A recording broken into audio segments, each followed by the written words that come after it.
space madness.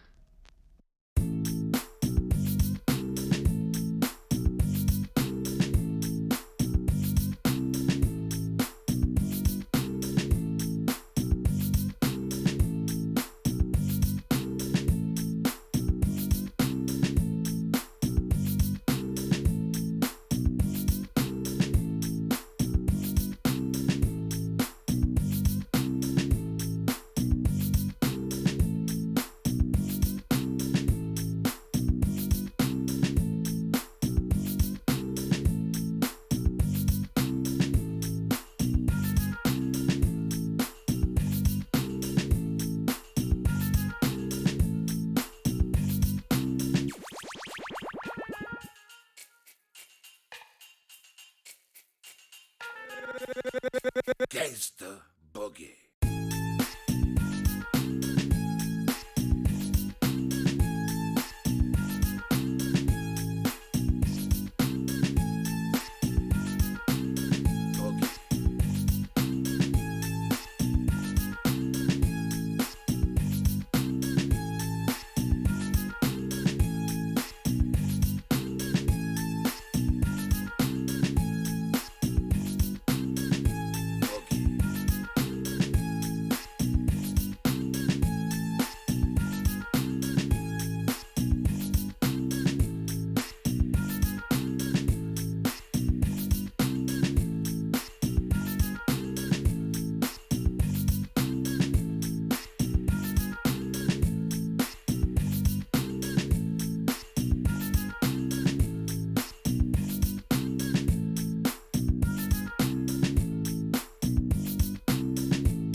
Hello and welcome. Oh my god, we got the Titans in the game. Now we're gonna see Freritos de la Vega going against the boys from BlackPitre, which did manage to snatch a victory from them in the first round. They did go against each other, and now we're gonna need to see if Freritos de la Vega is going for that first position. Of course, they do need to get a win today, and I do believe they are out there trying, sharpening their knives and trying to do everything they can to get a win against BlackPitre. Hello there, MM Lee. Hello there, ma'am, and welcome, Polush. Hey, long time no see. How have you been doing? I do hope you had a wonderful time, and of course, thank you so much for coming on the stream. Justice, good evening, sir. Bon appetit, monsieur. I do hope your food is cooking and smelling nice over there, getting your belly full. Project Cisco, also good evening, sir, and thank you so much for joining. I did notice, and Sasu here with the biggest emotes out there. Oh my god, man, I'm telling you, every time I see them, every time I see him, I definitely have to wonder, is he actually sniping all of those emotes everywhere? He's like, what does this channel do? He has a cool emote. Boom, subscribe. Oh, look at this channel. Oh, look at that. It has a colors. Boom, subscribe, and so on and so forth. I do hope, of course, you're going to keep on going and get those amazing emotes for us to see. Seb, hello there, sir, and welcome. We do have Rafifi in the house, still fighting the AI with Teddy Bolmus. Good evening, sir, and welcome. I do hope you're gonna win in the end. Star Spaggy, bună seara, domnule, și bine ai venit. We also had Bigsy with the biggest shout out. He actually picked up the first promotion and rode first in the channel. Whoa, hello there, sir, and welcome. Good evening.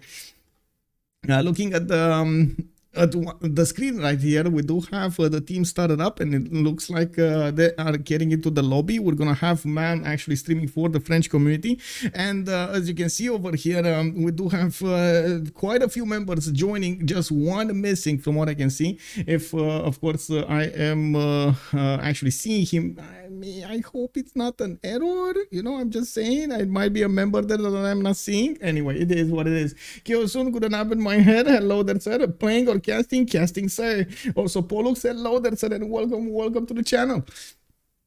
I do see a FloppyFlong, Alexis, Krempp with Distoria and Mikado are coming up to play tonight for BlackPitre. On the other side, we do have JR Lamenes, UnderTheGun, Tidube, and Titiits. Ooh, wait a second. And then who are we missing?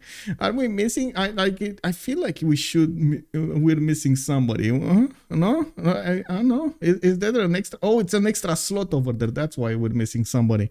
I see how it is.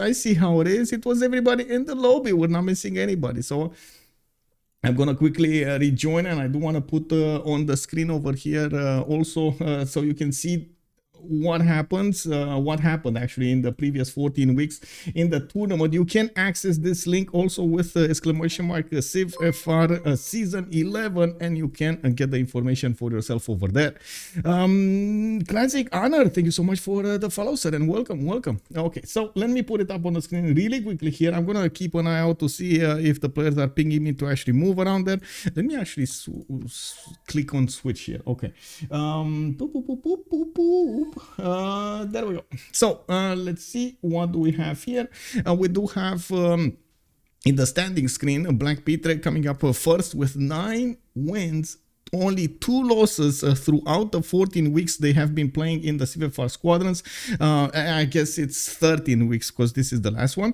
Freritos de la Vega coming up with 8 wins and 3 losses. We do have Ulis coming up on 8 and 4, Tuve Monsigny on 7 and 5. We do have SPA coming up with 3 and 9, Shakun Porsoa 3 and 9. They're tied over there, and they might actually need to play a tiebreaker.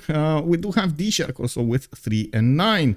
After this stage, we will see, as far as I know, one of those playoffs, and we're going to need to see who's actually going to even get the invites there from the CivFR Squadrons, who's going to get through the actual qualifiers towards the CWC. We do need to see if everybody's getting in here, and by the looks of it, well, they didn't start swapping around. I do hope we're actually going to start doing this sooner rather than later. I also want to put on the screen here that we will have a co-cast tonight. His only name is Justice, and he will join us for some amazing analysis over here. Let me actually put his name over here, Justice. He's gonna join us when he's ready. You know, he's a very busy guy. You gotta give him some time over there. Inside of hello there, sir, and good evening, welcome. Okay, so let's see what's going on. Under it's okay, and I swap with a FloppyFlong, I believe. Cosmal did get the second slot, so I do need to swap with the other spectator. Let me see when this is gonna happen, and of course how they're gonna get into the game. We will have a draft phase when we're gonna see first of all the maps being banned, and they're gonna arrive at one choice for a map. We will see those remap choices or remap tokens being used at turn 8. They're gonna have a pause. We're gonna see if the players do want to use the remap tokens, and of course if they do not, we're just gonna play on.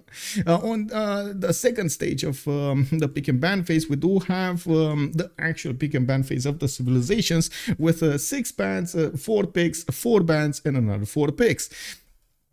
This came up as the best way to actually balance out this stage of the game, and I do believe we do have a lot more powerful civilizations, of course, with so many numbers of civilizations of leaders over here. I do hope we're gonna see a few new names coming up over here in the game, and of course I do hope we're gonna see some new strategies. If not, you know, if all else fails, you go for exactly what you know works best. And I do believe, of course, the players are so experienced at this stage. Of course, they do know exactly how to min-max their stats over there, so they can get the max output of their position, of their land, of the civilization bonuses, armies, navals, and so on and so forth. You name it, they know it.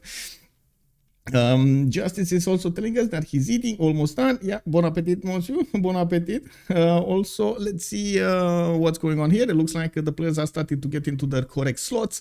FloppyFlong might have the buttons. He's also the host of the game, and Titiits is gonna have the button. Well, FloppyFlong is gonna have the buttons for one team, for BlackPitre, while Titiits is gonna have the buttons for their opponents, for Freritos de la Vega. Let me actually put up also on like put my phone to sleep over here, because otherwise you've seen those pings, man. Oh my god, sometimes it just gets crazy, you know. You gotta be careful with the pings, bro. You gotta be careful. The pings, man, are a menace. Oh man.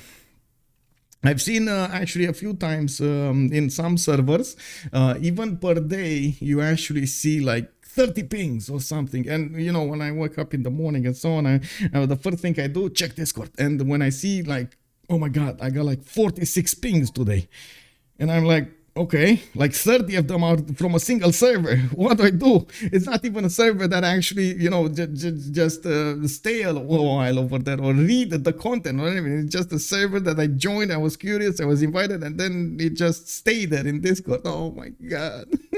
The pings, man. Oh man. I mean, it's not only for me. It's like, oh, we get game going. We do that. Pay attention to that. We got we're doing that. Oh my god. Yes. Too many pings. The ping menace. Anyway, let me actually come up over here to see what's going on. Do I have the correct settings? I hope I do. Yeah, it's fine. It's all good.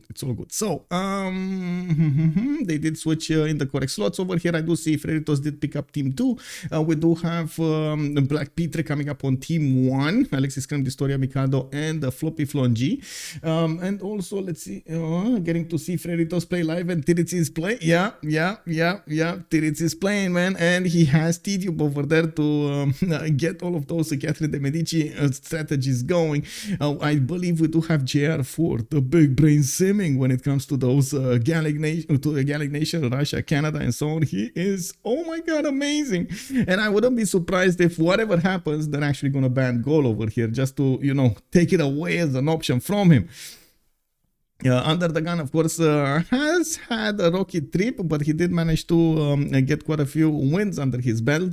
Unfortunately, when we did see him play, oh my god, we had quite a bit of content over there, and UnderTheGun was on the receiving end of his opponent's armies. Ooh, that was painful, man. That was painful. Sometimes too painful to watch. Titiits over here, of course, it's one of those players. A very consistent player. He always does what he can to influence the game in one way or another. Most of the time, like 99% of the time, he's actually gonna influence the game towards his team's advantage. Okay, so we got Justice ready, so I can actually click on buttons over here and open up. Hello there, sir. Hello there. Oh, hello, and welcome. Right on time. Look at that. They're actually starting right now. Let me actually stream for you over here in Discord. There we go. Map pool choices. We're going to have a few map bans. I think it's 7 Seas and Primordial, if I'm not mistaken. Those are the two that got taken away. Now, they still have the two Pangeas available. They have lakes, continents and islands, and highlands to play. Any quick predictions over here? Let's see it. Any quick predictions? On the map? Yeah. Not really. No. Like, I don't think that they want to play continents or lakes, so it's probably gonna be highlands. Okay. There we go. You see, you're going through it. Okay, so I mean, it's a kind of a wild card, right? If you pick something like lakes or continents and islands, it feels like a wild card. It feels like something that you're forcing your opponents in a situation that they're not really comfortable with. But I do believe these players do want to show off their skills over here, and not only their army skills, naval skills, but also their simming skills, and might go directly on highlands.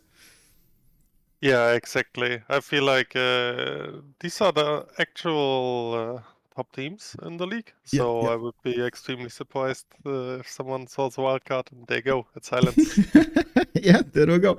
So we do have two things over here. Forking Knight did say he's rooting for UnderTheGun and Titiits, and indeed they are amazing players. Classic Honor asked us about the computer AIs in the game. We do not have computer AIs at all. The players, it's all players over here. This is the multiplayer community. It's all players. We do have also inside of calling it out immediately Highlands, and it is indeed Highlands over here. Well, was a map. Well, technically, the city-states are piloted by AI. Yeah. So it's not 100% true. Okay, but we don't have any major civilizations. Like you don't really plug them in, you know, like in the game. Yeah. Okay, so looks like, yeah, there we go. We do have Zulu and Gold taken away. I was just saying that, oh my god, I mean, you know, JR is in the game. He definitely wants Gold, but it looks like they banned him. I wasn't expecting this. Definitely was expecting BlackPitre. Maybe they don't want to give Gold as a first option here. Yeah, on Highlands, Gaul is definitely a first pick ban, so I think it's a standard ban from Team 2. Yeah. Okay, so we do have Zulu and then Mobande alongside the goal here taken down. Mobande, of course, we've seen it multiple times how well it can do on a lot of maps. Last time we've seen it with the 4 relics was just insanely strong. It figures that it actually gets a ban here. And I don't really believe we're gonna see early war civilizations like maybe with bonuses in the classical medieval era, but I do think we're gonna see quite a few simmers. And I'm thinking Scotland over here. Does it ring a bell? Is Scotland still up there? Yeah, Scotland, we are the... but actually, you say that, and then we look at the Zulu first ban, right? Yeah, true. Actually, I do think to this day, UnderTheGun is pretty much the only guy who shied away from the Ikanda opening and just sim with Zulu as every other Civ. Actually, to good success, but I'm still kind of surprised about this first ban. I've seen Zulu actually shine very well on maps like Highlands, especially because it goes to late game when it mobilization bonus gets into full effect, and of course we do have the early armies and so on and so forth. If it gets to fascism, it's oh my god, it's just you pump up those tanks like there's no tomorrow. Artillery is everywhere. It's just so hard to defend Zulu. Yes, definitely. But if you play the standard Zulu on Highlands and just go weekend opening, you're very late to the party, if this makes sense. So yeah, it really it really needs some special treat to play around this and still make good use of it while having high enough stats. I did see something wrote down in BBG server, and they said they're gonna take out the extra +3 that you get at mobilization for Zulu, which is kind of a wah, wah, wah. But you know, it is what it is. We're gonna need to see if it still shines. And of course, Zulu is well known for its EP timing. That is way earlier than the mobilization timing. The Sejong ban is actually very surprising, especially as the other Koreas are more popular these days. Yeah. Are they actually planning to first pick Korea on Highlands? Like, I mean, it wouldn't be too shocking, but still not too common. Well, we're gonna need to see. Thank you so much, Pollux, for the resub over here. Much appreciated for your prime, sir. Welcome, welcome. Of course, Korea coming up as the 5th pan, Ptolemy coming up as the 6th one. They just finished the first stage of the draft, and we're gonna need to see what their picks are. No surprise, Robert the Bruce will be picked first here. Will they have a counter for him in the long-term gameplay? And of course, we're going to need to see how many continents they're going to benefit from, city parks, and so on and so forth. There are quite a few things that Robert the Bruce does need to shine perfectly in the game. Here's the thing, by the way. Like, it's actually not that easy to find enough flat tiles for city parks on Highlands. Yeah, you're right. That is something that they're gonna have to challenge themselves for. Yeah, you really have to take this in consideration on city planning. True. Well, it looks like Titiits is gonna go for Philip II, and then UnderTheGun is gonna come up with Hammurabi.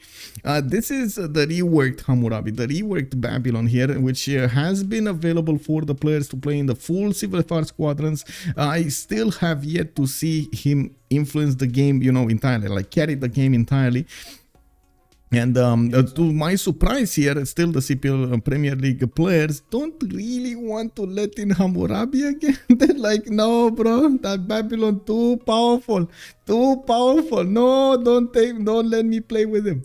Okay. I mean, we're gonna need to see, especially at this kind of level. I'm pretty sure the players do know exactly how to use Hammurabi's bonuses to their full strength, and of course we're going to need to see if it will actually get them the win they wanted. We do have also Gran Colombia here coming up, and I gotta say, in the last week I've seen so much of Gran Colombia coming around here. Not with Eleanor's, just the initial push that it can do, as in that extra movement that it gets, the abilities, the free general and so on. It is so crazy sometimes. It is so powerful against a weaker opponent. Yeah, especially on Highlands, the scouts actually can be extremely annoying because as Gran Colombia, your scouts have 4 movement. So you can effectively move over 2 hills, while the normal guy can only move 1 tile with 3 movement. Unless you are lucky and get fast promotion for the hill promo. Yeah, you can get over hills. Gran Colombia effectively walks double as fast as everyone else, so... Oh, I meant rivers. I'm sorry. We were talking about hills. I was thinking rivers, and hills came out of my mouth. I'm sorry. It happens.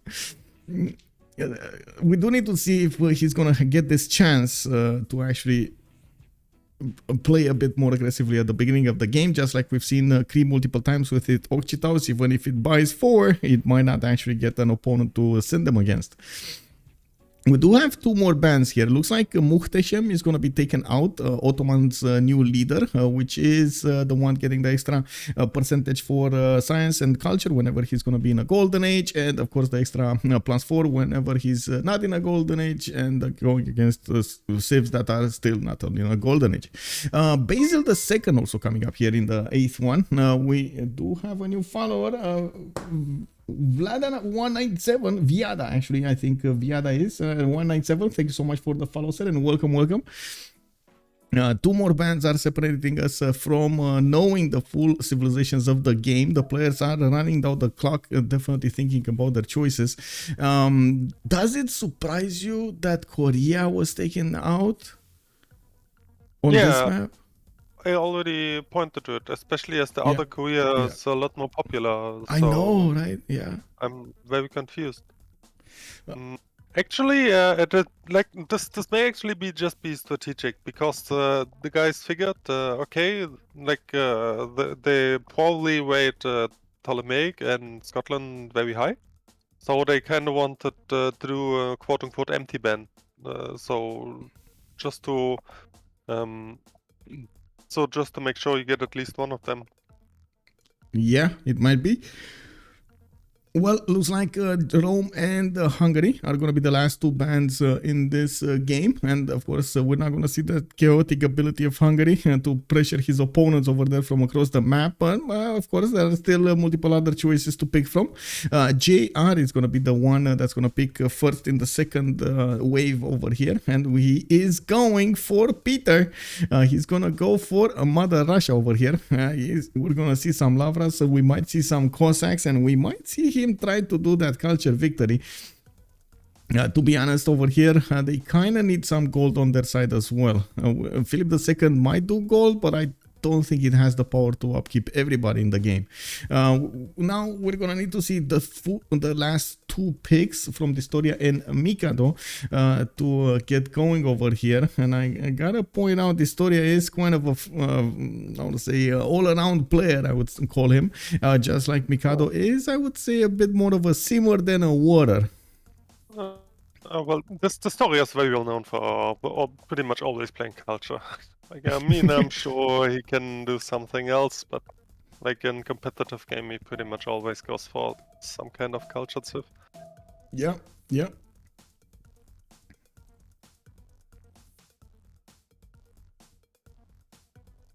Weber not banned. Oh, wait, this is a interesting one. Eleanor of Aquitaine. Oh, okay. Eleanor of Aquitaine, England. Like, how long has it been since we've seen anybody try out the Theatre Square England? I think it's too long.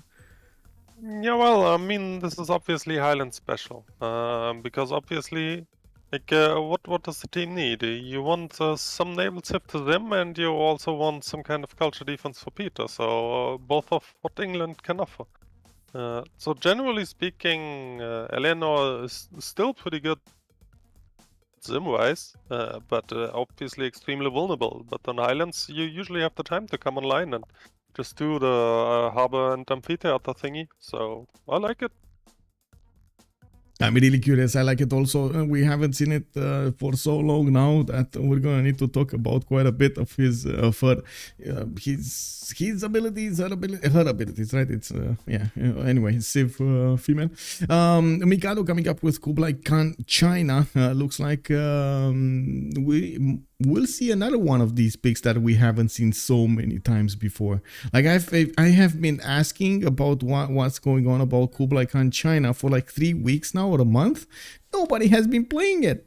It's unbelievable. It went from, oh my god, one of the top picks, top banned civilizations to I would rather play something else.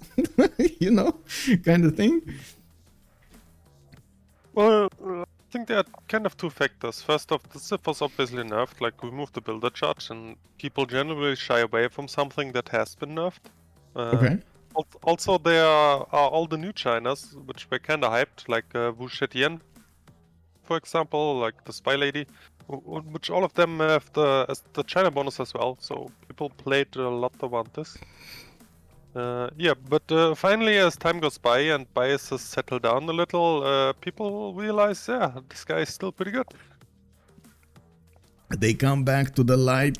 Yes, they will need to see the light, and we're gonna need to check out exactly who's gonna play it. I do see the last choice for Freritos de la Vega was one really predictable, Catherine de Medici, the Black Queen over here with the extra diplomatic visibility, with the Guard Imperials, with the chateaus. It's a very, very good civilization overall. We do have Distoria actually switching the slots in the first one, and it looks like he is going to be the one playing Robert the Bruce. And you say culture, but I feel like, you know, he's going to go more towards production, a lot of science and planes, something like that. One of the things that I do really want to see is he going to manage to get over the hump that Robert the Bruce has the late stage of the game? If it starts worrying, losing units, worrying, and so on and so forth, he will lose a lot of his bonuses. We'll see if he manages to get enough amenities to counterbalance that fact. Titiits is going to be on Philip II. We do have UnderTheGun going for Peter. It looks like Mikado is going to play Eleanor of Aquitaine. JR Hammurabi. So another simmer for JR. Honestly, I was definitely thinking he's going to pick Peter. But UnderTheGun on Peter is also very good matchup. We do have Alexis Krempp going for Simon Bolivar. FloppyFlong on Kublai Khan China. And then Tidube coming up with Catherine de Medici, the Black Queen. And yeah, Alexis likes to beef a lot. yeah. I'm not surprised at all about this. No, I do have to say that it's what I think it will be the second season of Alexis Krempp actually getting into the CWC. We've seen him play a lot of 1v1s. We've seen him win quite a few tournaments, and at the same time we have seen him get his experience as much as possible with BlackPitre now. You know, we got very high expectations of his development here. Oh yeah. It's definitely a very good player. Like, I don't want to be negative with this. I'm just saying that he prefers to war a lot over just simming for late game. Like if there's any angle, he will go for it. Yeah, that's fine. That's fine. Let's see him finding the angle. Right, so let me see. Confirm Rafifi is not actually here because no Brazil mentioned. What that is Indonesia. We do have taking a look at let's see, the Northwest. Actually, we need to take a look at Titiits. He does have a triple continent split over here. Interesting. Looks like Titiits is gonna have his 3-1 base. That's a cattle tile underneath his capital with so many of these stone tiles around. Now he also has, oh wait a second because I will forget about this. Let me actually pick wait, oh, you put it up? Oh my god, Project Cisco, thank you so much. He put up the prediction. I totally forgot about it. I'm sorry. Now we do have the scout coming up in 3 turns from his capital, and looking at his coast over here, he's gonna get a few cities to place in the south, actually with good harbors. Look at this +4s. All of these coastal resources do give him so many good bonuses. Some rivers to the west side. I don't see an opponent in the west side where he might actually want to go and settle the most cities, so he gets the other continent bonus. You can take a look over here. All of this western coast might be a prime land for him to go for. In the southeast, let's see, Mikado moving away from the coast on an ivory. This is classic middle student, okay? This is definitely classic middle student tactics over Spain as well. Like most navals have moved away from the coast. Oh my god, no! We're actually seeing more middle student tactics over here. They were on the same coast and both moved away. It is what it is. BCY? No, we don't. As far as I know, CivFR does not use BCY. No, it takes away a lot of the strategic options of the game over here. So it's set to off. It's basically like, you know, wheels, trading wheels over here. Yeah, we do have Mikado coming up with quite a few other tutus around him. Looks like he is gonna have his river to go for on the east side, coast on the west, where he's gonna need to fight off Spain for the supremacy. Yeah, both are naval, so yeah, I would still actually put my money on Spain if push comes to shove. I believe those early fleets will be much stronger than what England can put on the map. Now him staying away from the coast, and him might actually finding Spain before he actually puts, you know, goes all in to those harbors, might change his vision over where he's gonna put his cities. I don't think it's ideal though, not having the benefits of those Royal Navy dockyards and so on. It's not ideal. It can be played, don't get me wrong, you can go commercials, it's just, you know, 50% off is just poof, gone. Out in the wild, in the void of existence. We do have China coming up next with Beijing 2-2 base here, a 3-2 banana for him, growing fast and having the production to pump out his units. Has a coast in the south, and of course we do have him as an ally of Mikado. They could set up a coast, they could set up trade routes, even coastal trade routes actually, and that's what, 2 cities away. They can settle on the cattle tile and get cap to cap with a harbor here. Not bad, not bad. Even like put a city on the geothermal, could be easily done. We do have him with the land kind of forcing him to go either south, west or east. The north doesn't have a lot of fresh water, even though it does have quite a few of these strategic resources. The horses, it's just not going to be something that he wants to do. Maybe next to the mountains so he can aqueduct them later. Oh, Babylon with already some seal tiles over here, getting that extra culture in. We do have a 2-2 base underneath his settle. Looks like he's gonna get some scouts out. He has Galapagos to settle to the northeast, and I'm pretty sure he's gonna need to stay on the rivers, right? You get the extra bonus for fruit from the palgums on the freshwater tiles next to the rivers, because I mean you kind of need to build the palgums with the river. Yeah, rivers to the south, rivers to the northwest, another river over here to the north. And I'm pretty sure he's gonna still go out on a limb here and put some cities on the coast. This is a nice spawn for GR. Not ideal, but not bad, not bad. Let's see, Russia. Does he have the food? Does he have the production? Not really the food though. Only one single 2-2 tile for him. He's already 2 population, working the 1-4 deer tile, getting the settler fast, and you do see that he's gonna need to buy out some more tiles if he wants the 2-2 for example the fertile over there in the south. Okay, now how to say? No, honestly, why do you have... that's really good enough. Like you got very good deer, and first on the continent implies camp Pantheon is almost always worth, so I think UnderTheGun is happy enough with this one. Yeah, I think so too. It's just the food. He's gonna need to handle the food with probably feed the world to get that extra population in there, and of course we will need to see him place down those the lavras.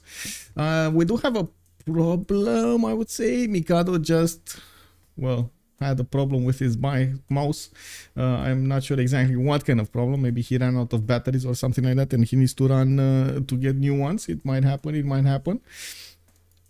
I guess we got a bit more time to talk about the last 2. Let's see. Sterling. Continent split. Yes. 4 possible amenities over here for him to improve, and of course he is gonna get the opportunity to trade with his allies and get some more. We do have him with a decent amount of freshwater, northwest and south and east. Actually, in all directions he can expand his territory, although I do see he has Babylon to the southwest. Well, okay, that's not, he's far away, it's fine. In my mind it was like, he's Gran Colombia in the same team. Are we gonna see some aggression over here? But then I saw that in the same team, so I stopped myself from actually getting excited. We do have Alexis Krempp coming up with Bogota as well. He's pumping out a settler in 5, and I do see he also has a 3-1 base with a citrus underneath there, so he has that extra amenity. I'm curious, is he just gonna give that extra amenity to Scotland here? Because they have 2 of them, right? They have London settling on Ivory, and this is why they might have made this decision. And Bogota settling on Citrus. So let's see, is this... Yeah, look at this. Of course they gave it to him, of course, making his people happy. Man, you gotta keep the people happy, you know, keep the Scottish happy, bro. Wait, we got an island settle here? No, it's connected actually. Oh, this is so dirty. Oh my god. On Tidube over here, we do have, of course, this one big continent on which England is on as well. He does have quite a few cities to settle north, south, west, and then just keep on expanding east side, get those mountains, get the science, and just push England afterwards. Yeah, also Gobostan, not too shabby. Like, yeah. obviously no fresh water and not too much food there, but still good. I don't see much reason for either team to remap. Like, I think both of them are pretty happy. I would assume they haven't met. On Highlands, usually you don't meet tonight. But just from spawns and what they have, I think both teams should be happy enough. Well, for example, Spain does know about England to the south. This is the River Trent. We do need to see if England is going to see the seas. Yeah, let's see the sea's name. It's Bay of Gibraltar, so they do know Spain is here.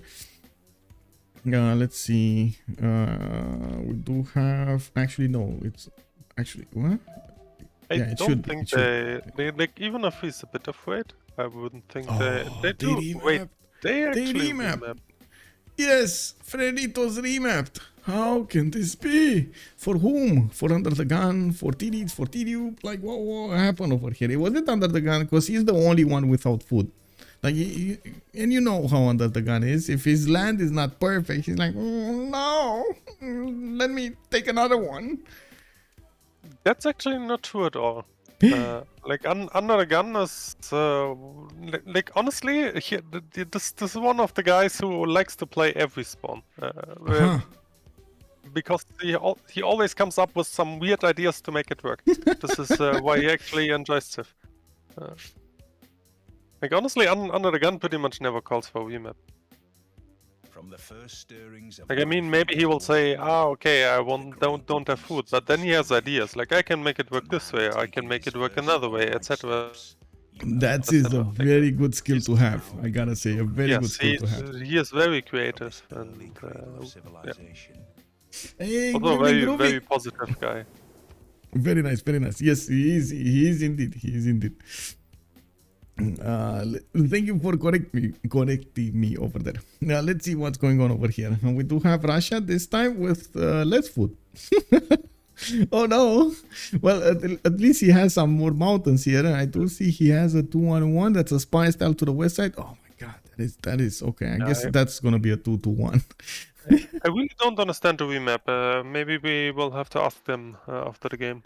Yeah, for sure. For sure, we're gonna need to ask them. Now it looks like in the top left corner we're gonna have Distoria coming up this time, and oh my god, this is much better. This is a much better matchup for Tidube. He has Scotland to go against to the northwest, not that far away from him. While I do see this time around, Scotland is on one very big continent. He's gonna need to rely on his allies to give him those amenities because he cannot improve them.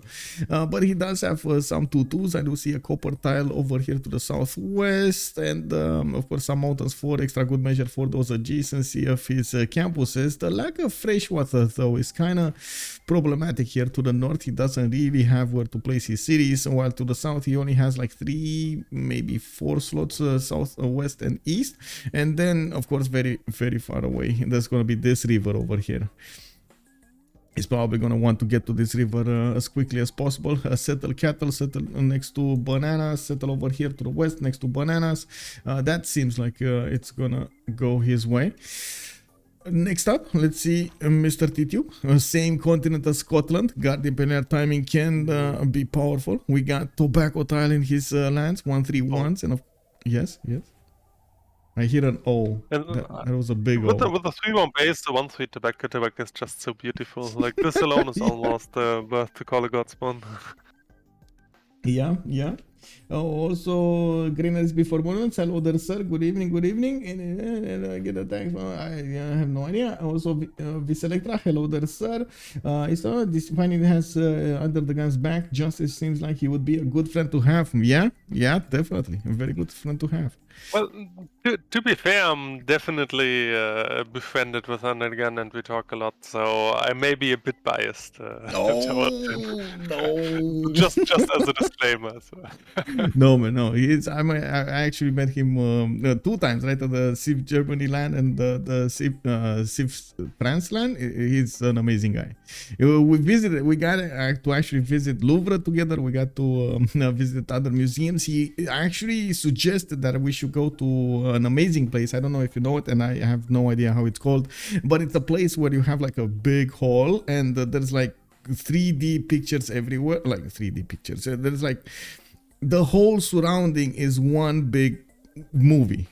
Everything. It's like everything. It's connected. It's amazing how they play with sound, how they play with the lights, how they play with the moving pictures and so on the ground, on the ceiling, on the how to say on the walls over there. It's just unbelievable.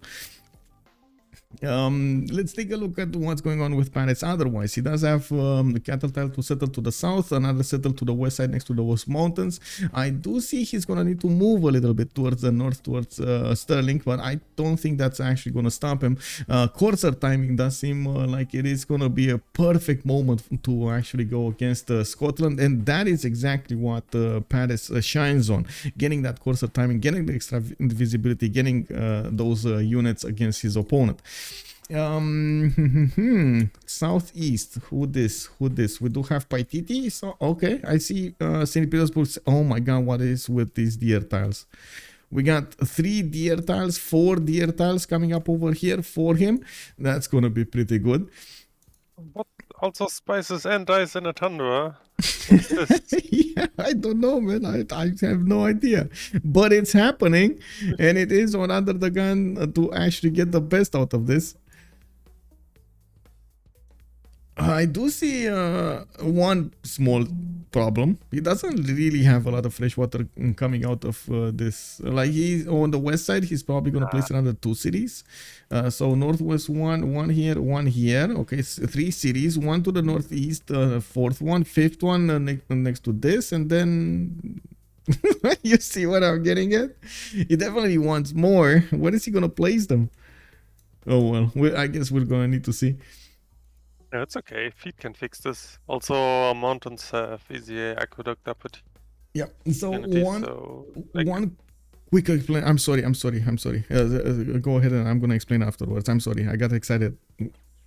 I was just wondering where Spain actually is. Like, we see Mikado on the minimap, but Spain hasn't settled yet. Like, he's actually on the coast, yeah. So they are actually so UnderTheGun probably will just settle the coast and be happy.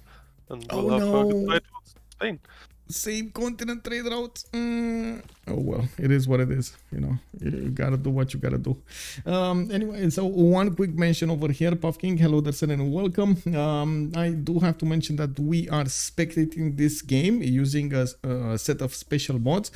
Better spectator mode does allow us the full visibility over the map. It also allows us to actually get a few details about their government, their cities, and so on and so forth, and of course to actually see the matchup between units, which is amazing. At the same time, I do have to point out this is only for us, for me and Malm, while the players in the game only have their visibility. We can actually see what vision they have during the game, and as you can see over here, it is quite limited at the moment. They're still getting their initial settles going. They're still thinking about getting a scout out, and of course trying to see the land and so on and so forth. Okay, so let me keep on going here. Can you see England? Yes, we can actually take a quick peek over here. There we go. You saw it. Now we're back to the normal schedule. We do have Spain coming up with the settle on the coffee tile, and I do see, of course, settling on this continent will probably make him settle more to the north. He does have Cardiff to take out as a city-state, which is going to be nice. And I do see he's going to also have an opponent to the southeast in the form of Alexis Krempp. Bogota just settled on a T-tile. That's a T, yeah, that is a T-tile. We do need to see how Titiits is going to try to get the most out of Spain. He does have multiple spots for cities over here around his initial settle. South to the mountain next to the river, another one to the next one, one tile lake next to the mountain, and he can fit 2 of his cities here, but the second one wouldn't be that good. Definitely not that good. Like put it on the wheat tile, get a harbor out. Possible, not amazing. Cardiff, of course, will also be another city for him. Maybe he can even go one more after Cardiff over there.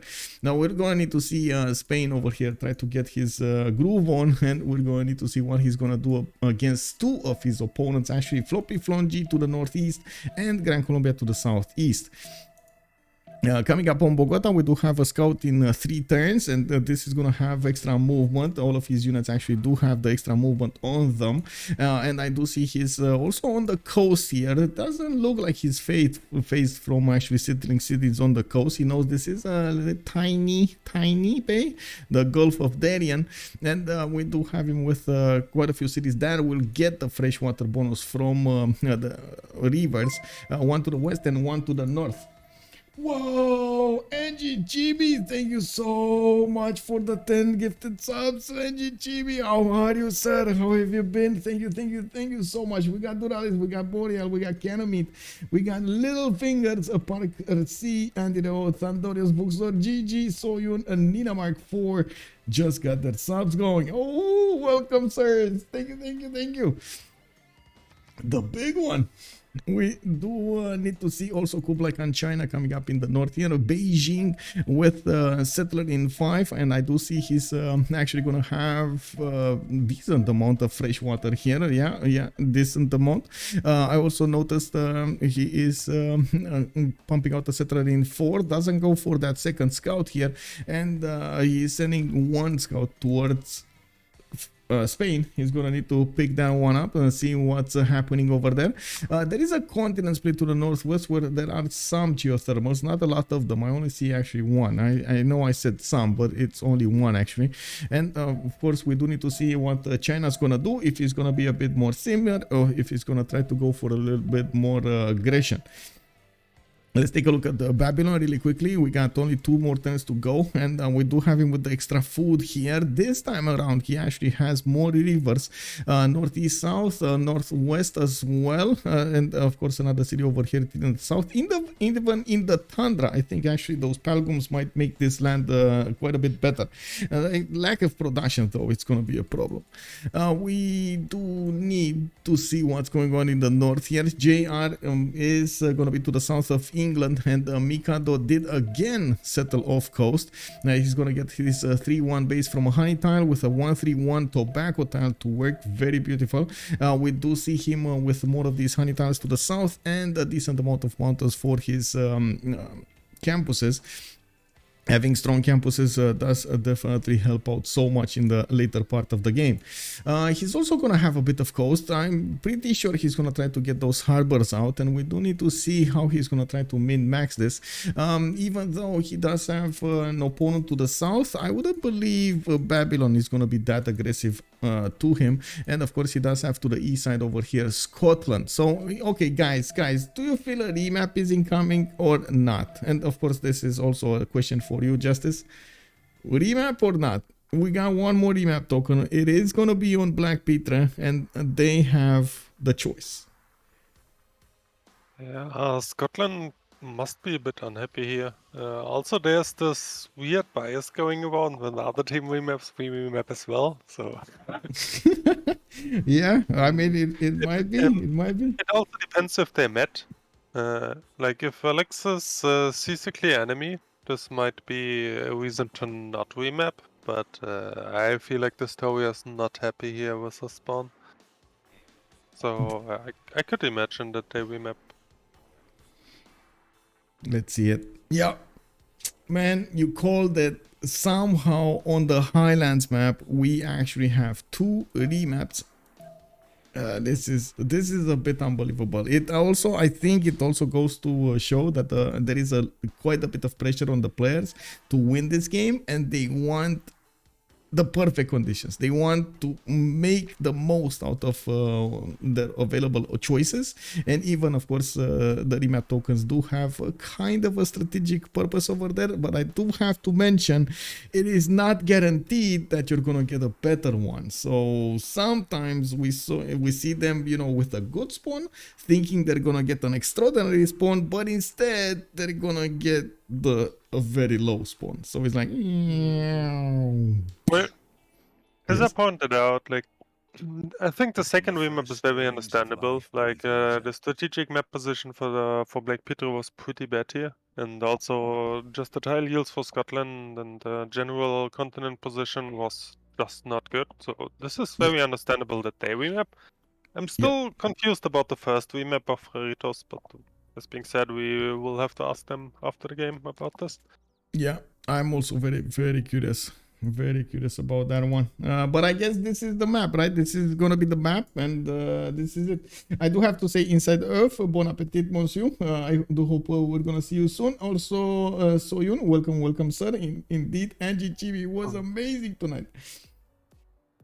Let's see. We got Scotland first here, and I think we can actually finish this draft. Finish the prediction. It is gonna be 2 remaps. Oh my god, who's gonna get the points, guys? There is one voter that put how many points? 1 power into the 2 remaps, and he's gonna get everything. It is a 1 out of 551. Oh my god. Okay, it is what it is, man. 2 remaps it is. Who's the big brain here? Oh man, let's see. Who is it? Does it tell us? Come on, show us the way. Glowzine, guten Abend, mein Herr. He did it with that 1 PowerPoint. He got it. Very nice. Okay, so we do need to take a look how they're gonna play this out. Of course, I guess can you talk a little bit about Scotland while I put the team names on the screen and so on? Please. Yeah. Sure, like, I mean, I don't know what to talk about in general. Like, I mean, I can explain Scotland to you, but like, regarding the spawn, I guess it's really not that special here. Okay. I mean, he spawns on a Titiit base with a Titiit work, which is always nice enough. There's decent amount of fresh water, but actually, I mean, it's kind of scammed towards the Tundra here, obviously, which really limits his option. Like, he pretty much just got only 1 good expand here. On the Ghost, which he may be a bit afraid of before he scouted, so really not ideal for him here. Yeah. Well, I do see he's in luck, though. There's no Spain on his coast. He doesn't know it yet, but there's no Spain there.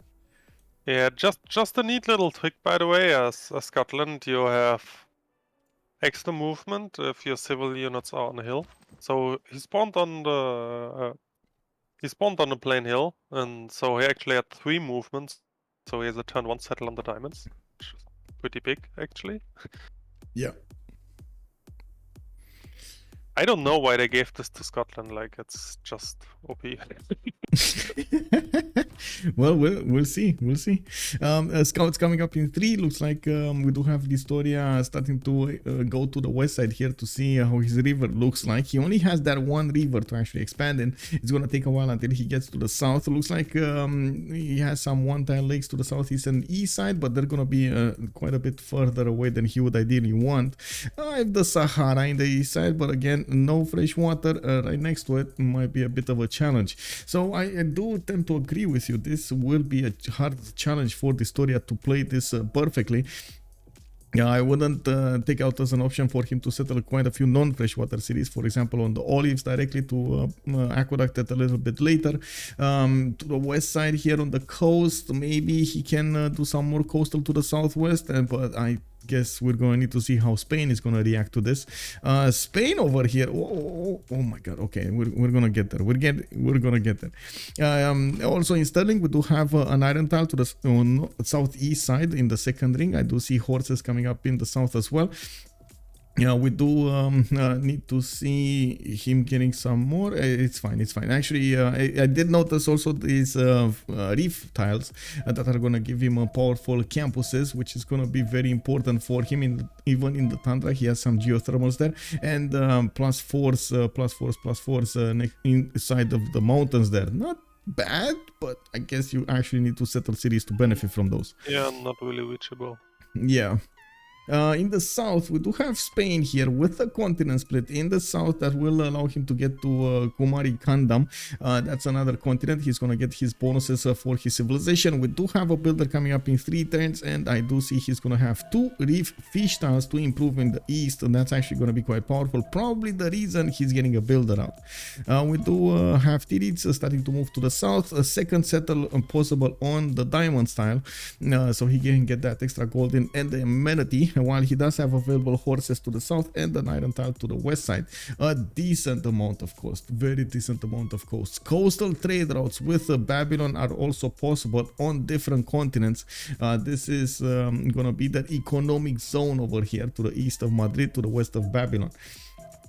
Moving towards Babylon, we do have a scout coming up in 1, a 3-1 tile underneath his city. We do have a bit of extra food there over the northwest. I gotta say, I don't like the lack of rivers here. He's probably gonna go to the northeast here, benefiting from the Palgums and another city to the southwest, which is kind of, you know, lacking a lot of good tiles there to work. He's gonna need to do quite a few how do you call them, 360 no scopes to actually get this going. We'll see how JR is going to try to adapt to this land and of course make the most with the Babylonian bonuses. Palgums that don't seem that are going to be able to cut it here. We do have him with available iron in the 3rd ring to the southeast, and I do see he has horses there in the 4th ring to the southeast, or over here in the 5th ring, which of course are only going to be reachable by another city. You cannot buy out tiles more than 3 tiles out.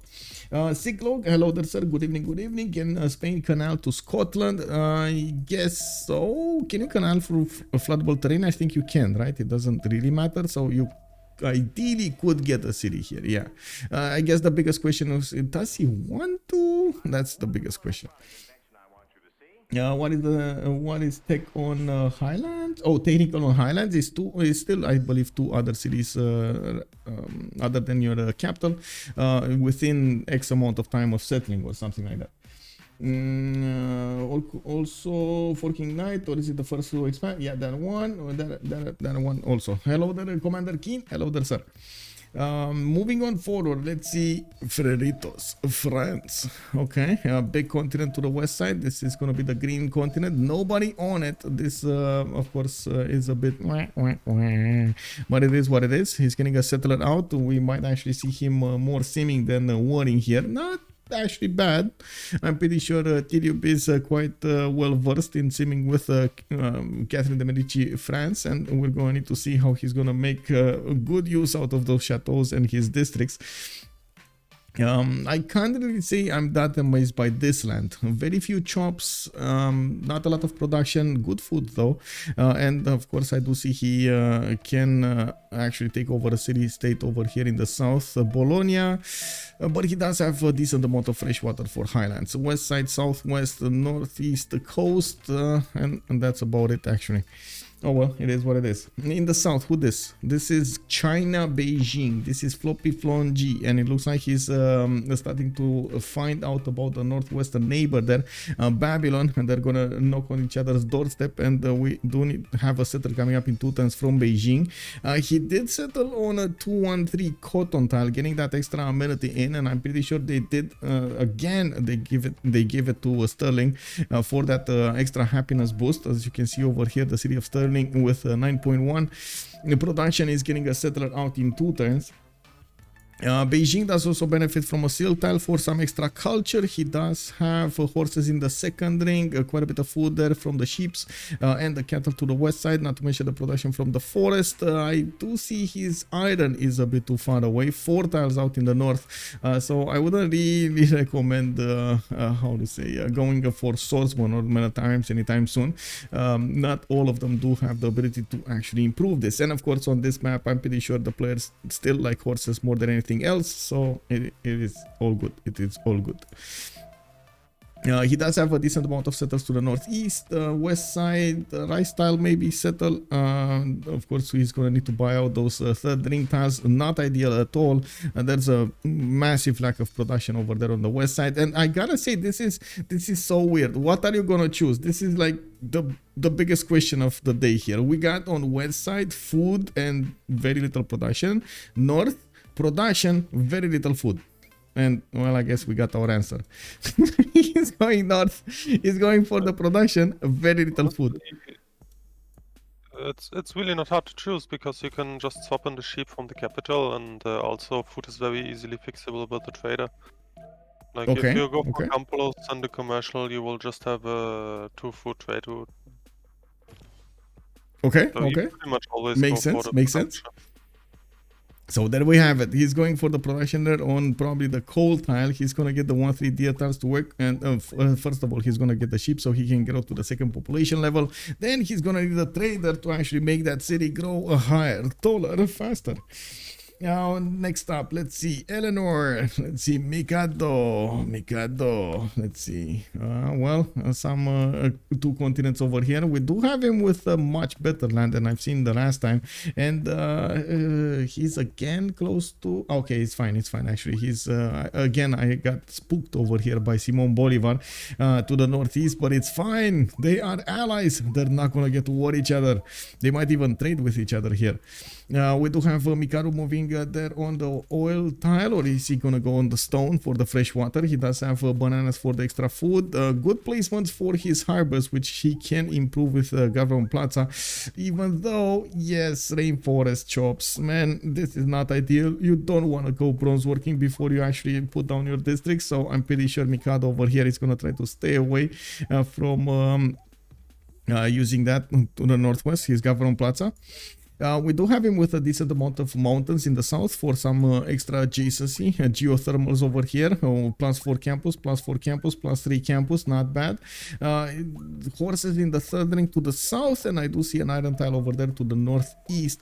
Now he's gonna need to get there to improve. Okay, not bad, not bad. Okay, Gran Colombia was one of the first one. No, actually the first one to put a second city. Now we do have France actually putting his second one. Bogota with the settler coming up in 2. He does benefit from a lot of extra food. Fish tile over here in the lake with another banana, 3-2. And some citrus for good measure in the south. Yeah, you gotta get that vitamin C in, man.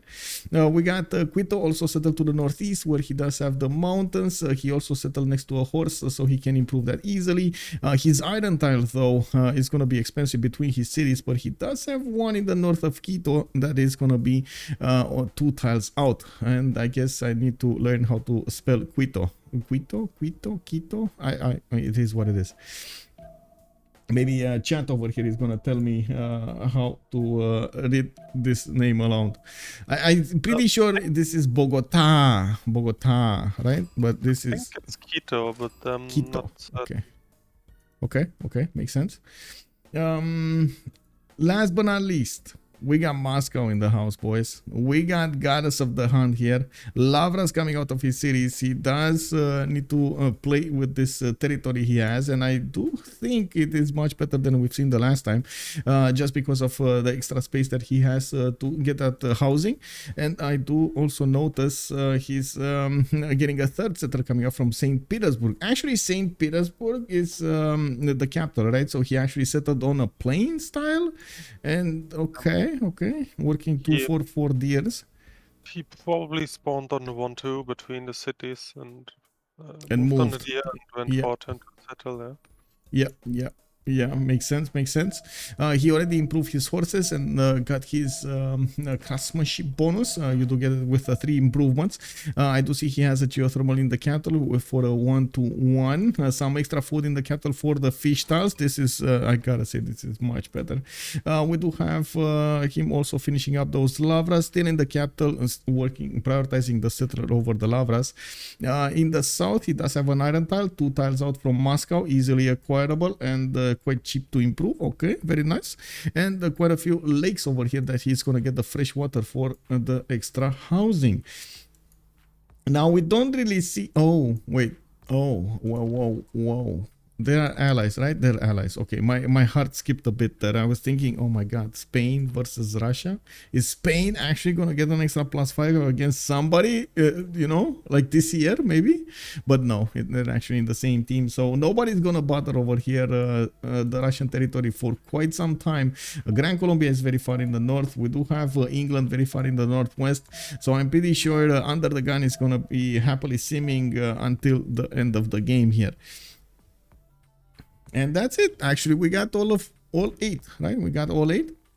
Well, I think this is definitely a narrow territory, but we will see. This is what? Sorry. There will definitely be La Nero Grief. La Nero Grief. I understand. Okay. I mean, yeah, it might be. But they might actually come out at the same time as the Cossacks, right? So I don't. We'll see. Well, depends. Yeah. Let's have a look at city-states. I think there's only Bologna for science. Yeah. We do have only Bologna for science. Potentially be killed. Also, yeah, Johannesburg is actually... Oh, Ayutthaya, Johannesburg, and Mohenjo is also top tier on Highlands. Yeah, So, yeah. Actually, some pretty good city-states here, yeah. We got Kabul for the war, Volin with Preslav, Muscat, Bandar Brunei for the economy here. Brussels is also going to be good for Scotland if he does manage to get it, and I hope he's going to find it. Nobody cares about Brussels, but oh wait, this is the production for Wonders. I thought it's I'm sorry, I got bamboozled here. For a second there I was thinking about the extra amenities one. This is Buenos Aires. Buenos Aires, yeah. For a second there I was thinking of Buenos, not Brussels. It is what it is, you know. We all make mistakes. Can you show natural wonders, please? I did see Pamukkale. I did see... Let me actually take a quick peek over here to see this north. Nothing in the north and everything is good. I have Sahara is there. It's really what? whatever. I have Sahara. I have the Sahara. Yeah. Here. No, not here. Where was it? No. East of Scotland in the desert. East of Scotland in the desert. There we go. I have the Sahara over here. What did I see, Pamukkale? Was it somewhere over here? Oh, there we go. Pamukkale over here. Very far away from them, though. It's going to take a while to get there. Lake Redba to the northwest of England. This can be settled relatively easily. And we need 2 more. Maybe in the south. No, in the tundra. No wonder in the tundra. Oh, by the way, they met each other. Babylon with China. They're already fighting over there for supremacy. Who has the biggest scout? Okay, nothing here, and we just went over the map there. Well, I don't know which are the other ones. Oh, Great Barrier Reef, by the way, another one. So that's what, 4th one? Yeah, we need one more. I guess we're gonna have to see where that is. Not now though. It looks like we're missing it. We're gonna see it at some point. It's gonna be revealed to us what's the 4th one. It's at the moment hidden. It is what it is. Anyway, let's take a look at what's going on over here. I do think we're gonna have some trade routes coming up from France towards Babylon. Babylon did settle those 2 cities on his reverse, and we do have already the Palgum starting to come out, giving him the extra food bonus on all of these freshwater tiles here. He does have China coming next to him with a warrior, trying to figure out what's going on. Madrid looks like he's pumping out galleys. He doesn't really have where to go to actually take over cities, but he will probably want to breach the fog of war to actually see Babylonian lands to the east side there. Yes? I was just wondering about the irrigation on UnderTheGun. This probably means that he wants to build hanging gardens for drama boost. Let's see. Yeah, we're probably gonna see him. He did finish his 2 lavras, so he started to acquire his points for these great prophets. He's the only one in the game at the moment getting that holy site done. Let me actually take a look over here on the pantheons. We got fertility rates coming up for China. He definitely recognizes the problem with the food here, and we do have him getting the free builder also. He's gonna get some improvements done soon. Just like you said, FloppyFlong is gonna use his trader to increase the food acquirement in Jiaodong. Still not ideal, but if it works, it works. Where is he going with the settler though? Actually moving inland. Yeah, he's going right style. He wants the better city over here. Yeah, actually makes sense. Yeah. Vega also leaves open a later may settle. Like, I mean, actually the city on the maze is not too bad, but it obviously needs a lot of love first, so... Yeah. Like, if you get the mines down, the settle is actually fine, but not at the third, yeah. Well, we're going to need to see what Floppy is going to do with GR next to him. Both of them will have decent advantages, and I'm pretty sure they're going to seem quite close to each other when it comes to outputs of their stats. Looking at the northeast over here, Gran Colombia with England will also have a wonderful time. I guess the biggest question we have is what's Spain going to do with Scotland over there in the north. But honestly, there's nothing happening here. Like, compared to the other maps, it's gonna take a while for them to actually develop their cities, get the technologies they need to go against their opponents. And I wouldn't really hold my breath for any kind of classical or medieval attack here.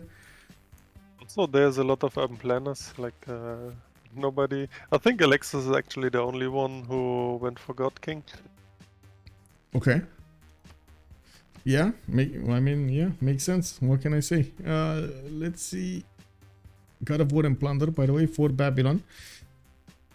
Catherine de Medici doesn't have a Pantheon yet. They do have... Wait a second. Oh, that's the trade route, right? Then UnderTheGun does have the other one. From the trader, and then there's... Floppy, normal... Wait, yeah, they... Well, I guess they already had Floppy, it's Kublai. He has a double economy slot, so he can have planning and God King. Yeah. And then we do have a Pantheon here from Gran Colombia. He went Lady of the Reeds and Marshes. He's going to get extra production on his floodable terrain tiles. I do see Magnus plugged in Bogota, and we do have a scout coming up in 1. He's also getting a granary very early on in Quito. He wants to get that food a little bit faster and benefit from the extra 1-3 tiles over there that he can play with.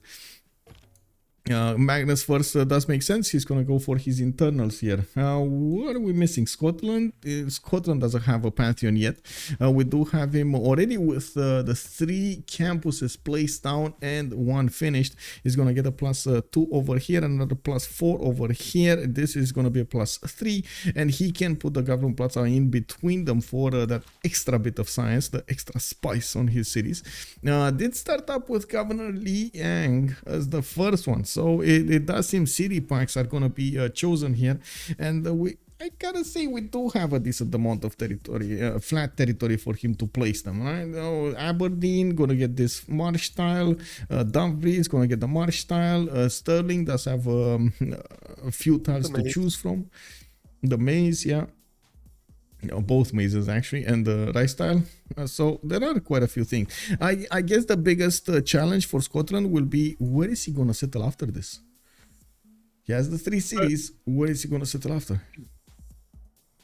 Well, remains to be seen, but also it's pretty common to see Liang capital was ancestral, and like what we obviously see was ancestral is naturally later timing of the settlers. Yep. Because you kind of want to wait for it.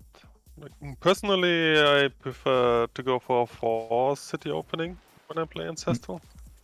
because I feel like 3 city opening and then wait for all the settlers takes away too much tempo, but this is obviously still something that is figured out. Yep. Also, he's getting his reef fish tiles improved, so for that extra food and extra production over there. We're gonna need to see if that's gonna help him out to get this population to 10. Oh my god, actually he has 4 of them. Yeah, that's definitely gonna be a lot of food for him. Very tall cities over here, even with ancestral hall. But I guess the biggest question is, would you use ancestor even in this scenario? Like, does it make it viable? Because we don't have a lot of city slots for him.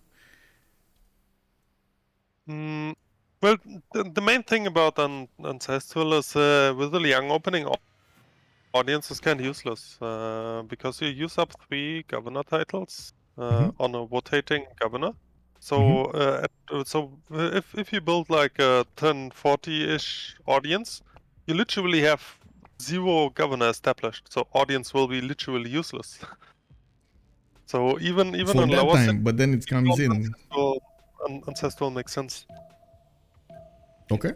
Well, let's see what his choice is going to be. He still needs to actually put down that government plaza. I don't see him going for irrigation, so he can improve his olives and getting state workforce into. We do have on turn 25, and I'm pretty sure most of them did manage to get their era score by now. Yeah, 18, 24, 23, 21, 21, 27, 25, 28. Only Tidube is lagging a little bit behind. He does have the choice to take out Polonia. Like you said, this is the only science state in the game. We do have Magnus being plugged in his capital and opening up with 3 commercials. Now the first merchant is Marcus Licinius Crassus. This is the one that gives you 30 gold with 3 charges, so basically 90 gold. We do have in the scientist screen Scotland already starting to get these scientist points out, and Hypatia is going to be the first one. It is going to be quite important for him to get that one at an early stage, even like if he doesn't get how to say a project going. I'm pretty sure it's much better without a project. We do have builders. Oh my god, look at the Babylon, just this extra food coming up on all of his land. Oh man, this is nice. Now we do have him getting that Palgum in the southern city as well. Babylon does already benefit from 3-2 tiles everywhere. We do have him getting a builder so he can start improving the rest.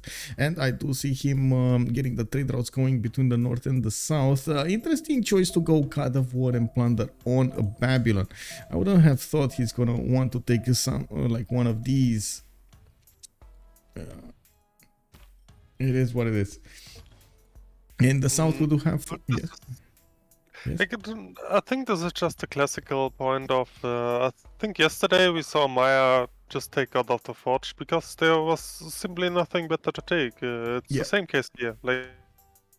He doesn't have an obvious good Pantheon. City Patron is obviously City Patron is probably taken away.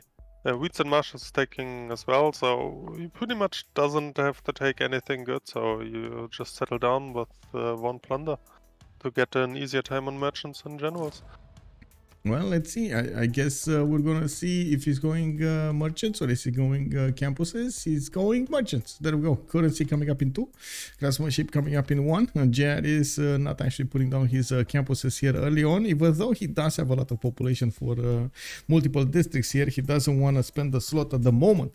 Now we do have him Magnus first, and I am really curious how fast they're gonna try to get this going. Spain, as you can see, is getting that galley to discover the land between them.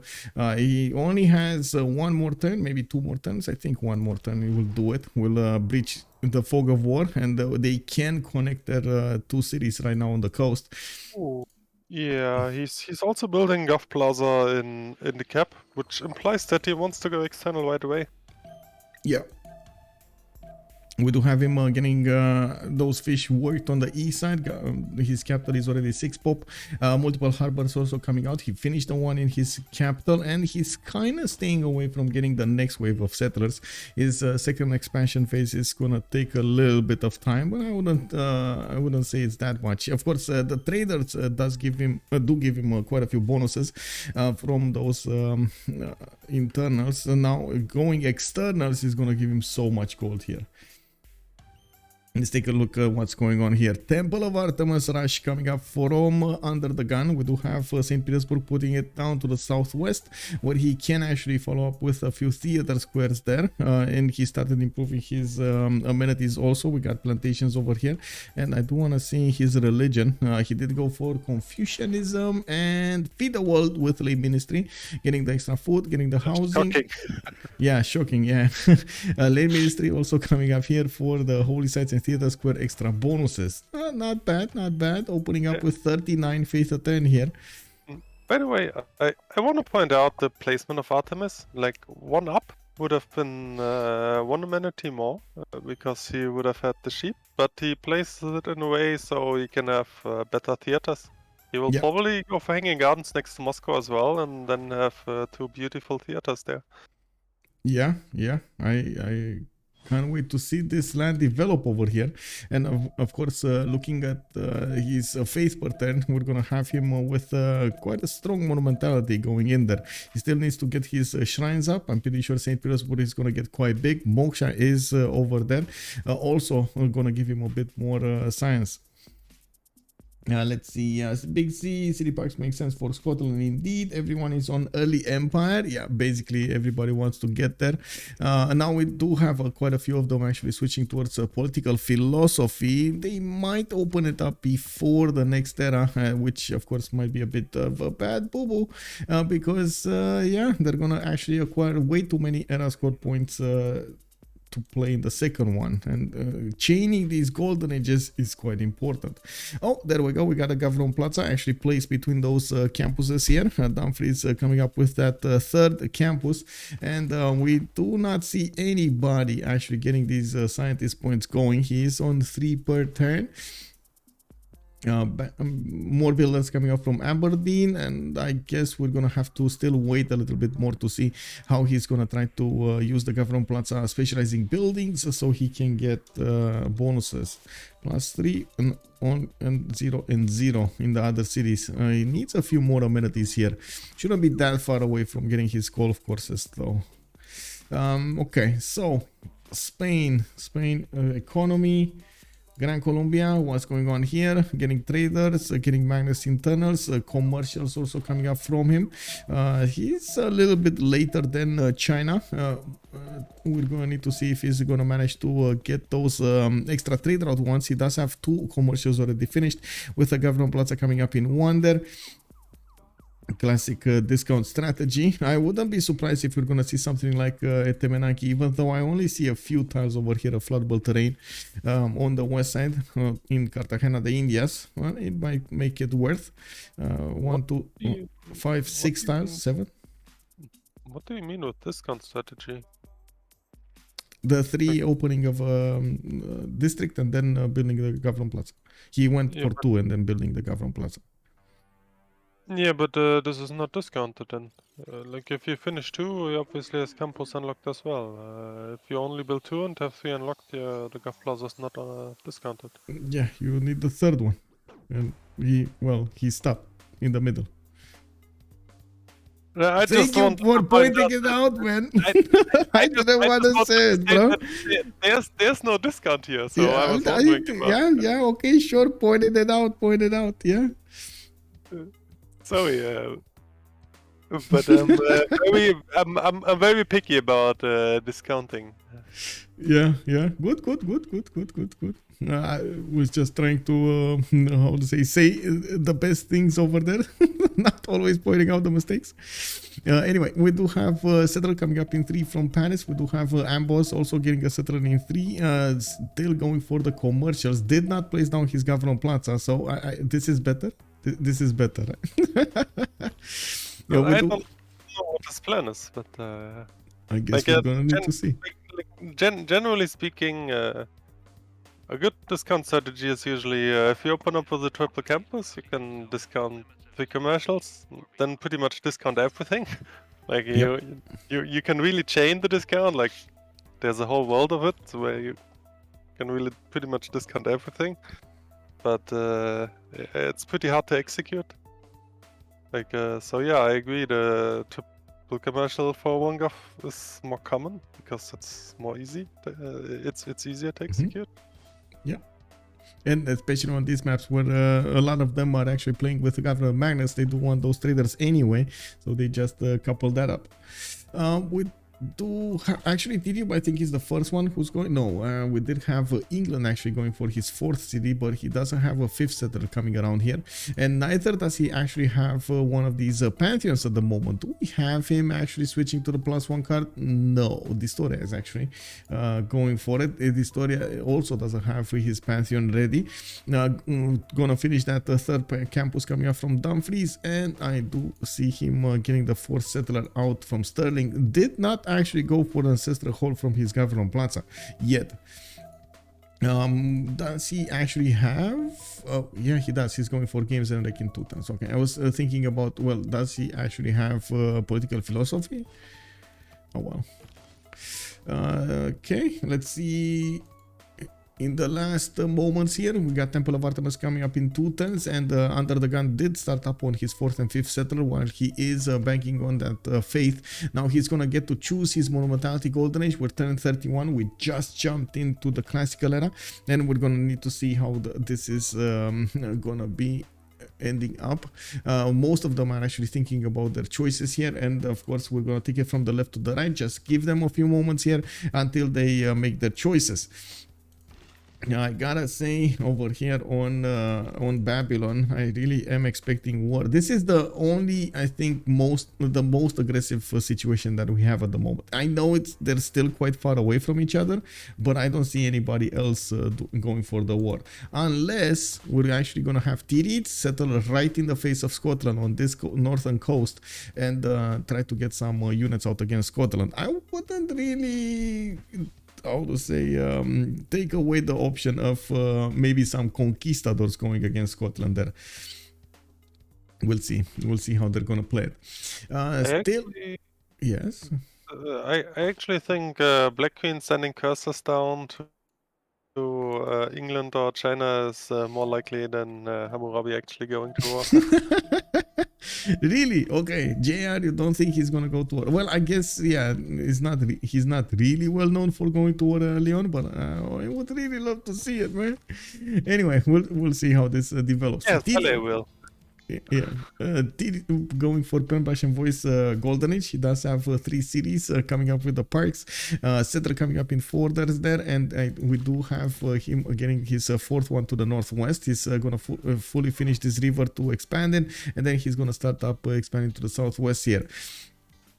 JR, Penbash and Voice, 11 science with 15 culture. Definitely a lot of food. Still not getting his 4th and 5th settler out, but he is starting to finish up his commercials, and I do see he also didn't go for the discount here. Government Plaza in Babylon with Governor Minus plugged in for the trader, and I do see Liang is starting to appear in Malgium. Looks like City Parks is gonna be his way of going about things as well, about his sim. UnderTheGun with a monumentality. He does have 29 faith a turn. It looks like he, at the moment we watched, he actually got a project or something. That's why he got himself that extra faith generation per turn. 42 production, starting to put a city to the south there, and yeah, there we go. He's gonna get it on the lakes. Not really ideal position, but I guess you gotta get a city there anyway.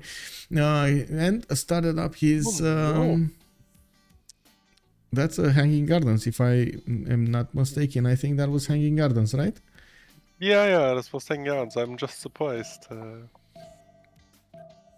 Well, I guess theaters are gonna come out around here somewhere to the east of Moscow, between the Temple of Artemis, the Hanging Gardens, and probably he wants to use his southern city to put a theater square there. We do have his Gov Plaza on the east side, which also surprises me a little bit about its position. I would have thought he's gonna try to at least make a bit better use of that geothermal for some campuses, but I guess he did prefer the faith for the Lavra. We do have him improving quite a bit of his land with his builders, and of course 4 turns away from getting Hanging Gardens. Titiits, 10 science, 21 culture, 34 gold a turn, 51 production, still on 3 cities Spain, and we still see him getting his lighthouses out.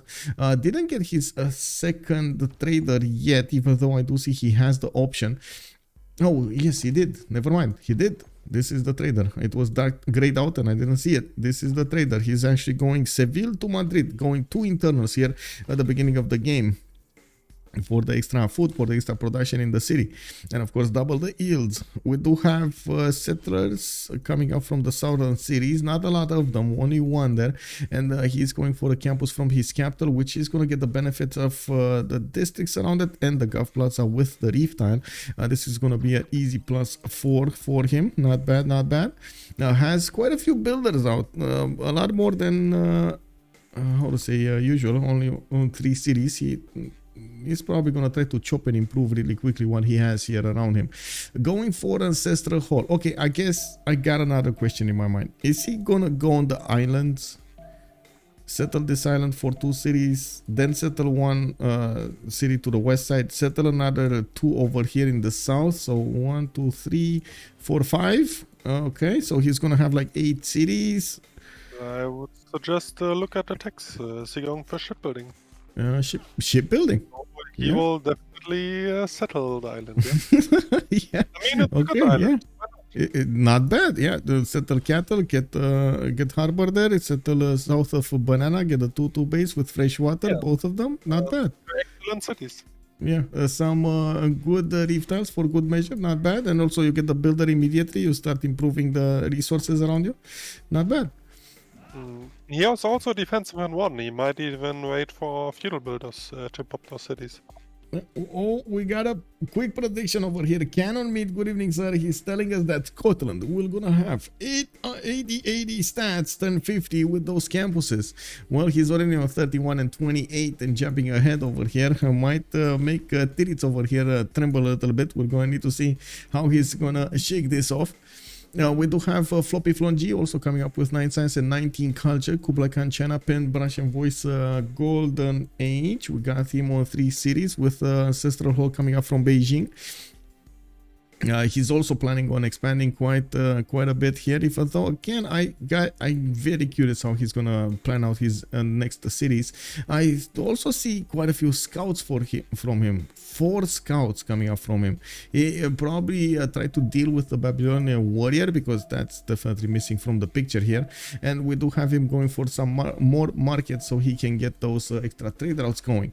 Still. In the merchant screen, we got Marcus Licinius Crassus, the first one up, while Babylon just got 8 points because of his extra points from God of War and Plunder.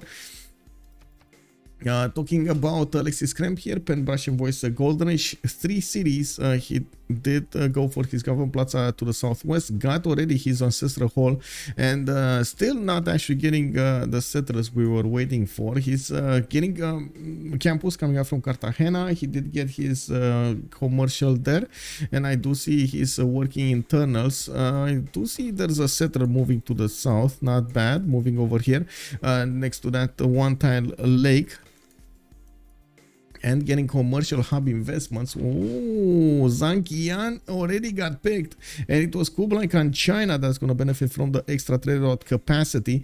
And I do also notice Scotland did manage to pick up Hypatia first. Well, honestly, there's like really no surprise here. He was the only one making those points, so makes sense.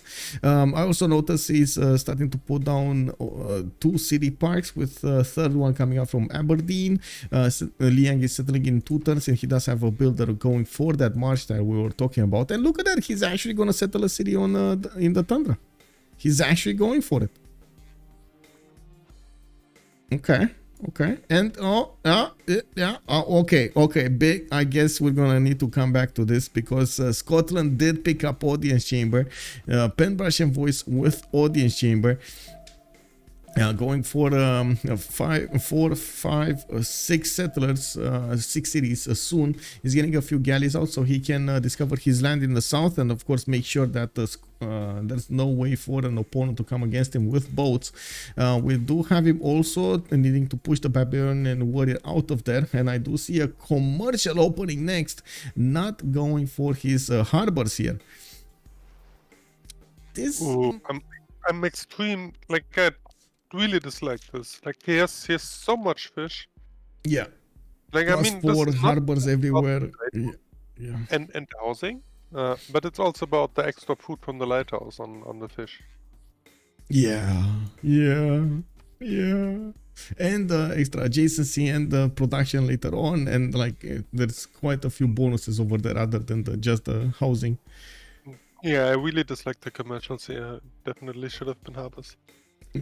Well, he's on 31 science, 27 culture, and we do need to see how he's going to plan this out later on in the game. England is also going for audience chamber. We do have him going for amphitheaters. I don't see him playing with Liang in this particular situation. He went for Magnus first and then Moksha second. Already working 3 traders going towards the city of London. Got his Royal Navy dockyards online with the lighthouses in quite a few of them. Building theater squares. This is, of course, England's specialty, getting the theater squares and then having the half cost on those amphitheaters.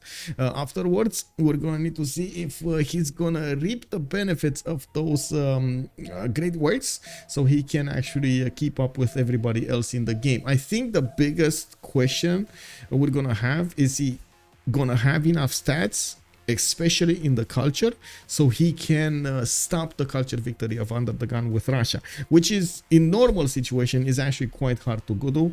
There are a few civilizations that are specialized in this, like Pericles, but most of the time it is very hard to stop Russian full ongoing culture. We'll see. Oh my god, and look at UnderTheGun planning this, by the way. He's big braining this. Okay, theater square, that's gonna be a +6. We do have another theater square coming up over here, a +5 soon, maybe a +6 if he gets us another district over there. We do have another settler moving to the northwest. Now Moksha coming up from in St. Petersburg, Magnus going in Astrakhan, and we don't have city parks anywhere. A few horses, and this makes me think, okay, what is he gonna do? And I do see this. UnderTheGun is moving east side with his settler. Where is he going? Is he actually gonna try? No. I was thinking. Yeah. I was thinking maybe traders here, but there's like no easy connection for them to get traders. Maybe like put a city here and another city here, and maybe something, but probably just on the lake. Yeah. What is the second district we placed in Moscow? Second district in Moscow. This one is theater, and this is Oracle. Oh, this is Oracle. I see. Yeah. Okay, that makes sense. Getting Pingala in there. Yeah. No, he's preparing this. He's preparing acquiring as many points as possible. Yeah, this also explains the hanging gun placements. Like, I didn't think about Oracle. I just expected to be hanging guns in the place of Oracle and be happy. Yeah. But I guess he wants a bigger setup. Yeah, for sure. He wants the biggest setup over here. Well, we do have him with a horse coming up over there, the second horse, and this is a bit surprising, but I gotta say, in previous games we've seen UnderTheGun kinda overlook his armies, like his army count, and this time around it looks like he's gonna be more than happy to try to get some horses out, especially if he does manage to chop them really quickly with his builders and get the maneuver card in. Yeah, he could take out Althea would be amazing as a stopper there. It looks like Alexis Krempp is keeping it. So yeah. Yep, definitely Althea kill. Althea kill. No one is protesting it. He's just chopping a couple of horses and take the city. Yeah, easy peasy. Well, we're going to need to see how fast he's going to get there. Now, we do have him putting on a few campuses. Astrakhan is getting one. Tula is going to get his amphitheater built here. And where is his theater square? Wait, where is... Whoa, wait. Is this the theater square from Tula? This is the theater square from Tula. So St. Petersburg is going to get his theater square over here on the 1-1. Okay, I see. It wasn't as I thought initially. This is actually a missed opportunity. But, I guess you cannot demand perfection on a timer. I actually did have a good talk with UnderTheGun about how much the timer actually takes away from you, right? Because recently in CCC there was like a single player challenge for Science Victory. And like the amount of stuff people achieve there is obviously just like miles and miles ahead of what we usually see in competitive games.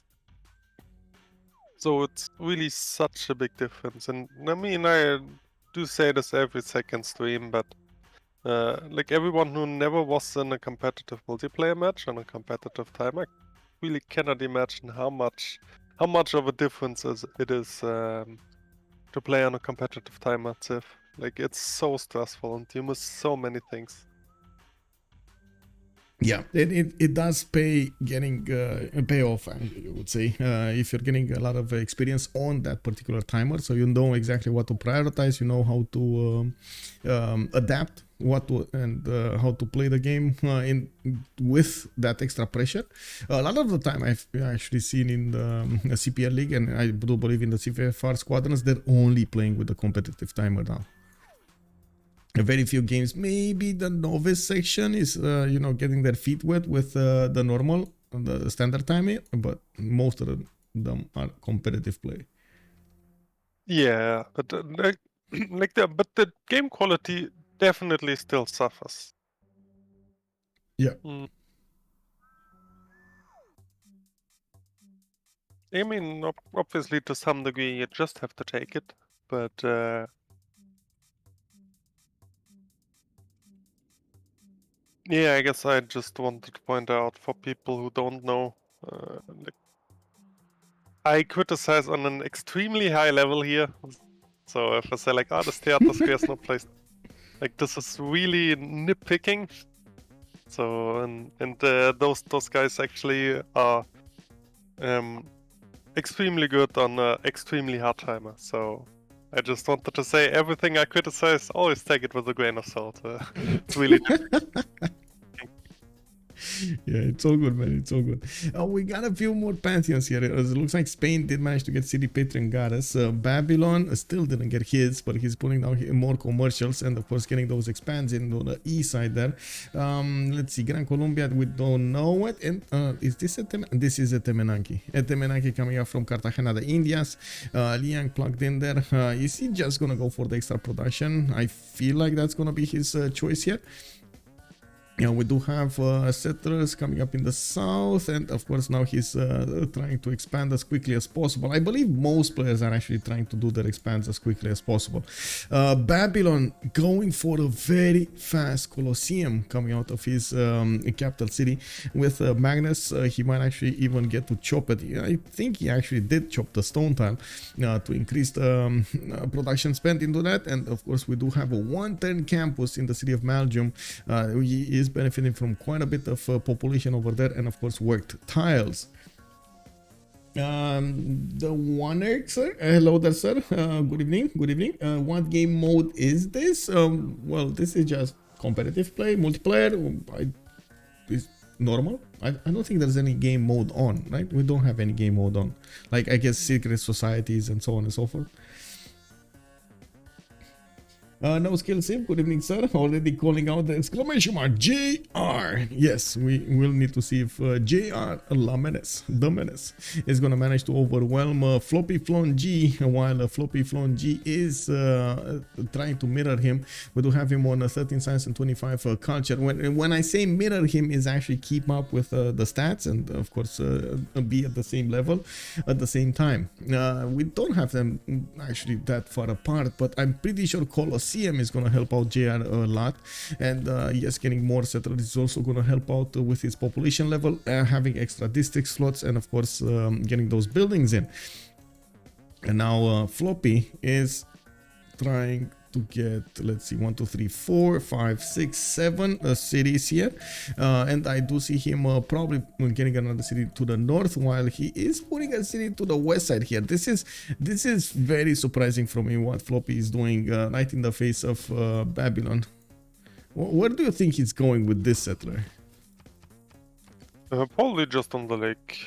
I mean, it's not a really good city, but actually, I genuinely do believe establishing your front line as fast as you can is generally better than just being scared of nothing and wait for it. Yeah. Like, I mean, just like generally speaking, just because there are borders doesn't necessarily mean there's war, right? You just have to pay respect, watch military score closely, and act accordingly. Like these are top players, and they definitely know how to greed out as much as possible without getting punished. So like, Yeah. like usually what happens in those quote-unquote tense situations is people just have builders ready, and if the other guy suddenly rises to military score, you just chop out a couple of units.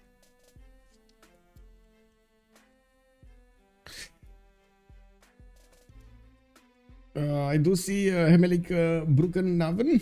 Hello there, sir. Hello there, sir, and welcome, welcome. No Skill is also telling us that he is the current CWC champ and he has the power. Well, let's see, sir. Let's see. What do you I think this is a meme. Oh, yeah. Yeah, Yeah, he actually quoted it. Yeah, I think this was a heated discussion between JR and Falcon where both got a bit personal, but yeah, let's not talk too much about it. Yeah, no negativity, it's fine. Looking at France here, we do having in his audience chamber going into from Paris. I do see markets coming out from his commercials, and they will need to fight for these merchants. We did have already one picked up, so I do see, of course, still two of them remaining, Marco Polo, and I believe it's Ibn Faldan. We do need to see who's actually going to reveal them. The next one is Piero de Bardi, which only gives you one envoy and 100 gold. Not really the best one, but I guess if you're in a pinch for gold, you do definitely want that. A non-freshwater city coming up from France. He didn't actually want to spend the extra time to settle to the southwest and, of course, get the river next to Babylon. Maybe he's even going to give Babylon these cities to the north on the rivers. Is that what's happening here? So he can actually get those that Palgon bonus? I wouldn't think so, because Babylon obviously wants to settle in Colosseum range as much as he can. So I feel like this should be his priority, to settle within Colosseum range rather than working for a river. So two more cities southeast. He does have one here. He's probably going to need another one. We do have him 2 turns away from Colosseum, putting down city parks and of course moving his Liang from one city to the other for the next ones. And we do see that FloppyFlong G settled quite close to him with the city of Shanghai. Neither of them actually making armies. I do see a few horses saying that. Of course, I do see a few horses coming up from Jiaodong and Beijing, while Floppy is finishing up his city count. We do have him getting a trader also to connect the city of Shanghai with his capital. We do need to see what's happening here. Ayutthaya is gonna get it. We do have forces coming out here, and of course this begs the question, is Ayutthaya gonna get walls in time? I mean, it's 1040 and Ayutthaya doesn't even have a classical. Like, if UnderTheGun really can sweep the city easily, this is extremely lucky. Yeah, just get those, sneak those horses in, tap the city center and now go after the warriors. That might be the trick there. We do have also quite a few governors coming out from Russian cities. Governor Victor, we got Pingala, we got Moksha, we got Magnus here. We do have Solikams also settled on the east side, where he's gonna get some more silver to improve, and I do see he's putting down his level for extra faith. He's kind of losing gold though, -4 per turn, and I guess the sneaking is over. Ayutthaya knows what's going on against him, and I don't know who pillaged him, but he has like 4 tiles pillaged over here. What happened? Did Ayutthaya just burn his own farms? Burn soil. Yeah. The Russian strategy. Like, I mean, I don't know. Maybe it was just a disaster, or like, I mean, I don't really see a reason why one would come in and pillage 4 farms. So. Oh, speaker is calling it out. It was a drought. Let's see. What is our time? Yeah, we have probably something like this. Drought. Gen, dust storm, major drought, Bogota. Ooh, you. Major drought Ayutthaya. There we go. Major drought. 8 damaged tiles. Wow. Okay, that's... Wait. How can it damage 8 tiles? Yeah, that I kick. There are only 4. Know, man. Well, I guess you can get it on 7, but it's like 2, 4, 6, maybe, 7. Yeah, maybe he had even more farms down there, which got destroyed. But yeah, I don't know. Did Either way, I repair a few of them and then they got pillaged again? Maybe, I don't know. you cannot repair a farm while the drought lasts. Your guess is as good as mine. You know? What is going on, man? Anyway, well, I guess we never know. Yeah, the Russia army coming up here. Russia is taking care of the Iothian warriors, going directly against the city center afterwards. So there is a builder coming up from that. And what is underneath the warrior? I'm really curious. What is underneath the warrior there? It's like a best. Getting attacked. Yeah. Let's go builder into. Let's have a prediction. What will build Ayutthaya next? A granary? I guess, or another builder. Maybe he feels like another builder is exactly the way to go here. Nastril also saying, isn't just 9 tiles affected all farms and some other get 1 food instead of 2? I will 110 a wall. Ox Daniel calls it out. It will 110 a wall. Oh my god, that would be actually quite funny. Oh well, it is what it is. We'll see. 246 cities for Russia, 246 cities for Kublai, China, and we do have the 7th one going over there. Looks like also China is figuring out that France is gonna put boats in the water here, and he does have 2 coastal cities that he needs to take care of, Jiaodong and Taiwan. He blocked off his choke, and of course I still believe these galleys of France will have the upper hand because of that extra internal opponent's movement. If he does manage to get it going, it's gonna be quite nice. We do have Babylon finishing up his Colosseum, and we do have JR jumping up to 25 cents with 39 culture. Still not even close to Mikado 75, nor do we see UnderTheGun coming close to him with only 43. It looks like Mikado's opening with those theater squares do help him out quite a bit, getting the amphitheaters in, and of course he's gonna need to make up for the lack of science, but I'm pretty sure with this amount of possible campuses next to the mountains, next to the geothermals, he's gonna be fine. He's just gonna need the extra population level. He's also getting these theater square festivals. I guess that's quite a bit of extra culture that's coming up there, and he is fighting for the great writers, while Russia is already on 6.9 great writer points at 10. Didn't finish Oracle yet. It's just sitting over there in the city of Moscow, pre-placed but not worked on. Now we do have the 4th city, Mikado, trying to get as many of these great writers as possible away from Russia. He did manage to get 1, and we don't have any other on Russia. Then the one that's coming up soon, he has 0.1 remaining to get the points for that writer.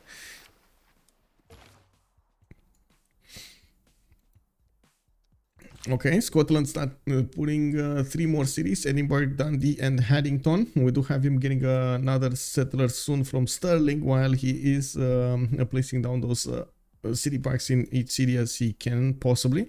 Getting also the golf courses and aqueducting Dundee, not bad.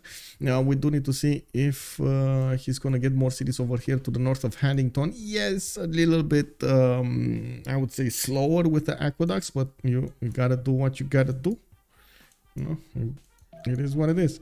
I did notice something a bit curious here. Cadiz did get settled on the east side here, and it looks like it lost its builder because a Chinese scout did come and take it. That was a 5-charge builder, by the way.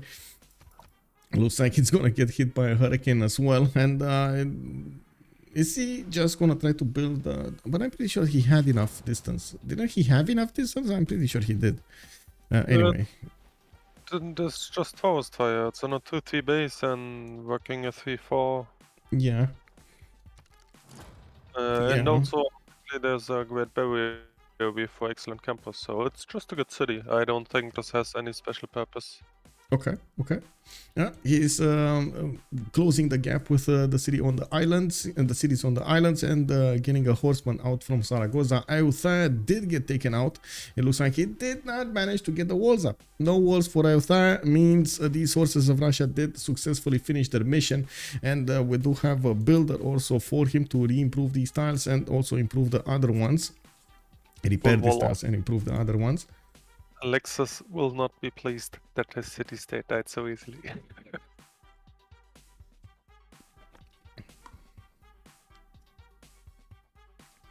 I mean, meanwhile, look at Brussels. There's one galley on the horizon, instantly built walls.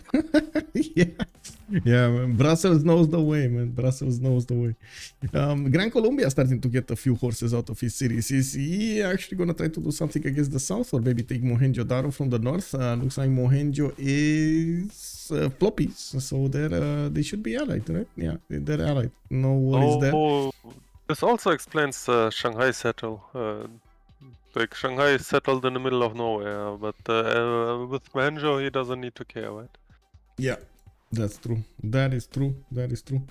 Let's take a look at China. Let's see, Changsha to the north. Oh, you're talking about this one? Yeah. China did manage to get the horses as a defensive unit, and I do see Babylon did match that. Now we do have Babylon also finishing up his city parks here and getting a builder out in two. One from his capital, one from his this one. Shamash is coming up with another one here, and I do see markets coming up from Belgium. There is a sneaky Babylonian scout trying to do some damage. It does look like the horses are managing to keep him off the builders, while we're going to need to see if there's no movement on this Babylonian unit, so it will whoa, wait a second, I see a lot of horses coming up here. What is going on here? Are we gonna see actually some form of aggression? So, okay, sure, I understand you say Babylon is not going to want to war China, but maybe China wants to war Babylon. Yeah, and this is full circle. Like, if Floppy thinks that Babylon and or Catherine will try to grief him at some point anyway, he may as well try to do the first step, right? Yeah, and it looks like that's exactly what he's doing, while we do have the feudalism timing coming up from Babylon, and he's gonna get a lot of builders with the extra 2 charges. Well, next to him, Floppy is building up an army. 2, 4, 6, 7, 8 horses coming around with more possible from his cities. Okay. I mean, that's a lot of forces. Are we hitting, he's on 28 science, so 35 culture, castles coming up in 7, and mercenaries in 2. So he's trying to hit Corsair timing over here against the Babylon. Not bad. Very fast units, relatively strong. They definitely overwhelm the horses in defense. How about the generals, by the way? Is there anything we could England carded for a little while? But other than this, I don't. That's yeah, like no one went for encampment here. No. So all generals still up for grabs. Yep. Oh, I see another merchant coming up here. Babylon did manage to snatch Marco Polo, and I did notice 2 more of these writers did get picked up by England. We do have. He got 3, right? So he got 3. All classicals. Yeah. He got 3 and Russia got 2. Yeah, that's it. They finished.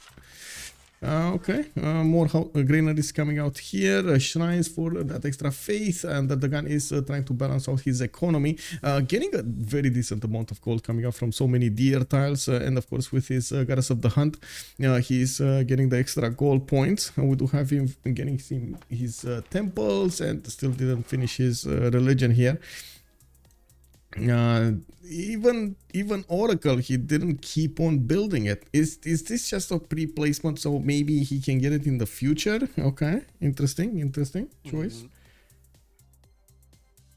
Yeah, the thing with Oracle is there are kind of 2 main purposes. One is you just build it to get a lot of writers, but like the opponent obviously projected, and when you realize the opponent projects, you can really delay Oracle, because like the only other purpose of Oracle is really just to have a nice boost on generic stuff. Like for example, in a Pingala city, you can place an industrial encampment to have an easier time to get those generals or to get those engineers, and later obviously just for culture victory. So like after the classical writers are gone, there's really no rush for Oracle.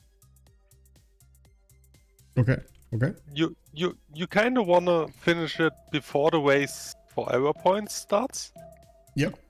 So like this would be about now, because like usually on the late 40s, people realize, oh, golden is close. I need to build a wonder. What is left? Let's see. Let's chop this, right? So this is a typical timing where Eric gets denied.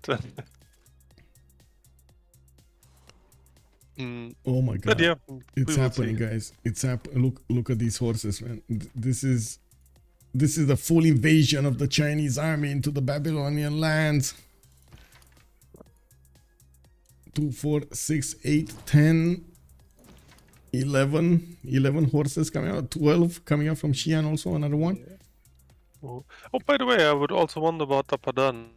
Is there actually a good space left in Russia land for Apadana? Let's see. Well, good space. I guess not. He's gonna need to put it over here in the 1-1 tile to the north. Other than that, Well, he doesn't could look also like place it on the hills here. for some theater adjacency, but yeah, that's up to him.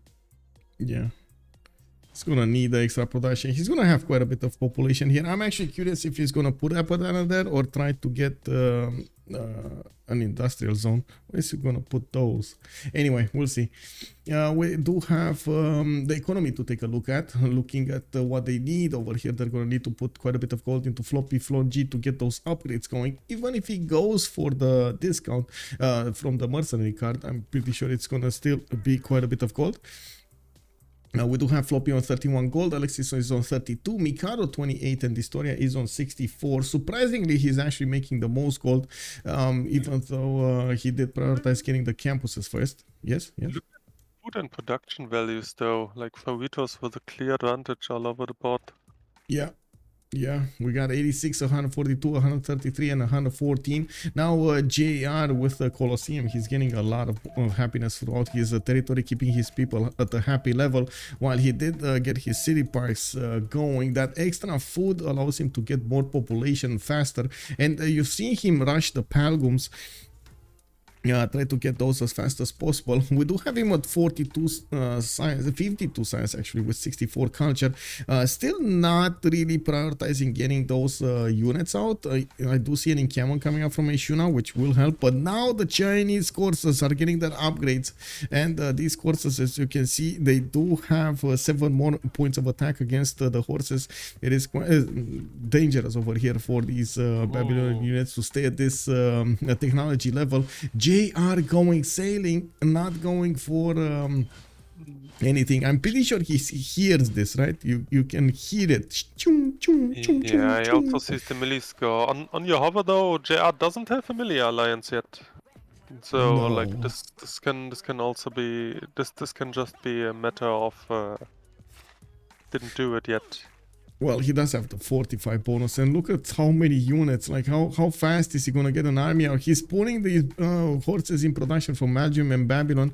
He's 4 turns away from castles, and we do have him actually, needing 2-3 turns to actually get these units over here.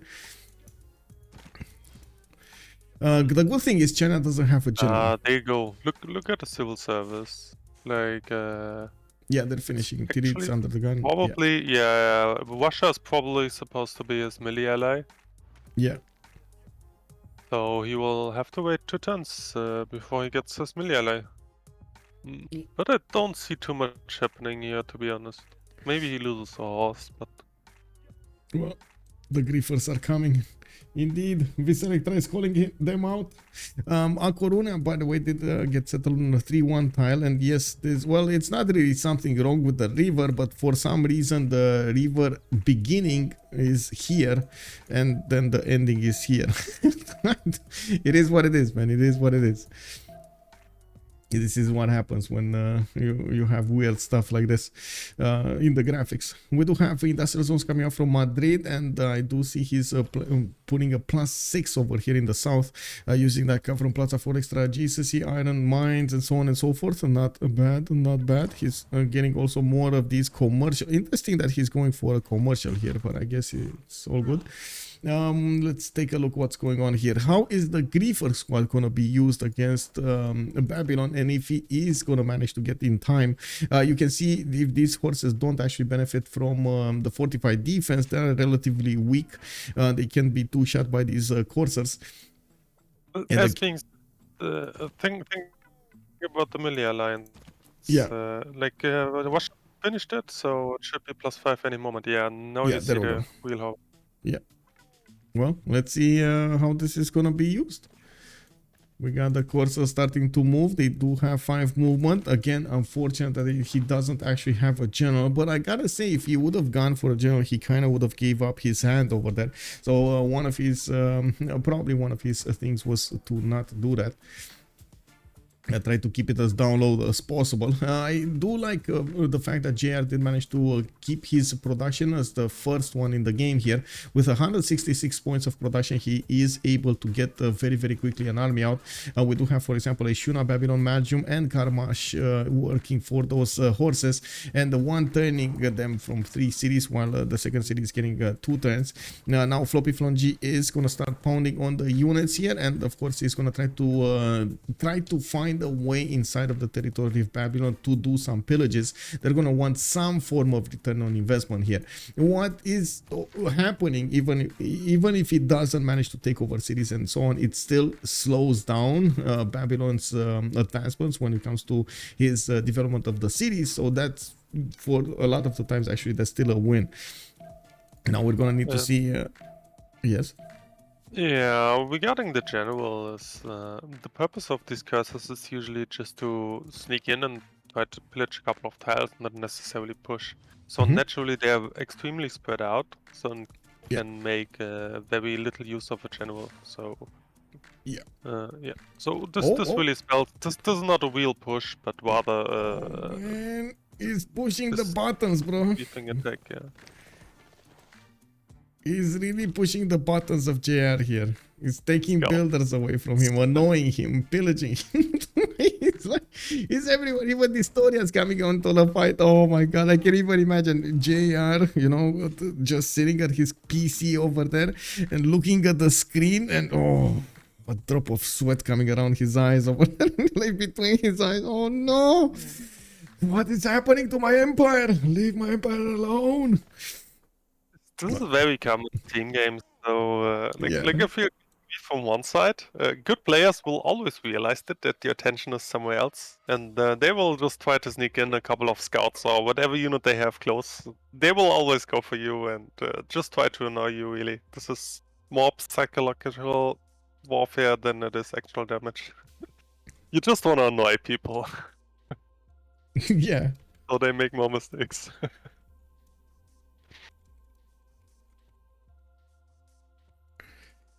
Give me a second. Let me actually take a look at the era score here. We got 3 more turns until the next stage, and there still is that massive difference in production and food between the two teams. Freritos keeping ahead in that advantage. We do need to see if they're going to manage to also get the era score points necessary for the golden age, with Tidube coming up on 38 out of 48. Still has 5 cities to over here, getting his city parks going, and I do see he's getting a few more settlers as well.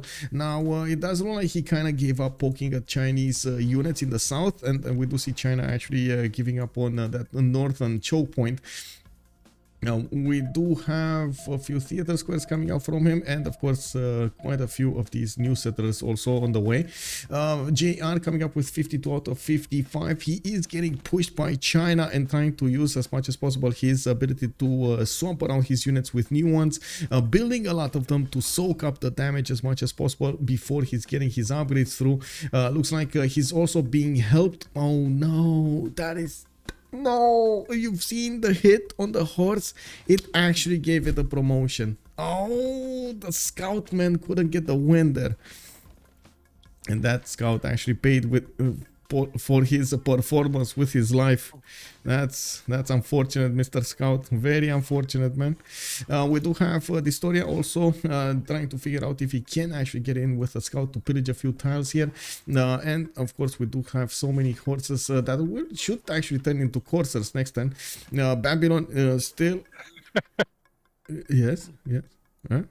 What's funny, I'm just laughing about the scout because like just this turn and Babylon grew into 3rd ring in the aluminum tile. Yeah. So before the scout was hidden, and Disto probably didn't look and thinks the scout is just still there. hidden. Yeah, it might be actually. Yeah. But as Babylon grew, now the scout is revealed, and He's gonna take it. Well, he is in ideal territory here, so he's actually benefiting from 24 health. It's still not strong enough to withstand the damage of multiple attacks of a horse, but you know, it is what it is. I do see yes?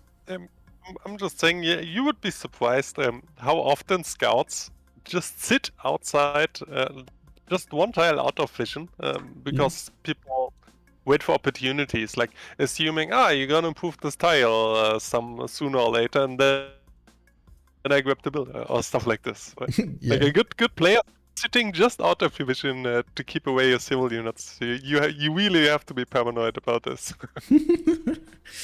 Well, we do have JR 1 point away from a golden age. UnderTheGun is over the necessary points to get his golden age, and he did actually finish Oracle here in the city of Moscow. We do have him putting down some campuses. He's going to get a +3 soon, and of course Titiits coming up next with 60 out of 53 is actually getting quite a few cities, starting to put them down on the east side. 2 more got settled on that island, and it looks like he got another builder for Cadiz. Now it also looks like China is actually significantly forcing Babylon to get a defense out, while Babylon did get his era score, and we do have Tidube also 1 point away from getting that era score for the next era. For the next age. FloppyFlong G seems like he's going dark on 36 out of 39. He's actually gonna drop quite a bit when it comes to his culture generation, and I'm not that convinced he's gonna get the bonuses from the extra +5 card against his opponent over here. Did you actually lose the settler? I believe there was one walking to the sea on the right, right? See on the right, this one, right? Well, I guess it's not there anymore. Settler earlier. Yeah, okay. I think he must have lost it. Okay, it might have. We do have him putting down a theater square here. That's going to be a easy peasy +6 while he is placing down his industrial zones. He's going to need to build some aqueducts for them to get them to higher adjacency. I do want to take a look at the other BlackPitre players, because we got this turn and this turn only for them to get the golden age options. Alexis Krempp coming up with 65 out of 62. He's getting more settlers out, so he got his golden age. Etemenanki built, and the beautiful land over here in Cartagena de Indias to use. We got Mikado 66 out of 61, and we do have Distoria 58 out of 57. So only Floppy is going to be the one that's going to miss his golden age, and we do need to see if that sacrifice of his will actually play, pan out. Give his bonuses? Anyway, give him a good return on investment. We do have Edinburgh starting to get another campus. This is going to be a +3. We do have the aqueducts also starting to give the bonuses to the industrial zones, a +12 over here to the north of Stirling, while we do have Scotland getting 3 great engineer points a turn. Babylon is already getting those 2. And let's see, is there any movement happening here? It looks like he managed to get a mine, but that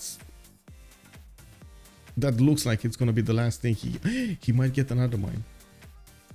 He might get another mine to the north over here. This land is open, the choke point is open, and of course Floppy will need to make sure to actually last move this.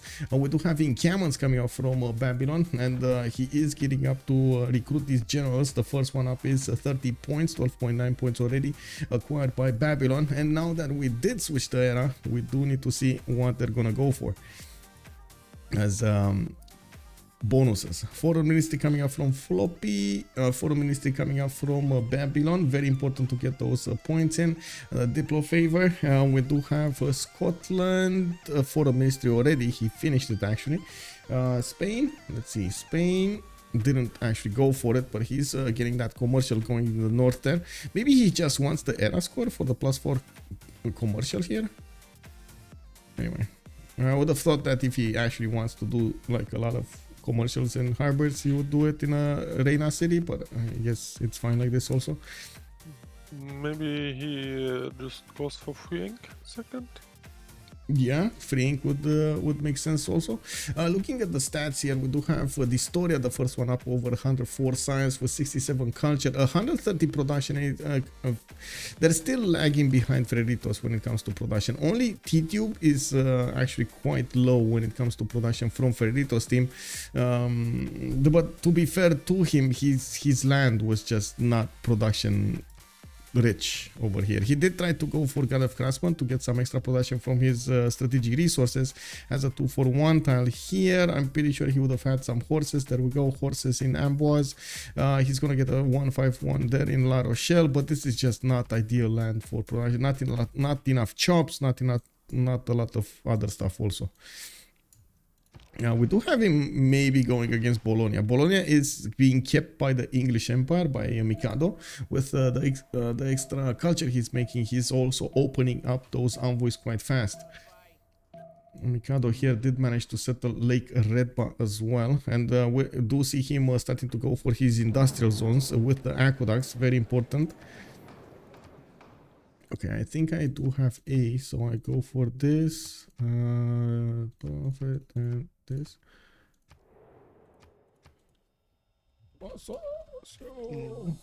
So I actually grabbed the drink while you were going through the Ever score. I assume everyone except China got golden? Yeah.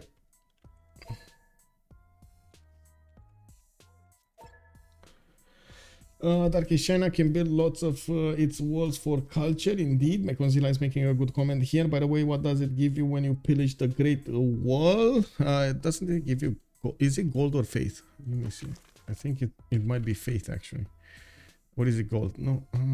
Anyway, let's see. Great Wall. Wait, this. Gold. Yeah, there we go.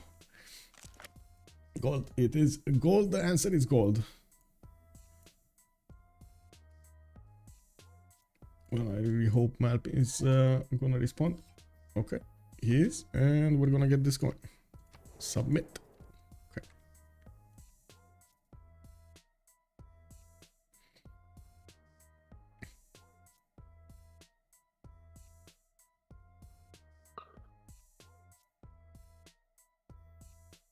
Yeah, so I actually like that JAsk completely going down back to simming after he secured his front line. So like a lot of people often overreact to a push like this. Why? And this obviously also adds like efficiency for kind of free when people just overreact to actions to you, right? Yeah, but JR very cool-headed here, like just chop the right amount of units to defend here, and now goes back to simming. Yeah, pretty good. He knows exactly what he needs to keep these coursers from actually poking at his cities. He counted the tiles, and now we're going to need to see him get ready with this one, though. Sapir is going to lose his builder. He does have a courser coming out there, and we do need to see if China is going to manage to pillage. I think he's still going to manage to pillage, right? Then we're going to need to see how much gold he's going to get, but you know, that's going to be a good pillage. That's what, at least 2 coursers per pillage? 2 courser upgrades per pillage? You say that. It would be a lot more annoying if the cursor just keeps going north and forces France to react as well. Yeah, that is true. That is so true. It is a bit harder for him to do that, but yeah, that is so true. If only he could have gone through Bologna's land to get to Lyon. It would be so annoying for Titiub to handle it. Okay, so let's see what happened in the World Congress, and then we're gonna go through the choices of the players. Robert the Bruce not going via culture, okay. A great general not having the points, and it does look like Diplo Victory did go to UnderTheGun. UnderTheGun does have actually the opportunity to get that Statue of Liberty going if he actually wants to focus on that. Getting his Grandmaster Chapel GMZ in 3 turns, and I do see a great library coming up from Astrakhan. We do have Reina also settled in Solicams as he's building up trade routes trades towards Spain. And looking at what's going on over here is Gran Colombia actually, I think he's attacking Brussels, right? He's not defending again or getting those units to upgrade those. Let's see, Brussels, UnderTheGun. Yeah, so UnderTheGun knows what's happening here and might actually try to force the war against Gran Colombia. Looks like Tidube is going to be in a free inquiry golden age this time. He noticed that he's a bit late in the science. He's 82 right now with 54 culture. He's going to have quite a bit of culture coming up from his chateaus and his city parks, and I do see he's actually working them. Looking at the tiles over here, they do get the animation, and of course that means they are worked by the population. JR with 81 science and 90 culture definitely jumped up ahead of FloppyFlong G. That's double the amount of points, and this might actually come back to haunt Floppy in the next 30 turns when Babylon is going to get to that tipping point of way too much advantage over China, getting him to the higher technology level, higher culture level. We do have JR second paintbrush and voice golden age. And what is this guy doing here? Not doing much, actually, I would say. Not doing much. UnderTheGun, 46 science with 135 culture and 200 production almost with 146 faith per turn. He can actually buy out quite a few tiles here. And we do have him getting a scientist next to St. Petersburg, getting that GMC in 1. And finishing up his other wonders. A settler coming up in 4. Now, paintbrush and voice is usually the way to go here in the second era with Russia. We're going to need to see him still needing to expand and still needing to get his cities going, improved and so on with builders, and that's, I guess, the remainder of the sentence there. We do have Titiits, did go for a free inquiry, like you said, and he's going to benefit from 2, 4, 6, 8, 10 cities, which will get harbors in. He's already on 99 science with 38 culture only, and starting to get his missionaries going from his religion, Zen meditation with stewardship, getting the extra science for the campus and the extra gold for the commercials. While I do see England also did manage. Oh, wait. Oh, they're not close. They're not close. It's fine. England is far away enough that they're not going to fight each other. It's all good. England did get his own religion with divine inspiration for the extra faith of the wonders and defender of the faith. Okay, not bad. Still getting these great writers and benefiting from 98 culture. Okay. Floppy, Dark Age. Does he have the extra +5 on his units? He does have the extra +5. He still cannot push through the Babylonian line of defense. So basically that doesn't really give him much. We do have Alexis Krempp on 52 science and 50 culture on Simon Bolivar. Let's see, Simon over here, 2, 4, 6, 8 cities and 184 production. Actually starting to catch up to Freritos boys. We do have him putting down more campuses, getting his industrials down, getting a few more settlers going, and looks like expand, explode, exterminate is going to be his choice. Mikado, 88 science, 98 culture. Good actually balance between his culture and science. I'm a bit surprised about his lack of production, but he's making up for it, and he's going to have available shipyards alongside these industrial zones. Not to mention he's going to have the science to actually go both trees. Very important to get that. Distoria, 136 science with 77 culture. Second paintbrush and voice golden age. And we do need to see what he's doing. Industrial zones, he's getting the production going, 157, and getting industrial zone logistic projects here. He really wants Emotep. He's on 4 great writer points at great engineer points at 10. We do need to see how fast he's gonna try to get those projects in. Has Spain in the south to worry about, and yeah, there we go. Spain actually settling in the north with 1 city. Can he get 2 more? Like, I was about to say Mausoleum will be very good for him, but he actually didn't build a harbor. A single harbor, yeah. That's a bit. Yeah, so I guess no Mausoleum for Scotland. So I actually don't know what the purpose of Emotep is here then. Well, I'm pretty sure he's gonna try to use it on a wonder. Which wonder? We're gonna need to see. Yeah. Also, Eleanor used to be known as Mrs. Free Ink second, so yeah. And just because of the syntax show. If you go Yeah, third or second everywhere, you just get naturally high amounts of culture. So you definitely want to go freeing second. yeah, he is also on 12 great writer points a turn. Babylon's on 3. Russia, though, did jump up to 19 great writer points a turn. With, of course, Oracle and the Pingala double. I do see scouts being bought here. A lot of them. And this is just scouts for amenities, probably. Just to get a unit inside of the city and min-max this. Let's see. This is extremely common on monumentality civs. Yeah, not yet, though. You didn't plug it in. You get Grandmaster, you get Theocracy, and you buy a scout for, I think, 15 faith a turn for free amenity in every city. I do see him very aggressive against Gran Colombia in the north. He does have the faith advantage over here, and I do see he's actually going to get quite a bit of help from Brussels to poke back against these Gran Colombian units, while his settler is going to get to be put down on the stone tile there. He's also going to get the ability to build a road from there to his capital and buy out units. There was a change at some point for GMC. As far as I know, you can't really buy out units from conquered cities anymore. You actually need to get one of your own there, and this is what happened. Which actually sometimes leads to funny interactions where you push, like where settlers are frontline, because you just want to settle next to your frontline to keep buying units there. It's sometimes very funny to see if a settler walks frontline first, like escorted by a tank army or something. But it's efficient, but still looks funny.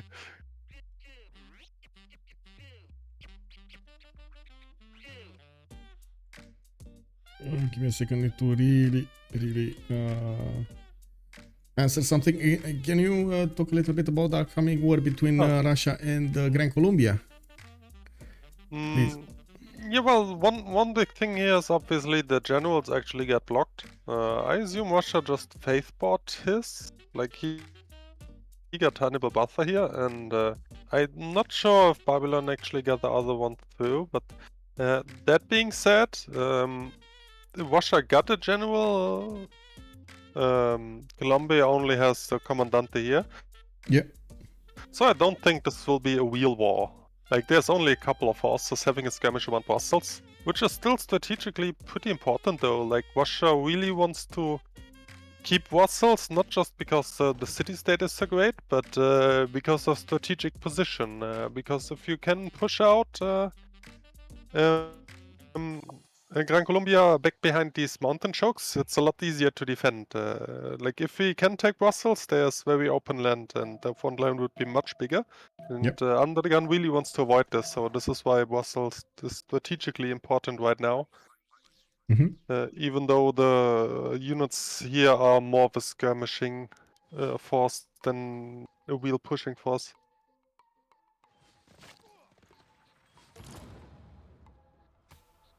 Oh, JR actually put down Apadana. I just saw it pop off in the prediction. He actually finished it. He did also get Isodor of Miletus here. He's going for Kilovakisivani. He does want the extra envoys in there. Very important one to have here. And I do see he managed to totally block any kind of advantage from China, or I should say way into his empire from China. The pillage is real. Lyon is under attack. He did it actually. Yes, I love it. As being said, like some people just go for one mine pillage and feel good about it, but this guy is the real hero. Like here's like one cursor is completely annoying 2 players all over the place. this is the unsung hero of the game. And he's getting a navy out. FloppyFlong is switching strategies entirely, going for cartography here, coming up in 4 turns. France does look like he's also building up a navy of his own, but he's now going for castles. He's gonna get that free spy, and we're gonna need to see if he's gonna jump up to the top part of the technology, so he can get his caravels also. Now this might be dangerous.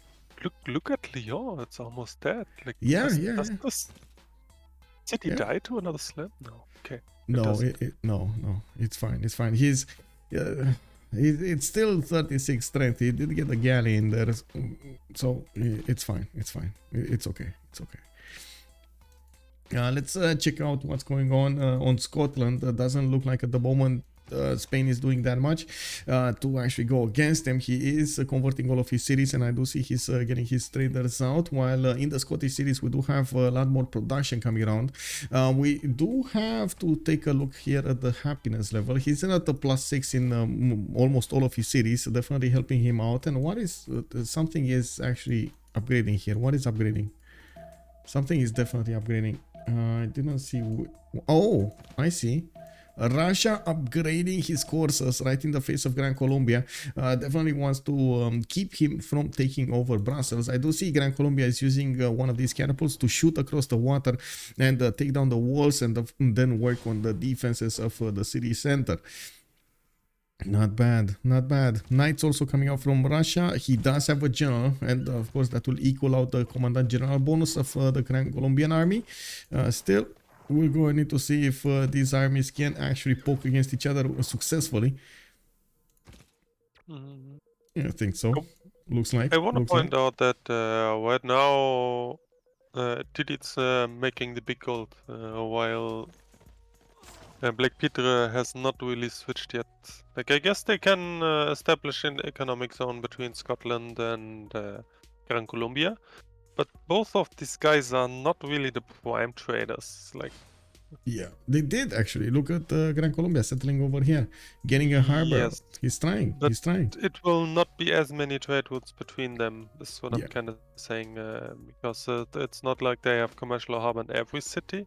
Well, Yeah. Spain just spammed harbors all over the place and trades to Hammurabi under optimal circumstances. So I guess they're 300 gold now. I guess they will have an advantage in the GPT for the longest time.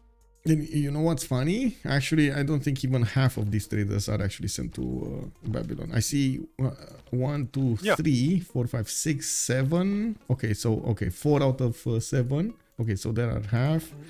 Yeah, he's this is Valencia to Belgium. This is fifth one. Okay, there we go. 5 out of 9. And this is 6 out of 10. Okay, 6 out of 10. 300. I also do believe JR has at least the second trader merchant, which gives another +2 on all of these trade routes. So yeah, Titiits will have a big GPT here. Yeah, he's going crazy here. And I guess I do have to say, when I saw the draft, I was thinking, Spain really would not manage to really get the goal for everybody. Oh man, I'm gonna eat my words, man. He's managing to do so much gold. He's double the amount of gold that BP is outputting throughout their empire. Empires actually in total. I think he will be 500 to 600 before, and then he will be reform the coinage, which will probably make him close to 1,000. Yeah. Yeah, this is gonna be so good here. You're so good. I do see also UnderTheGun is managing to push back the Gran Colombian army using these courses to go against the remaining units that were bullying Brussels, while he is managing to take most of them out. Alexis Krempp is still settling. He had quite a few settlers on the way, and from what I do see, he's getting Panama here in the south, and needs to rebuild his army. Now getting coursers to actually match the technology of Russia here is going to be quite important. There's also a comment here from the chat. Russia is so big if you also count in the fake faith production, which, yeah, I do have to say, he's definitely using that production from something, and I'm pretty sure he's buying out units over there on the front line. We've seen quite a few of these knights come out, and it kind of feels like that's his, I would say, that's how he's converting the faith pattern into production. Oh, Mahabodhi temple coming up here.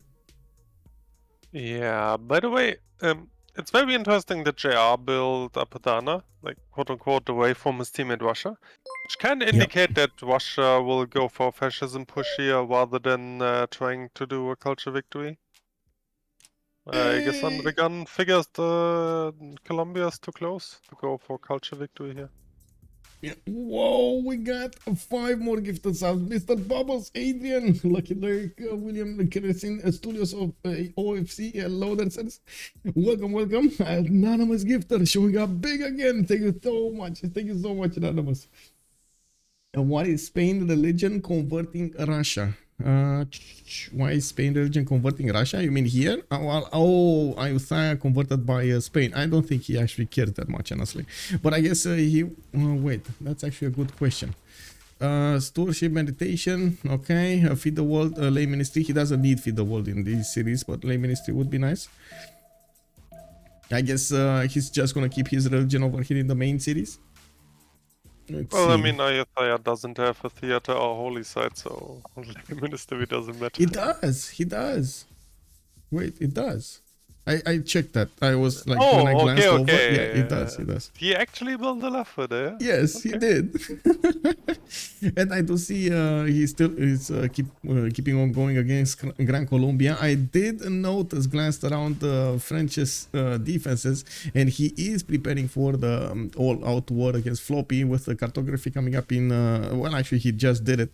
Now, while Floppy is actually the one lagging behind, 1 turn away. Well, I guess Floppy is gonna finish up plugging the choke to the north, and that's about it. Volksor, hello there, sir, and welcome. Let's see on the west side here, what do we have? Scotland. We don't have industrial zones coming up from Edinburgh. He did finish the ones here for the production. And looking at the numbers right now, they look a little bit better, but they came a little bit later. BlackPitre does manage to get 3 of their players over 200 production, while only 2 of the players of Freritos do have over 200 production. Of course, JR over here does have quite a bit of science and culture. I do see Distoria though. Man, Distoria is getting quite big here. Look at the mausoleum on the lake. I hate it. He did it. Man, he didn't care about those points. He did. Yeah, he would have had so many good tiles here. Imagine if he just built a harbor there. You would have had the housing. You would have had the great fish, and now I know the production and everything. Yes, I don't know. Mausoleum on the lake. Such. Yeah, it is what it is. Sometimes you gotta adapt to what you get. It is what it is. Not ideal, but at least he did manage to get it, and he's gonna get that extra charge on all of his industrialists. It's gonna be quite nice. Let's see, getting James of St. George actually next. We do have Titiits to the south that it's also benefiting from that 255 production, getting his science up with multiple campuses and getting the universities in. With his religion, he's also gonna get that extra +2 science for each of these campuses. Pretty good, not bad. Also on Gran Colombia, I gotta say he is coming back online to get that science and culture. On 120 science, 66 culture, we do have him with only 58 gold per turn, and he is building up more and more of these coursers to keep up with the Russian aggression. I'm actually very curious how much Russia will try to go against Gran Colombia, because honestly at this point I don't really see him winning any kind of war here, like any kind of maneuver against these coursers. Well, I guess that was a weaker unit. That's it. I think this was a mistake what UnderTheGun just did. Okay. Yeah, like the warrior was an obviously very easy kill. Yeah. And he definitely should have done it with the knight for the military science boost. Oh, right. But he killed it with the cursor. Wow. It is what it is. He did kill with knights other units though earlier. I'm pretty sure. Well, maybe he has it already. But I didn't see anything. But actually, like, this is the main reason to fight. He doesn't have any. He doesn't have any experience on these knights. What? He did not attack with the knights? I'm pretty sure he was at Brussels. Oh, whatever. I guess it is what it is. Yeah, but I mean, these are obviously the little things, but it can make a huge difference. Can make your cursor like your. How's the Russian curve called again? Not cursor, but the Cossack. Yeah, it can make the Cossacks appear 2 or 3 turns earlier if you get the boost. And also, obviously, you just boost for your team then. Again, it's actually really valuable. Like, it seems very little, but it's actually pretty big. Yeah, I agree. Let's see. Start Spanky. Hello there, sir. Buonasera. He's actually scratching his head right now. I see Earth did come back from eating. I do hope you had a wonderful meal. And of course, welcome back. We did have 2 remaps. And man, the one, the only, Cleozin did manage to put 1 point in and got everything else. He was the only one who predicted it's going to be 2 remaps. Also, we'll spend Canal to Scotland, or is it not worth it? I guess we can actually talk a little bit about this Canal possibility over here for him. Later on in the game, I'm pretty sure it is going to be worth it, especially if he does manage to get the upper hand on Distoria. Making Scotland war is going to take away a lot of his bonuses, so you gotta try doing some kind of aggression against him.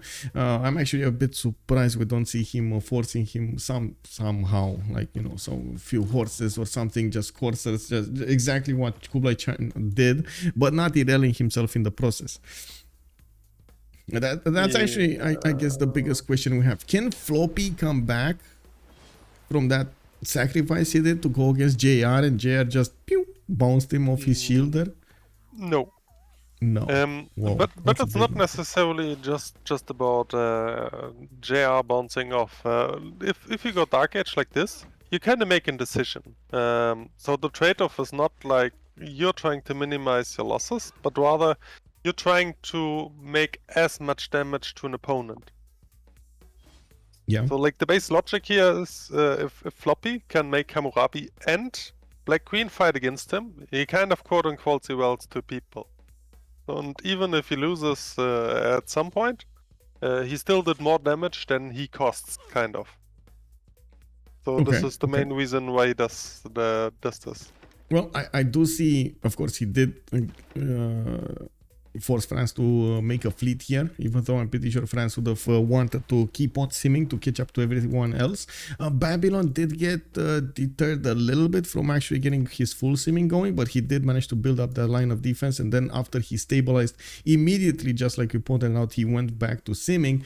He did manage to get a Padana in the meantime. We do have Kilvaki Sivani. He's getting those trade routes going soon to externals. There we go. Zaragoza starting to come up in the endpoints. And of course, Titiits sending so many traders to him is going to help him out a lot, especially if they're plugging in Wieselbank and getting that food and production for both cities.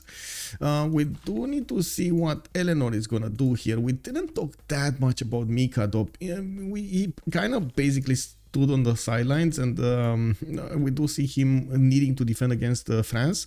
He got a lot of culture going. He's on 102 with 114 science, while I do see right now in the culture, he, especially after he didn't go for a second pen brush and voice, he doesn't have as much as, for example, UnderTheGun with that pen brush and voice on his districts. He does have the writer number here. He did manage to get quite a few projects and recruited the majority of the writers. Oh, Russia poking at Bradford. Wait a second. That's actually a dead city. Is he gonna get a walls? Oh, he got a walls. Okay, James of St. George got taken. We do have builders coming in. Pillages. UnderTheGun is getting his money's worth here. Still Yes. huge damage, yeah. Yeah. This is what happens when one is not prepared. Yeah. Well, one needs to be prepared for anything. I gotta say, when the Corsair coming around, you gotta get crazy. Beautiful heads up play by UnderTheGun, by the way, not just focusing on trading with Alexis mindlessly, but rather spreading out and making some damage while he can. Yeah. Well, he did notice his damage counters are not really helping him against Gran Colombia anymore. 57 against 69. That's not gonna be good. We do need to see some crossbows coming around, or even stronger units. I do think he has the upper hand when it comes to stats, though. By the way, we can see the front line establishing with what I talked about earlier, right? Like these chokes are pretty easy to defend for Russia. So this is why he has the confidence to spread out and grief Eleanor a bit.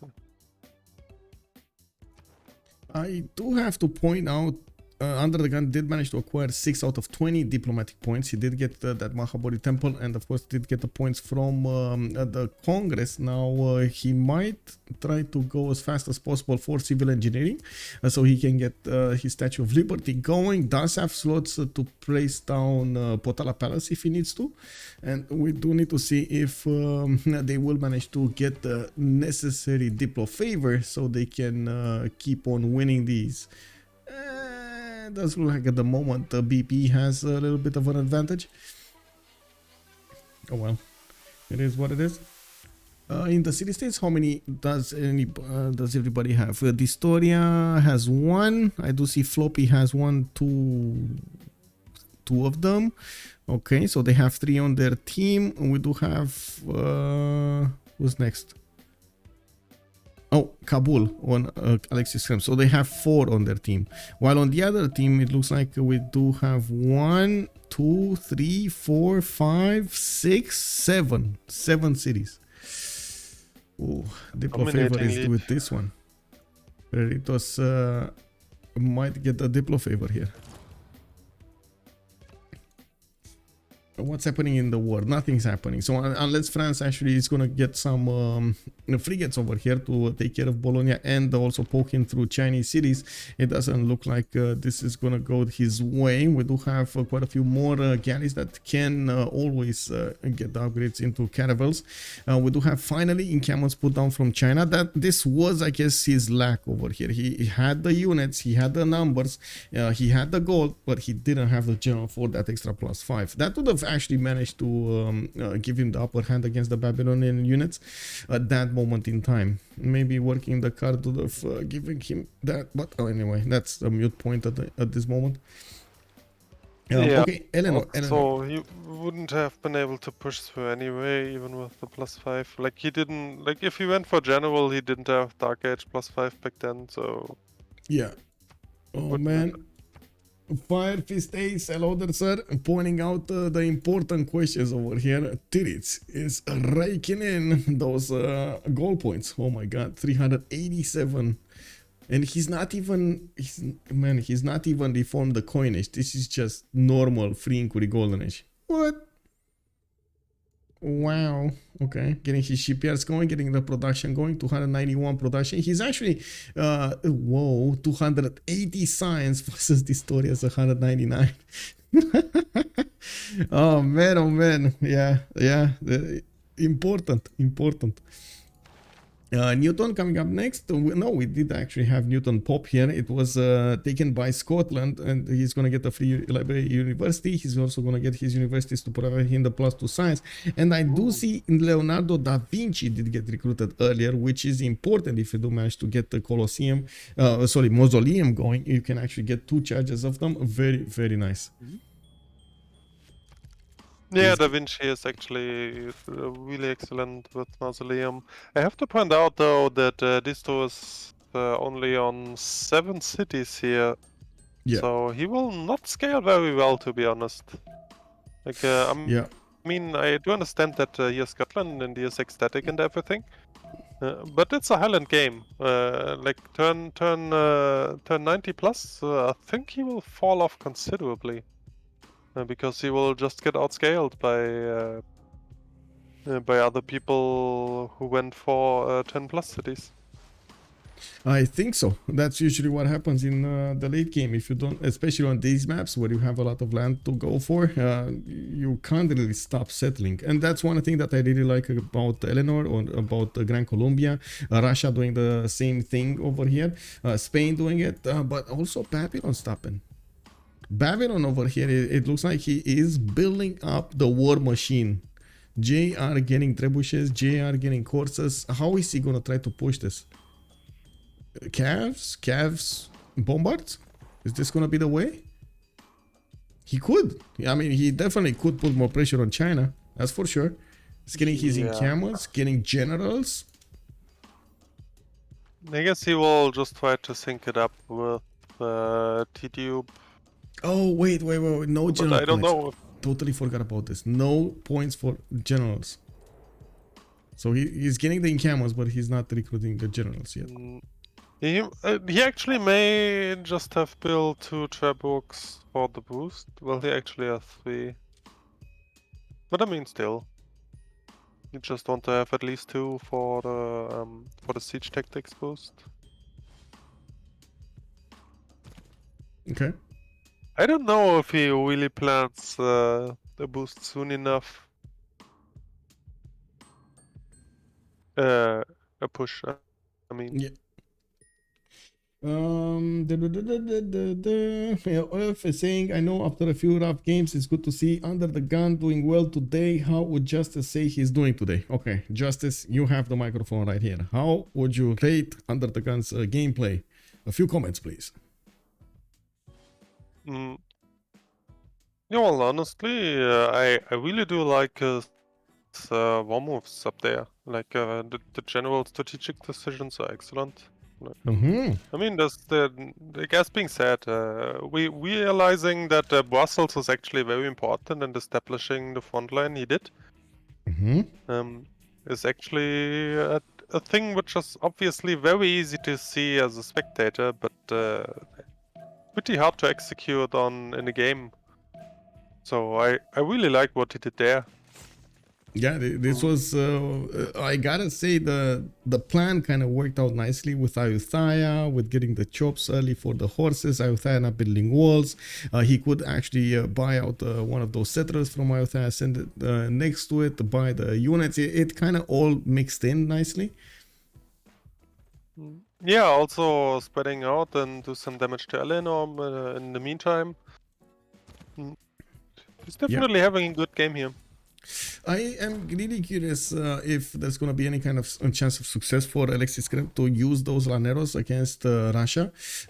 We don't have Russia actually that far away from getting his own Cossacks, which, well, we've seen before Laneros versus Cossacks, and the Cossacks do tend to defend them. Now, we're going to need to see if that's going to be the case today as well, especially with no general here.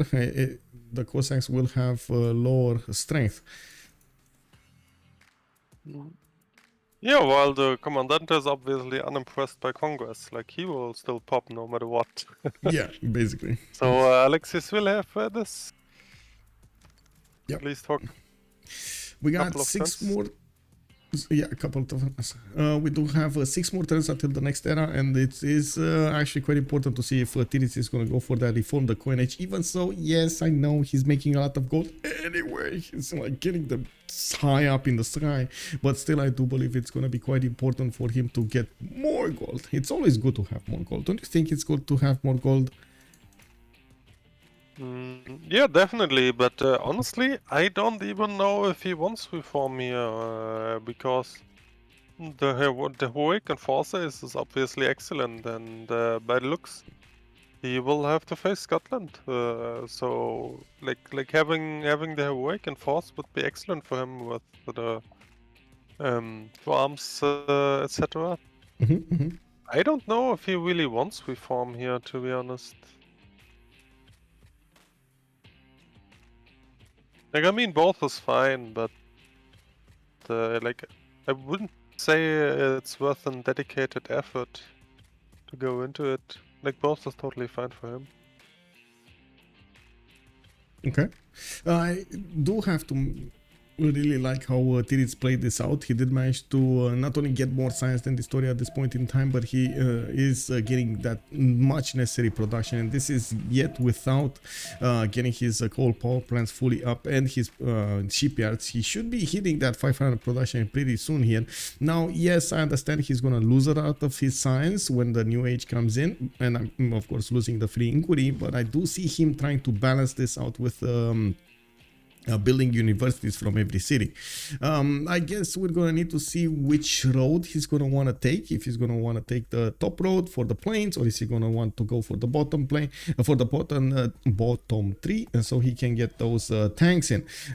Plains might be a bit easier against Scotland, but you can see Scotland already getting his industrialization going. He's also gonna jump up quite a bit in the production here and have an easier road towards plains, not that far away from them. Now we do have also Gran Colombia, 1 turn away from getting military science. Yes. You chuckled a little ju- bit there. What's going on? Yeah, I'm just always amazed by the amount of pre-builds there are. Like, Pre-built it's for really just Laneros? like map Yes. filling like every tile and never. Yes. Yes. Always nice to see I when do people like commit. what's yeah, me too. I do see what's going on here with Spain trying to breach the fog of war to see what's going on. He wants to see if there's actually gonna be a way for him. Ooh, Distoria on the buttons did manage to take down that missionary, but that kind of revealed himself that he has coastal cities there. So there might be a possibility or even a thought for Titiits to get some form of navy over there to the northwest. We do need to see, and I'm pretty sure we're gonna see it quite in time to see if that's actually gonna be his choice. Laneros here. This next turn. Okay, next turn. UnderTheGun is also gonna get next turn his Cossacks, and he does have quite a few pre-builds in Saratov, bringing more. He didn't yet connect his main cities with the northern ones in terms of like getting somehow a road between them. I guess we're gonna see when that starts to come in. And you look at that. He keeps on settling, man. He keeps on settling. Very important. We got another comment here. What does Scotland see of Spain? Let's see. Scotland see. I think Scotland see of Spain. Distoria here. Not much, actually, not much. This bit of city, this cities, and that's about it. He doesn't know about all of this over here. Well, he does see a decent amount, I would say. It's more than not much. Also, F is saying, yes, this is Titiits. Why Titiits is my favorite to watch. Doing incredible today. Yeah, indeed. Man, very consistent player. Very consistent player. Okay, so now we're gonna see those landers start to pop over here on the borders of Alexis Krempp to the southeast. He might actually manage to do a few, take out a few units from Russia before Russia manages to reposition his courses inside of his territory, so he gets his own upgrades going. We do need to see again the era score screen, and I do see Titiits is 4 points away from getting his next golden age with 80 population and 11 cities. UnderTheGun is going to be also in golden age, 2 points out. He's 10 cities and 77 population, very close to each other. On the other side, we do have a Floppy, 70 out of 64. He's also going to be in the golden age, while Gran, Colombia, Eleanor, and Scotland will go dark here. And there we go. We got a Janeros pop here. Popping like a sad. And what do we have here? Is there any way? No, they're still not managing to do any kind of damage against each other. We don't have pre-builds for frigates, and it doesn't look like France is going to be interested in doing some more warring on the seas there. He just wants to get his sim and try to get relevant in the game. He does have 200 science, 93 culture, but only 58 gold per turn, and not really amassing that much of economy there. He's trying his best. 223 production also. Oh, the biggest scab attack. We do have Babylon coming against China. We do also have Spain starting to convert the cities of Babylon to get that Zermentation in, I believe. Yeah, Zermentation with stewardship. I gotta say, a lot of the times these extra points of amenity give you, like, make the difference. You know what? They actually make the difference. You would say, but it's one amenity, man. But it's actually a big difference. Nice, yeah. But I wonder though, if they are used a lot of gold to upgrade Cavs, do they actually have enough left to upgrade UnderTheGun? Yes, I mean they're making more than 600 gold a turn. Well, yeah, these turns are still critical though. And look at BP, they have like did zero. UnderTheGun upgrade already? Yes, he's upgrading right now. And buying more units. It's fine. Yeah, it's. Let's actually take a look at the damage here. Should be okay. Ooh, yeah, that was something against the Cossack core is dying. Oh my god. And that is with a +8 bonus of Lanero. That was like the maximum I could get over there. And that's against the core though. Let's see against the normal. 80 against 85. Okay. Still the Russian Cossacks come out victorious here. Especially Squadron with the happy scientist, the awesome stuff. Let me actually. Oh, he did pick up the happy scientist. I didn't. I guess I didn't see that. Did he? Did he? I think the happiness guy is still up for grabs. Yeah, not yet. Not yet. He does need to get it though. Definitely needs to get it. What's happening here? And I guess we do need to see if Babylon is managed to breach the defenses of the Chinese cities. If they do manage to start to overwhelm the Chinese defenses, of course, it's going to put quite a bit of pressure on BlackPitre overall. He still was getting some economy for them. FloppyFlong G was on 91 gold a 10, and of course, you do see him benefiting from quite a bit of favor. While I do think this time around, I'm pretty sure BlackPitre is going to win the Congress. We do need to see if JR is going to manage to take him out before he's going to get, before China is going to manage to get a safety settler. He does have the safety of England, for example, to try to go for, but honestly, it's still going to be in range of those units. He needs to get somewhere around here to be safe between Gran Colombia and England. That's a long way for him to go for, especially with no roads. This will take so much with just a single settler. Actually, there is a road here, but I guess you can use it if Muscat is not blocking you. Actually, Muscat has a real army. Yeah, Muscat is big. Okay, so let's see the pokey here. We do have these Babylonian caps managing to do more damage than the coursers can withstand. China is getting a few crouching tigers, but they're not strong enough to attack into the caps. And looks like JR did overdo it a little bit, which I really like actually. Like you said, committing to this war. He's getting the bombards from behind that, and of course he is getting a decent amount of these caps to go. He should be coming up on nationalism soon if he didn't get it already. Oh, he does have nationalism. He's waiting to actually core up his units so he has more of them to attack into the Chinese army, which is pretty good. It's standard tactics here. Now we do need to see if pikemen are going to manage to stop this. Of course, you do see him planning out multiple pikemen in his training slots from Shanghai, from Taiwan, from his capital city, from his other cities. He's getting as many of those as possible. But Babylon is managing to get in, and we do have a few victims over here of the initial warfare. Ooh, got the Corsair, couldn't get the builder though. Yeah, the cursor ditched the builder. Yeah, he's like, no, you're on your own, bro. You're on your own. What's happening between Russia and Gran Colombia? Is there anything happening?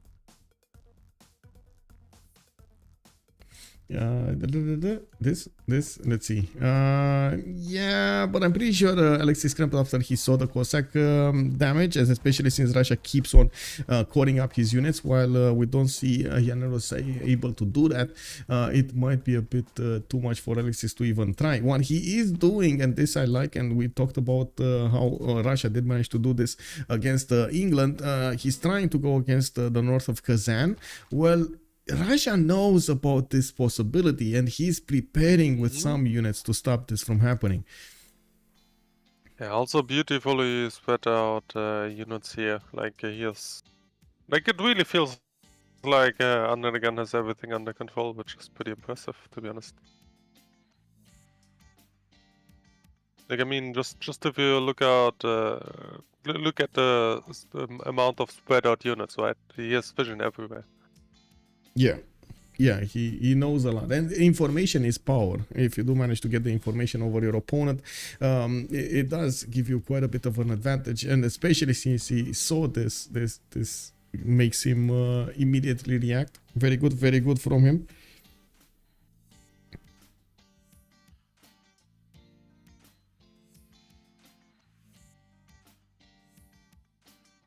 Yeah, so I guess it's back to Kublai. Back to Kublai, let's go. So what's going on here? Okay, I guess the major question we have is can the pikemen get to pike in shot? and can the pikeman or the pikeman shot withstand these cav attacks? These cavs are actually quite strong right now. We will have multiple bombards coming out to play. Is just gonna need the positioning next to the city of Shanghai, and he's gonna try to take out city by city, using, of course, also field cannons to come out to the front line. I do have to point out these field cannons do kinda eat those pikemen alive. They're very, very strong. Pikeman shots also most of the time. I also like the melee engineers of Pikeman. Oh, You sounded like meat. no, I was looking at the melee engineers, and like generally speaking, they are so underutilized. Like especially if you don't have a general in a situation like this, where generals are blocked, the votes are so valuable. And I really like that JR's bringing the melee engineers to enhance the movements. Yeah. Like, He's doing it, especially without general. Yeah, this is so important right now to get that extra movement. If you think about it, a field cannon or a bombard has 2 movement. A general gives them another, which is effectively plus 50%, which is so huge. Yeah. Oh, we got a quick question here. Distoria has Muscat. Distoria actually is keeping Muscat for all of them. Only 4 in there. He didn't actually quite go crazy with it. I do see also Spain is starting to get a few frigate fleets, ironclads, and I do see monuments. I do see libraries. Okay, libraries. It's working. That Babylon is coupling his economy now as much as possible with Spain, getting that gold in 100 gold. Titiits is 388 and 400 science. Woo! That's going 500 production also, making those shipyards alongside those industrial zones. And I gotta say, I really like how he plays down his industrial zones, so he can give as many bonuses as possible with the factory to the other cities. He didn't quite go crazy with these industrial zones. He built enough of them. Very important. Okay, so let's see here. Is anything happening? No. Actually, Cossacks don't do damage on return. Let's see. Oh, Llanero Corps actually can push the Cossack Corps. Look at that. It's just eking out a little bit more damage. This still would have to be a triple slam though, and I don't think he will push through.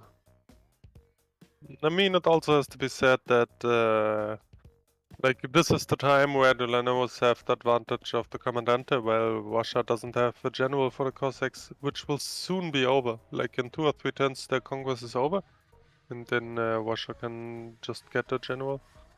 So like if they cannot push now, and it doesn't look like they can, I don't think anything will happen here. Yep.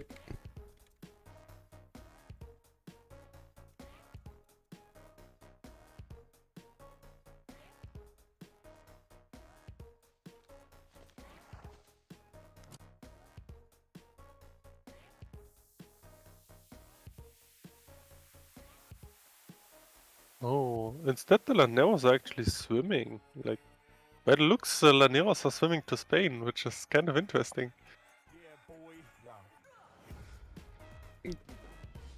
Swimming to Spain. Oh, right.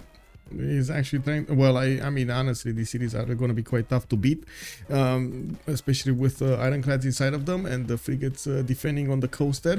What we're going to need to see if Alexis Krempp might just want to keep Scotland safe here or try to do something. Spain did see this. About pillaging. Yeah, but this is really just about pillaging. It's not about raising cities or anything. Yep. The same with the castles of Floppy. You just try to be annoying, make the guy react. You have to, like, if the guy doesn't react, you just pillage his tiles.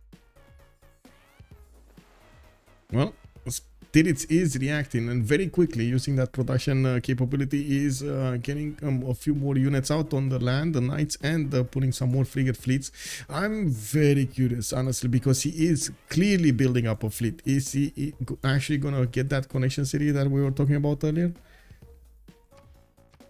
Oh, this is floodable terrain as well. Flood, how to say, he's gonna lose this Wait, style, a right? hill? Yeah, A hill? a hill. This is the first land that floods when sea levels rise. So he oh my yeah. god, how many time? Oh, how much time do we have? Oh, way too much. Next power melt. Next sea level changes 228. Man, build more coal power plants, bro.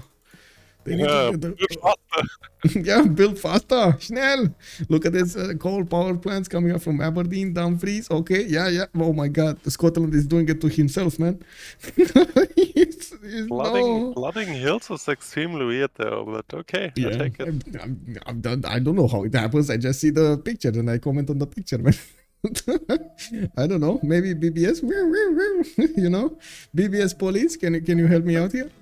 Thanks, Mr. 57 fan. Man, I gotta say, we actually need, like, seriously, we need to help him. We need to also help him, but also give him props, man. He did amazing for the last 2 years. He looked at everything, tried to fix everything, and tried to give us exactly what we needed. I can't say anything about his work. Yes, on the most part, obviously. Like humans generally, I think, just tend to see the negative and take everything else as given. Like, I mean, obviously the guy and everyone else on the team is doing this for completely free, so a big thank you to them. Yeah. Yeah. Thank you. Thank you. I guess a lot of people just take some negatives and keep memeing it. So yeah. Yeah. It's really just, like, I mean, from my part, it's obviously really just friendly banter when I say something like this. Yeah. Thanks, Mr. 57. Yeah, I could as well say thanks, Mr. BBS, and it's just to say, right? Like, if there's weird stuff, you're just making fun of it, I guess, is the best option. So, I mean, in this case, it will obviously probably give us a more action-packed game. So this is excellent, right? Yep. I mean, this one. I don't know if this is actually gonna happen. As in, is he gonna wait for that moment? Did he notice that will happen? I have no idea, but it is an option later on in the game, and we do need to see if there's gonna be any one of those settlers coming around here. You did mention that he might not want to go into reform the coinage. Do you think monumentality might be a bit better here? Oh no! This was just alternative. Just go dark to get the fourth heroic. Like, if he has the points, he obviously goes reform. I was just pointing out that it's not really worth the effort, like building wonders and stuff like this, to get into reform. Yeah. Okay. But I mean, by looks, he has an easy time to get the golden anyway, so of course he goes reform. Yeah, well, I do see China is in a heap of trouble here, and we do have so many of these calves coming around his cities. He did get one of his cities under siege, and it looks like he's losing a lot of these parking shots, even before they get upgraded into parking shots. We do have, okay, coal power plants getting the 50% discount. Oh, I mean, that's floodable. That's flooding much faster.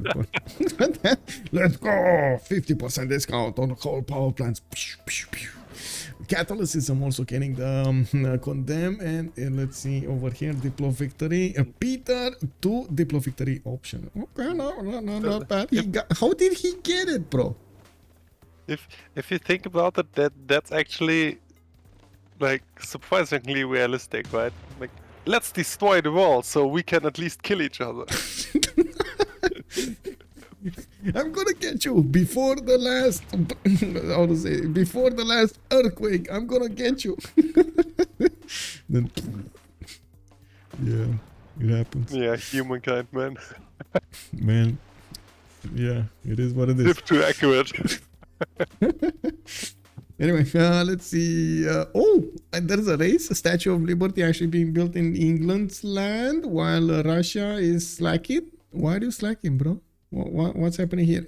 Oh, does he actually have a city to? No. Maybe Novgorod. Yeah, Kazan has a harbor, but not only one. production. Yeah, I guess. Yeah, but I was looking for choppable tiles, chops, right? Only two chops, and doesn't have magnets in. Tula does only have a money, but he does have a harbor there. Wait, is that these Llaneros, man, are too tough, bro. I see UnderTheGun is actually having a problem here. And these guys are gonna get the promotions in. Oh, dangerous. Dangerous. UnderTheGun is the real player. Cabacho comes in from the shadows over there, dropping a comment. Yeah. UnderTheGun, the real hero. Well, this is great, but sure. Well, let's see. Frerito, Dark Age, Golden Age on UnderTheGun. Actually, if we reform the coin age, he's gonna get extra gold. Only 73, but still it counts. Reform the coin age on Spain. He's jumping up to 540 gold per turn with 100 faith and 500 production. Also, very good numbers. I still don't see one of those settlers here, and I guess we're gonna need to keep on going. Oh, we also got a pause mid-turn here. We're gonna get, and honestly, I do need to get to the toilet as well. Okay, let's see. Next. Kublai Khan, China, Mon Batalti, Golden Age, Reform the Coin Age, and Hixun Dracones. He went into Heroic Age. This will happen. This will help him actually put more pressure on the cities that he's losing. We might actually see them flip quite a bit. It's going to be very hard for Babylon to keep them loyal. Mikado, Reform the Coin Age, and Distoria, Dark Age.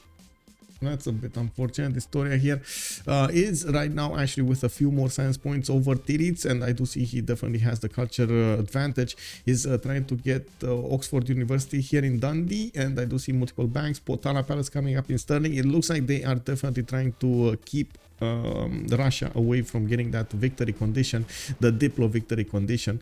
Now, by how the things are evolving, I do feel like it's more gonna go towards domination rather than any kind of like other victory condition here.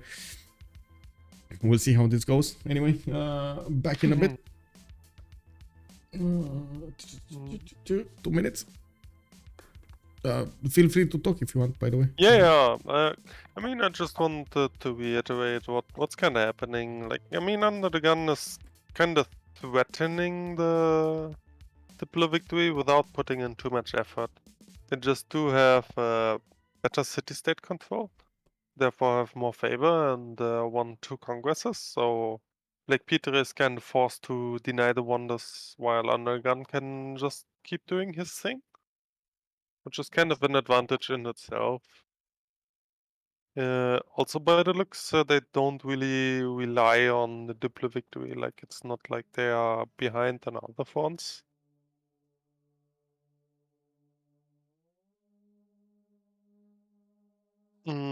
So yeah, all that BlackPitre achieves here with denying Potala and Sage of Liberty is pretty much like yeah, kind of denying the Diplo victory condition, but not really achieving much, if this makes sense. Yeah, also I still feel like the Disto is still looking good right now, and also the mausoleum, especially with the Leonardo, gives him a good culture, which should give him a decent fascism democracy timing. At least over Titiits, which will be his main opponent here later on, I guess. I still don't really see how he can...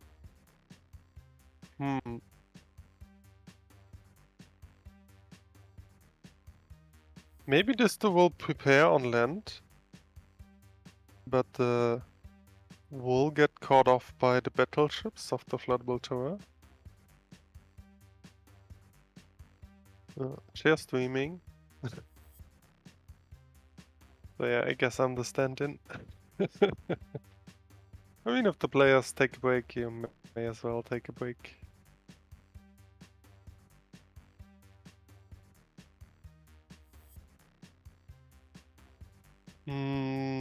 So what else do we have? do feel like Eleanor is kind of a bit off here. Like, what does he have? 2, 4, 6. He's on 10 cities. Got griefed a little bit by UnderTheGun, but I do feel like he needed to be the cleanup force behind Colombia. But I think his stats are a bit too low to do that. Disto may be able to match Spain, but not more. Yeah, and Floppy is obviously, well... Guess he will die at some point and escape. But what's the winning condition of BlackPitre here?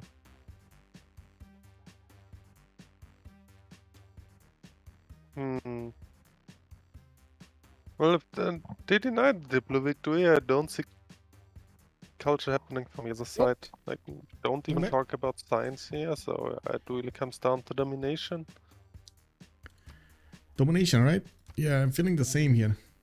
Yeah, I was just thinking about what the options of BlackPitre are, because I do feel like pretty much all game long Freritos had the upper hand in at least in the production and food.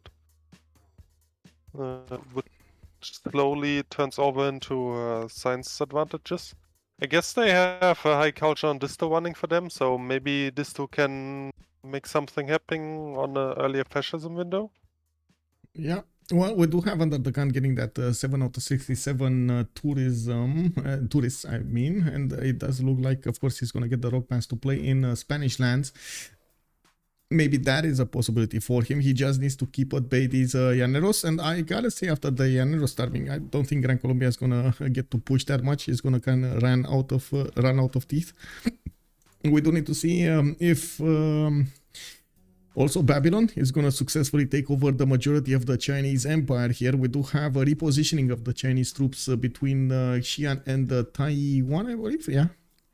So he's gonna try to keep these Babylonian calves at bay, even though he's kind of running low on culture. We do have him getting nationalism, so he's gonna get caught up pikey shots to try to help him out with the defense. This should actually keep for a while. These field cannons, though, these field cannons getting their promotions are gonna be very deadly here. Yeah, it's always the surprising culture drops at the end of Penbosch, right? Like, yeah, exactly. Who could have thought? But I actually like the professional griefing of Floppy here, placing down the preserves to deny villages. Well, professional griefer. And keeps on building it to lock that district in. It is what it is, man. Yeah, we don't have... actually, I gotta say, France over here, yes, he's going for industrialization. He's gonna beef up his, how to say, his expulsion of CO2 in the air. And that will help with the sea level change. Like, we went from 220 something turns to 65 turns now. Destroy the world. Yeah, basically. So this is gonna happen much faster. Man, they wanna find Antarctica. That's what it is, man. That's what it is. They're so curious about Antarctica that they're trying to find it out. We got Foreign Ministry also coming up for Gran Colombia. Finally, it took him a while. And we're gonna question here also why Colombia has have 25 culture and 10 times the science.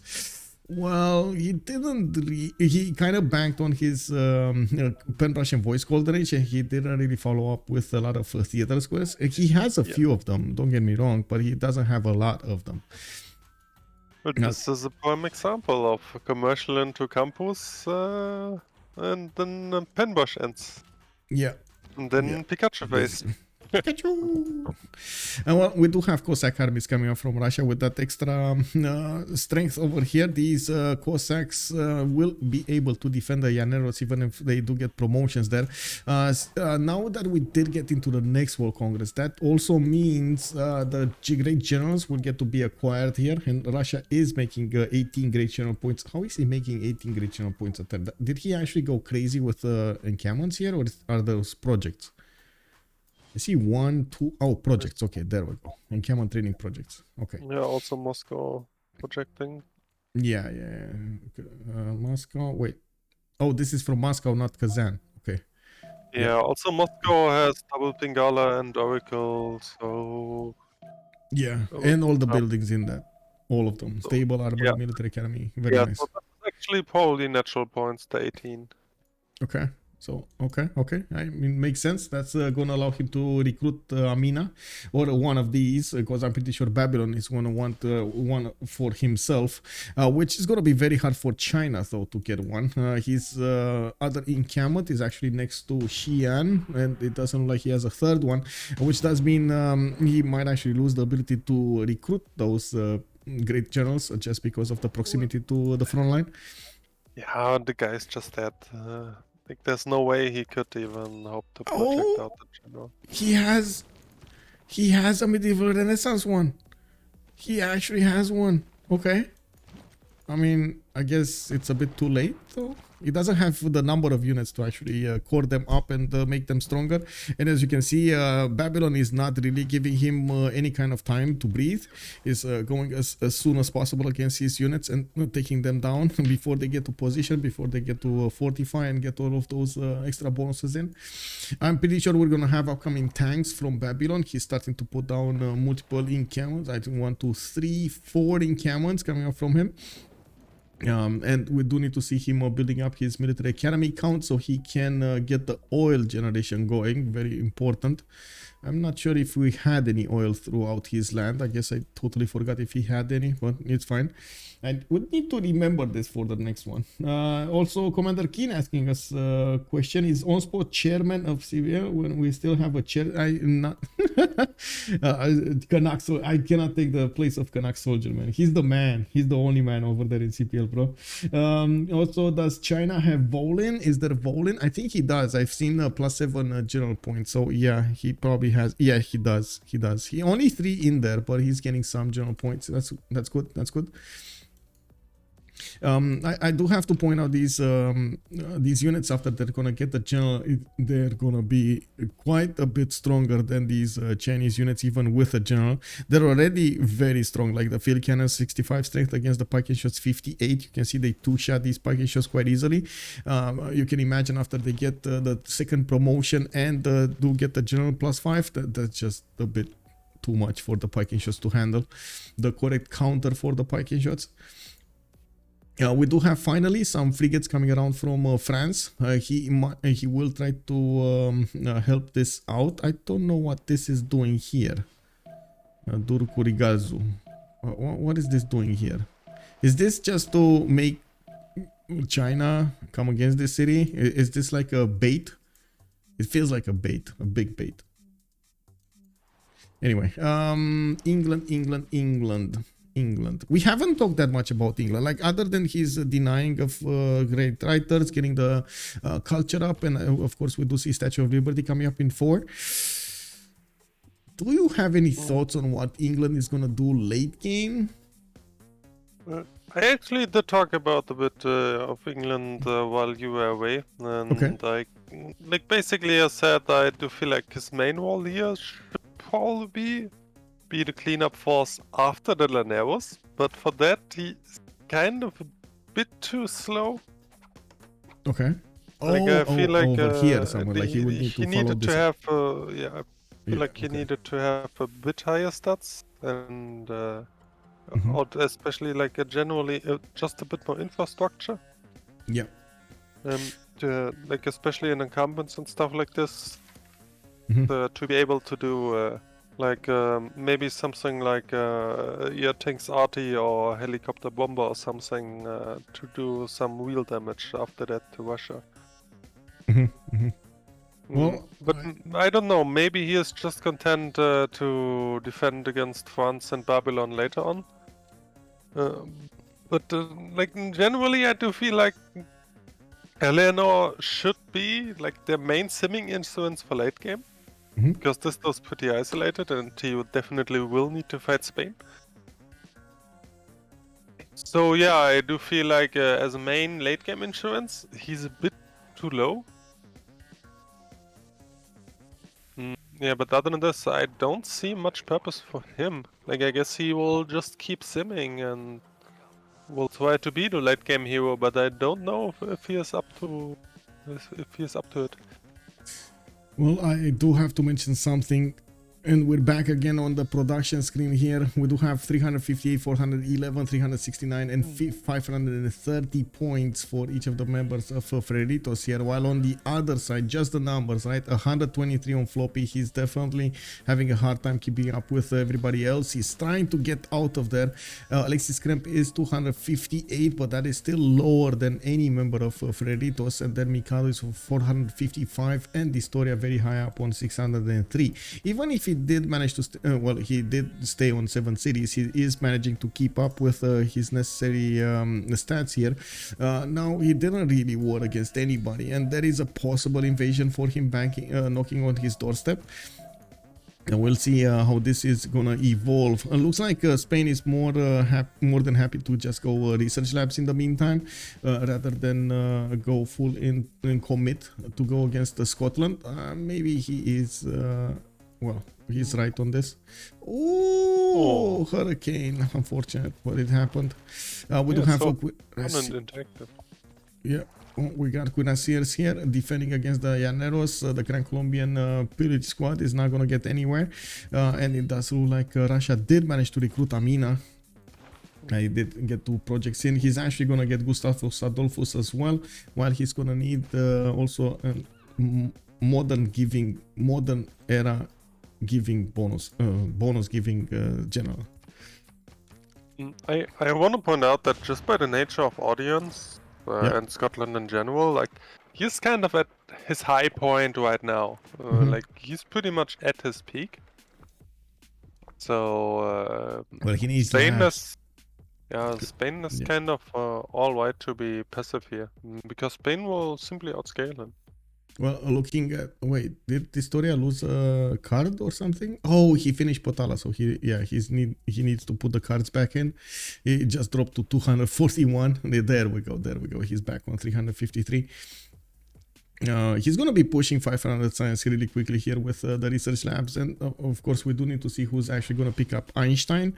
It should appear soon here. We got Charles Darwin next, and we do have it already at 535 points. They went through this very quickly. No, Einstein is actually a modern one. The other guy who gives 50% to lab production is industrial.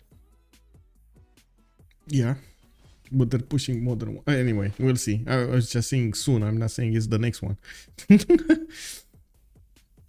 Anyway, coming up next, let's see. Babylon is still pushing, and of course using those field cannons to eat away at the Chinese defenses. Looks like finally the Pakian shots got some damage on them. They're starting to eat quite a few of these field cannon shots relatively easily here. We got also Babylon managing to deal with the encampment of Xi'an. He took away that ability of his opponent to recruit one of these generals, and now China is on 1 great general point at 10, or did he lose that one? I think he lost it. I don't see any encampment anywhere. Like, am I not seeing something? Anyway, look at this, man. The Babylonian city, not even a single defensive unit, still cannot be pushed by Floppy. This is just insult to injury over here. What you gonna do, bro? Like, what you gonna? I put city in your face. I put city right in your face. What you gonna do? The Floppy is like, Pikachu.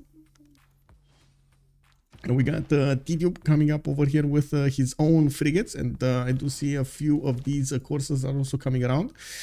He's starting to move an army to the east side with also a settler back, so this might actually be an attack on England, an upcoming attack on England, and again will force actually Mikado to react to this, which will be good for all of them.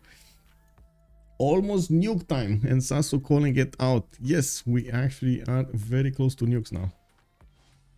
We're getting close. This is a real stretch. No, look at it, man. Oh, look at the size numbers, bro. This story is already refining, right? We got 353, 383. I mean, sure, not all of them will get nukes, but nukes is another 25 turns. 25 turns. Oh my god. Well, it's there. If they decide to go for it, it's soon. Trademark, you know. Yeah, soon to end. Soon to end. Okay, research labs coming up from Titiits is keeping up ahead of Distoria. He's also managing to get that culture going, and I do see he's probably actually with the culture alliance here with Russia, right? From what I hope. What is his science? Is his science, or I think he's culture. I don't see that many theater squares, so I think he's culture. Anyway, he has a lot of traders to Babylon as well. This also might be something around those lines, and the extra culture would be nice. And anyway, now we do have Taiwan trying to build the walls, not getting there, and it does look like those bombards are making quick work of the city center, while Xi'an in the south still is trying to get some package shots going. It's probably going to be encircled over here and going to be attacked from multiple sides, while somehow he actually managed to keep Babylon, no, or I should say keep Shanghai with loyalty. I guess we overestimated how much loyalty these Chinese citizens have on the Chinese empire. Finally, field cannons actually coming up from China. So these are definitely way too late to the party, but if they would have been here like 10 turns earlier, it might have given him a fighting chance. Llaneros did retreat. I did notice the expansion of Grand Colombian encampments everywhere. I noticed quite a few of them getting put down, and of course he needs to start getting those buildings in. Is England gonna do the same here, or is he gonna just wait to get pushed by tanks or cavs or helicopters? Because you see the encampments of France here are getting ready. Yeah, this have to be cav though. Like Tidube only 200 science would be a real stretch to go for helicopters, even boosted. So and he's going steam power. Yeah. Well, he probably just has military science on one turn and just delaying so he can have more pre-builds. Wait, is that a battleship in the face settle? Yes. Yes, that is exactly a battleship in the face Man, he just nullified all of the Chinese navy. They got out, boys. They got out. Taiwan also got taken over. This is what she can do. You just settle on the face of an opponent, give away your strategics, buy a quadrireme, upgrade the battleship, and then just destroy everything. Yeah. Man, I gotta say, JR here, just flexing in the face of Floppy. Well, we do have Cuirassier armies also getting around here from JR. He is dealing a decent amount of damage against these Spaghetti shot cores. And I do want to take a look at the next scientist. It is Alan Turing. What did they get? So Spain did get this one, Charles Darwin. Then we had James Young. And then we have Dmitry Mendeleev for England. Oh, the 50% towards research labs. I'm pretty sure he's going research. No. He's getting an army. He's getting an army. He's probably, honestly, he's probably scared of Babylon. Just if Babylon keeps on going, like take over Muscat and then keeps on going towards Birmingham, by the time the units get to Birmingham, they're gonna be tanks. Yeah, Muscat was also nice enough to build some roads. Yeah. And also for some reason forfeited all of the army. Like the last time we looked at Muscat, there were like 10 men at arms and a ton of crossbows. Where are they now? Yeah, true.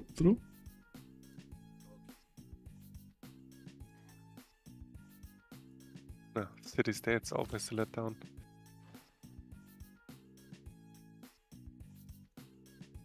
Will China get a settle before it's too late? I think so. Actually, this is a settler here, so yeah, he's trying to get it as soon as possible next to Bandar Brunei over here in to the north of Cali. He can only settle it here. It's gonna take a while to get there, and we're gonna need to see. But Floppy still has what 4, 5 cities. Xi'an should fall next turn. Not this one coming up next, but the one thereafter. Or does he have enough strength? I think he might have enough strength to push it now. JR, I mean. I get the bombards to shoot it. Oh, they actually... Oh, this one actually has 4 movement. It's fine. It's fine. You can get it going.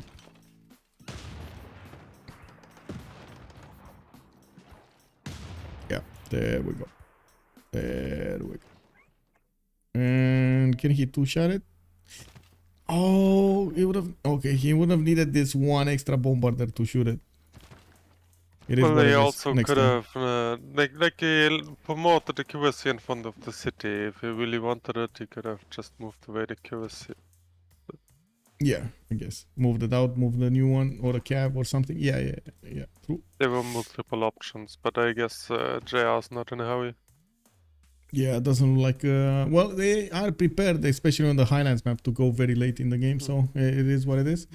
Yeah, also at the top level, people just assume that you are smart enough to escape, so...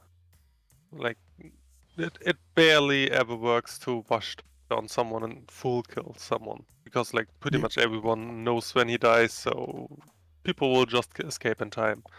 So and in turn, people actually don't go full effort into killing you, because everyone knows, okay, it's not gonna work. You're gonna escape. Yeah. It's actually a pretty interesting dynamic.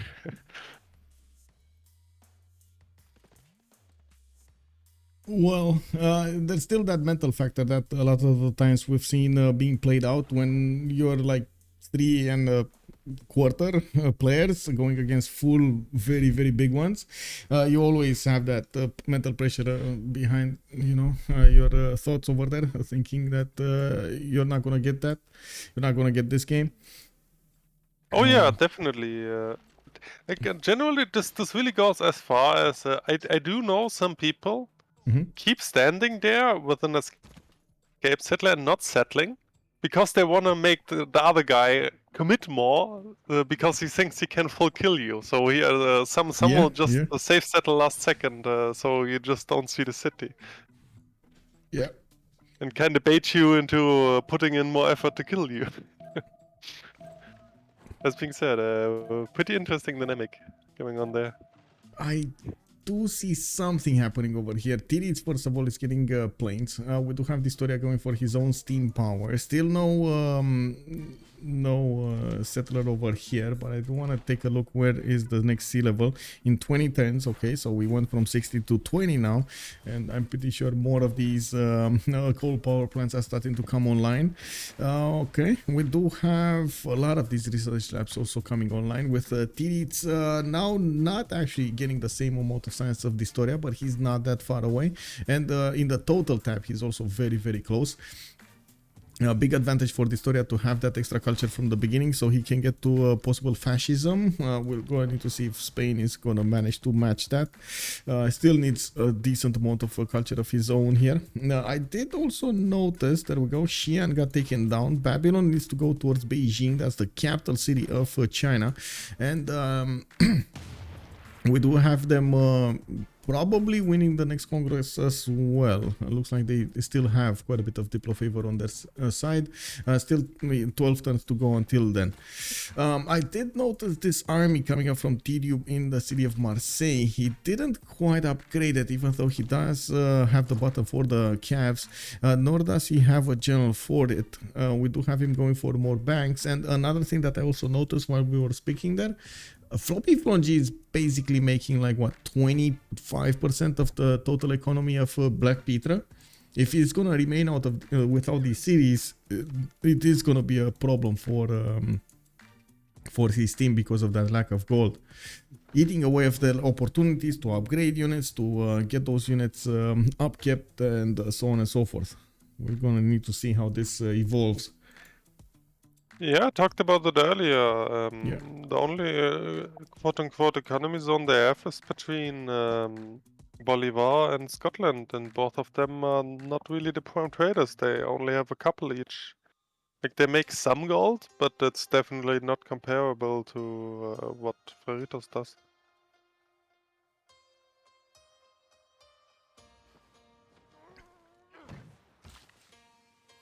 Okay, Zeus coming up from Russia, getting a Ferris wheel. We did have a Statue of Liberty being built in Potala Palace, so UnderTheGun here is, well, he's still on 10 out of 20 Diplo points. He still can get there, right?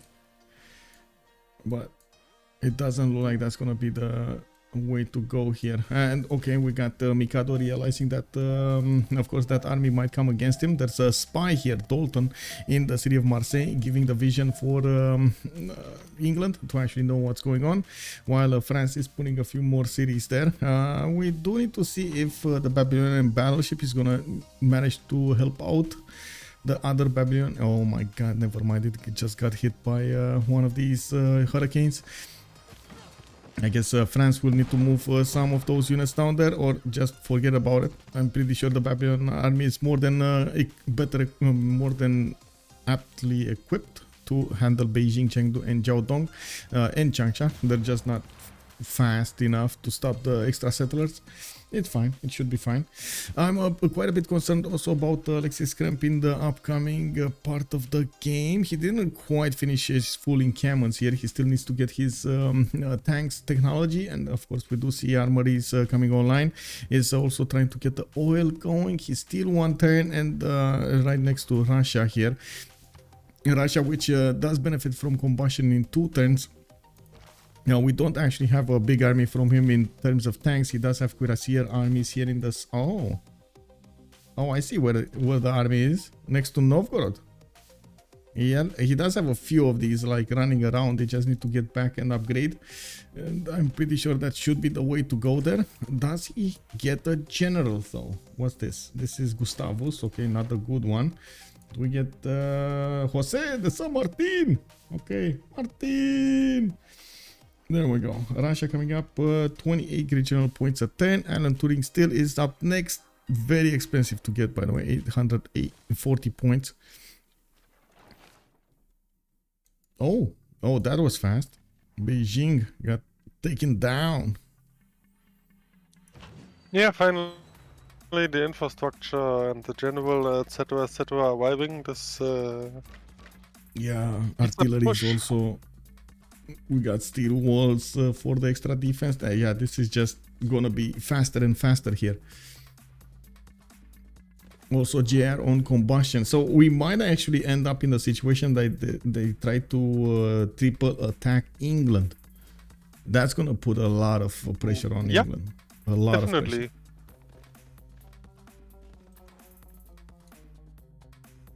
And that's how it looks like. I mean, at this point, definitely that's like how it looks like. And Mikado here, how is he gonna handle all of this? He won't be able to get generals for all 3 sides.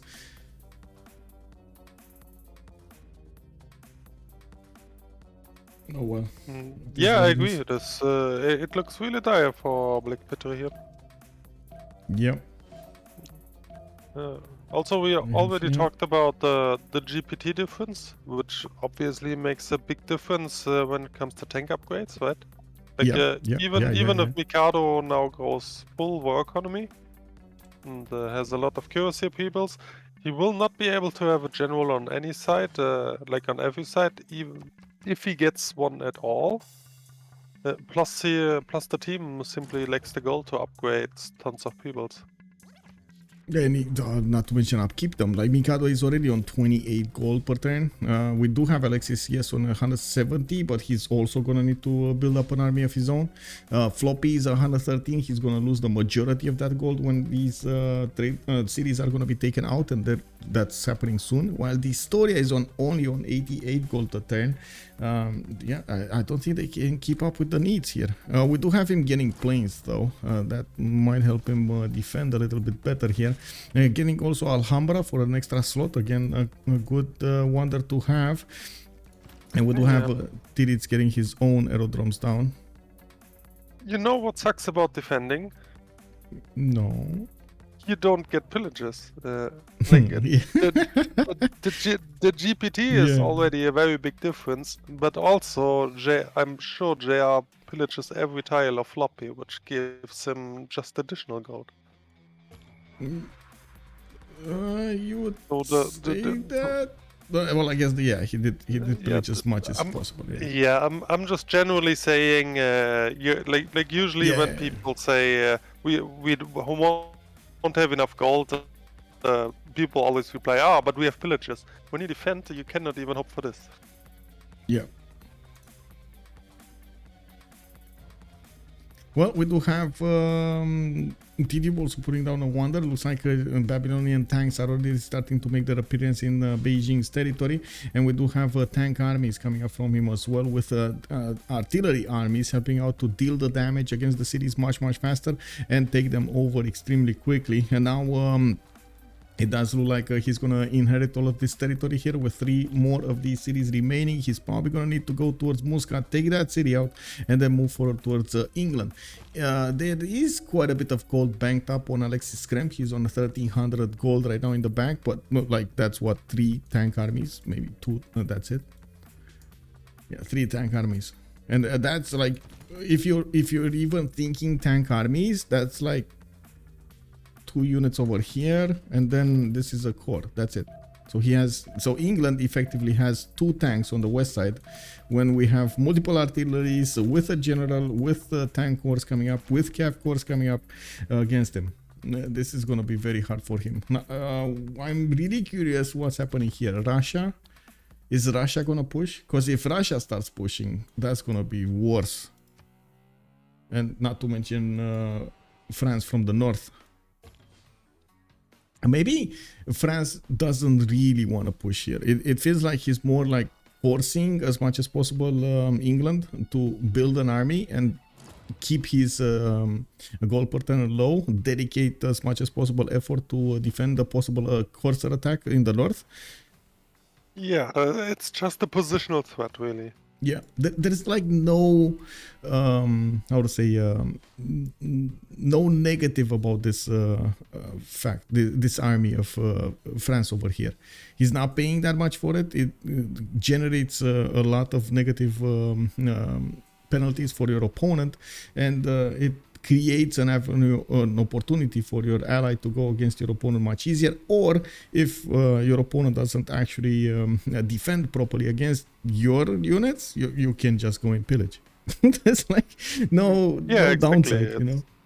It's really just very good team play executed properly, which we actually see very rarely, that 3 people kind of sync up their pushes, which seems to be the case here, which is kind of beautiful to see, right? Yeah, it is. We do have Commander King also. What unit did Scotland have levied in the south? Singapore Conquistadors. Yeah, Singaporean Conquistadors. We do have 80 crews. If you're talking about this one, 80 crews are here. Why are the Conquistadors? I have no idea how these are Conquistadors. I guess it got levied at some point by Spain. Upgraded. Then. Yeah, and now taken over by Scotland. Yeah, that's the only thing that I can imagine here. Anyway, now we do have more of these cuirassiers coming around here, and of course England will need to get oil for his tanks.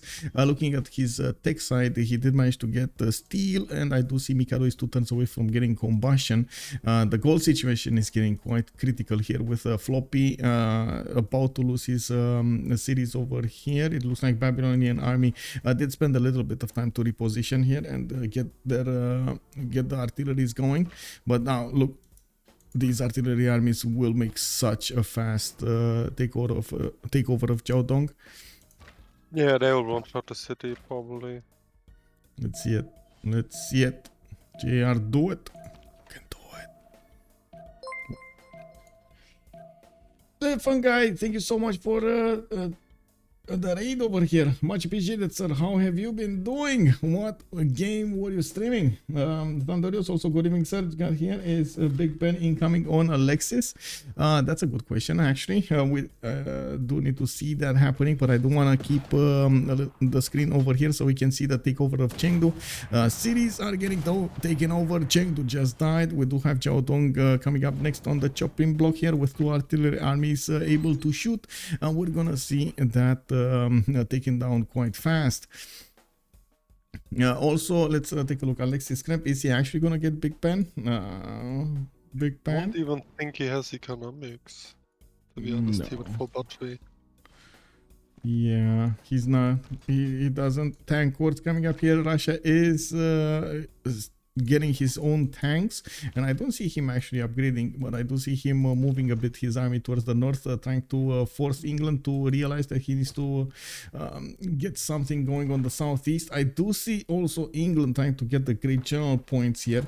Very important to get as many of these great generals away from him. Babylon, Russia trying to get there. We do have France only 15 points and not doing projects. Oh well, it is what it is. He's getting his military academies going, building pyramids. Wow, pyramids hasn't been built in 86. Okay, I mean, yeah. Well, but wait, Russia did have desert. Oh, okay, it is what it is. Teokali coming online here from Tula. Gonna get him quite a few amenities, getting aquariums there. Very nice. And finally, the tanks coming up from Russia. Even if we do have cuirassiers or even normal tanks from England, these tank armies with the promotions and the general will be quite good. We don't have actually at the moment a good giving generals here. Good bonus giving general. It's just Gustavus Adolphus. I like how the horse is speaking forward. Like, hey guys. Yeah, what you doing? It's only me. Don't mind me. I'm just passing through. Oh, look at all of these traders popping out. He went from 100 gold to 25 gold per turn. Yeah, look at all the traders. Yeah. They're just gonna pop out. Does he actually wait? Whoa. He might die completely. Wait, he might actually die completely. No! The settler didn't make it, man. He needs to get so far up. He was too greedy, yeah. But he has another one on the... I he guess can the settle others here. will settle quickly, yeah. I mean, you say that, but this one is gonna die fast also. You know? Like it's only gonna stop it from like 2 turns and then it's gonna die. I'm pretty sure the tanks will move quite fast on it. Anyway, we'll see. Maybe JR is just not gonna focus that much on it because, like you said, they're predicting Floppy might have safety settlers somewhere. So, oh wow, both of these settlers actually moved. Well, there's also not a road to Changsha itself, and the pike and shot can at least one attack, I guess, yeah. Well, yeah. Remember in this unit though. Remember the battleship, bro. Always remember the battleship. Anyway, we'll see. I'm pretty sure the artillery army... oh, never mind. There we go. We do have him moving. Changsha is getting there. We got more tanks on the way. Oh well. North. England being forced by France to defend his north there, getting tank upgrades. And this is gonna be the moment of truth when these tanks are gonna start popping out and getting the promotions. Will we have them able to upkeep everything? This is gonna be the biggest challenge. A flying toilet also. Good evening, sir. Hello there. How have you been doing? Wait, this is early morning for you, isn't it? How is it the time in Australia? Let me see. Australia time now. 8:35. Oh my god, 8:35 a.m. Yeah, a.m. Wow, it's already Monday for him. Wait, are you getting ready to go to work or something? Have a nice day to work, man. Good morning, stream. Good morning, stream, yeah. Well, we do have Russia getting these units just standing there next to Saratov, not really doing anything. Babylon is still getting a lot of armies out. Looks like he's now planning on building some on the west side, Cav armies. So maybe helicopters are incoming to go against Scotland. This will be a problem for Scotland. Distoria also not only trying to get planes out, the biplanes, but he's also trying to get some more Cavs. We do have battleship armadas giving the defense against air control, and we still don't actually have a plan here for that connection city. Is it gonna happen though? Under the gun, 17 out of 101 tourists. Let me actually take a look, because I'm clicking buttons that I shouldn't have. Ooh, next level change expected in 6 turns. It's happening, boys. That tile will disappear, and I do have to question if actually Titiits is aware. Well, you see the biplane there, right? From Scotland. He will ruin the fun. This one. He's gonna put it on the antiquated side and just keep it there. I guess. Yeah, I think the biplane will ruin the fun. Yeah. Yeah. No. Well. Let's see. Changsha. JR moving forward. Like you said, there's like no defense there. We do have Handan being placed, or I should say there's no road towards Changsha. It looks like JR is getting his military engineers to build the road for what they need. He's also going against Muscat, and he should actually start hitting that city before Renaissance walls come into play. I'm pretty sure it doesn't matter to those artilleries, but just saying, it might be easier. Will be easier. North, how many turns? This is... wait. Oh! Where is this city going? Is he actually gonna settle here? That's much faster, I guess, from the north. Okay. Okay, sure. Yeah, go for it, bro. We do have Russian tanks going against the English ones, and by the looks of it, Russia can actually double tap these tanks and do massive amounts of damage, even against the normal ones. So he's actually doing a lot more. And we do have military academies coming up from London, and I do see, of course, some Laneros are actually next to Bradford. Alexis Krempp did get to his own tanks. And he's being careful not to expend that much economy, because they do need to give. He does need to give to Distoria and Mikado at the same time. While FloppyFlong is making some gold, it's definitely not a lot. It's only 60 gold a turn. And Alexis Krempp is right now the bank of their team. And I do have to say, oh my god, they're actually making what, 4 times the gold? Like Freritos making 4 times the gold of BP, or is it 3 times? 3 times. Okay. Yeah. By the way, I love the random AT crew from Singapore flexing in the face of Russia. Animate icon of Singapore flexing. What? The AT crew. Oh, the AT crew. Singapore. Oh, right. Yeah, it's just standing there. Who is Russia? Who is Singapore's now? Singapore is Titiits. Okay, so that's fine. That's fine. He got it back. It's all good. We do have also Titiits managing to get more science at the moment than Distoria, and is getting a bit more culture, not to mention that the production, 616 production coming up from him, getting his own planes in the air, getting a lot of battleships to start dealing with the units that are having the nerve to come next to the coast here. I'm pretty sure we're gonna see helicopters coming up from Babylon. Let's see, Cav armies, okay. It's getting some tank armies as well. Okay. Let's see, Changsha is getting attacked. We do have the artillery armies actually getting to move and shoot the city. That is a wall, steel wall city, so it does look like it's gonna take a little bit more time. But Muscat is gonna be the prime target here. Wait, Floppy got to steal? How? Yeah, he did. I mean, you know, just inch forward, 1 point of science at a time, and got there. Also, let's see. Thundorius is asking us interesting question for yours. Can you settle a city on an undiscovered artifact? Yes. There's not really anything stopping you from settling a city on an undiscovered artifact. All good.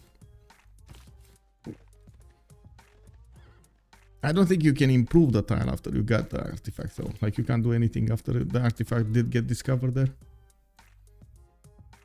Yeah, that's correct. Wait, where are these guys going? And why are they... Oh, Levitt from Brussels. Okay, he's just trying to figure out how the land looks. Okay, okay. Forcing some form of reaction from Scotland. Still good. I do see Scotland did get to destroyers. These are quite powerful units. If he does manage to get them in numbers, he doesn't have a lot of them though. It is doing commercial projects. Is a diplomat time? Yes, it is. We do have Scotland, 416 points, France 386, Russia 270. And we do need to see who's making projects. France making, not making. But he's getting a lot of Cav armies. So it kind of feels like they're just going to push helicopters from multiple sides here, honestly. Tidube going plastics 2 turns, under the gun buttress, synthetic materials coming up from GR in the 3, while Titiits is going advanced ballistics. Looks like Titiits is going nukes. So advanced ballistics over here, nuclear fission over here. Tan tan tan tan. Yeah, man. Well, I mean, assuming that England cannot stand this, like Alexis on his own cannot do much, and assuming Spain doesn't just want to deal with Scotland, he will just nuke instead. Yeah. Yep. And the Chomps 13, good evening, sir. It feels like BlackPitre has no win condition. Yeah, at this point it's falling apart, honestly. There Freritos is countering them on every side. Yeah, I agree. It's really dire for them. They don't have a gold. They don't have a scaling.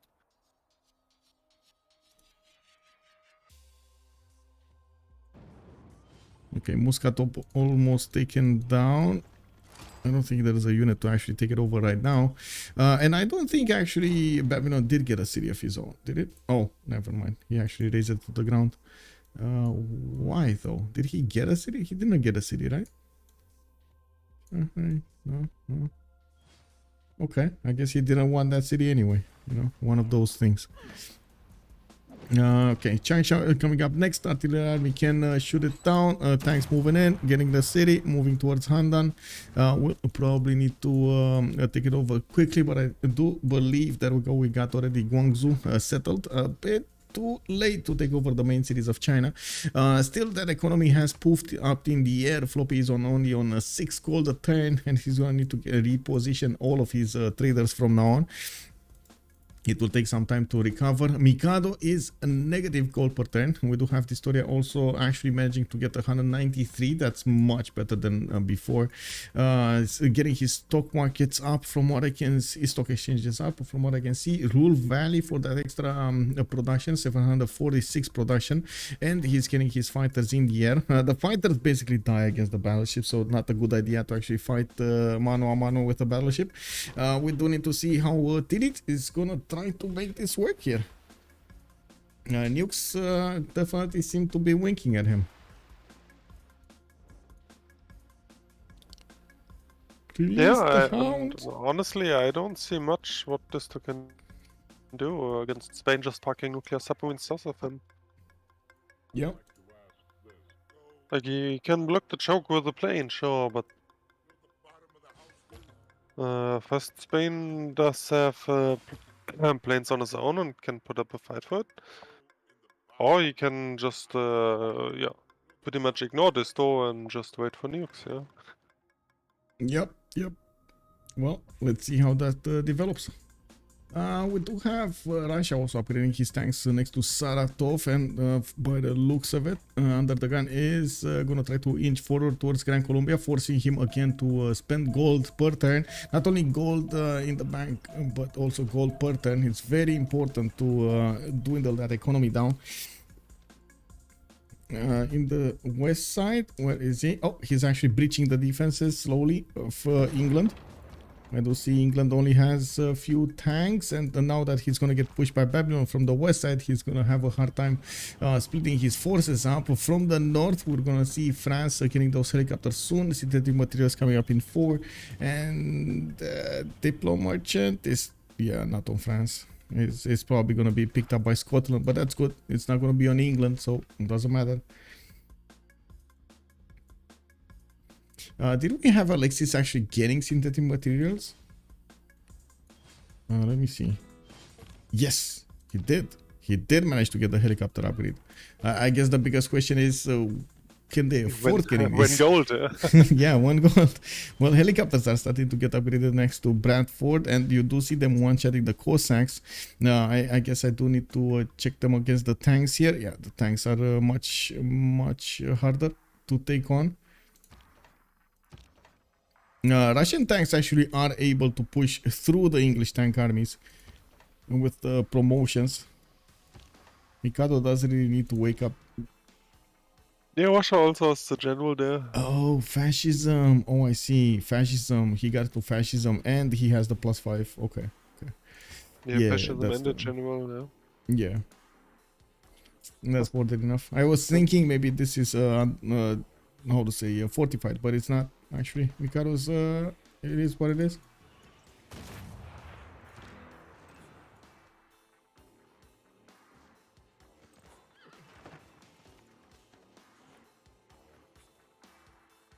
Well, yeah.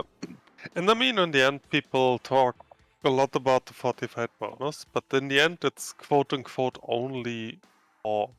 Because like the 6 defense still applies, so yeah, then you have a +10 minus the 6, so you kind of give away +4 to the guy, which can obviously make a difference.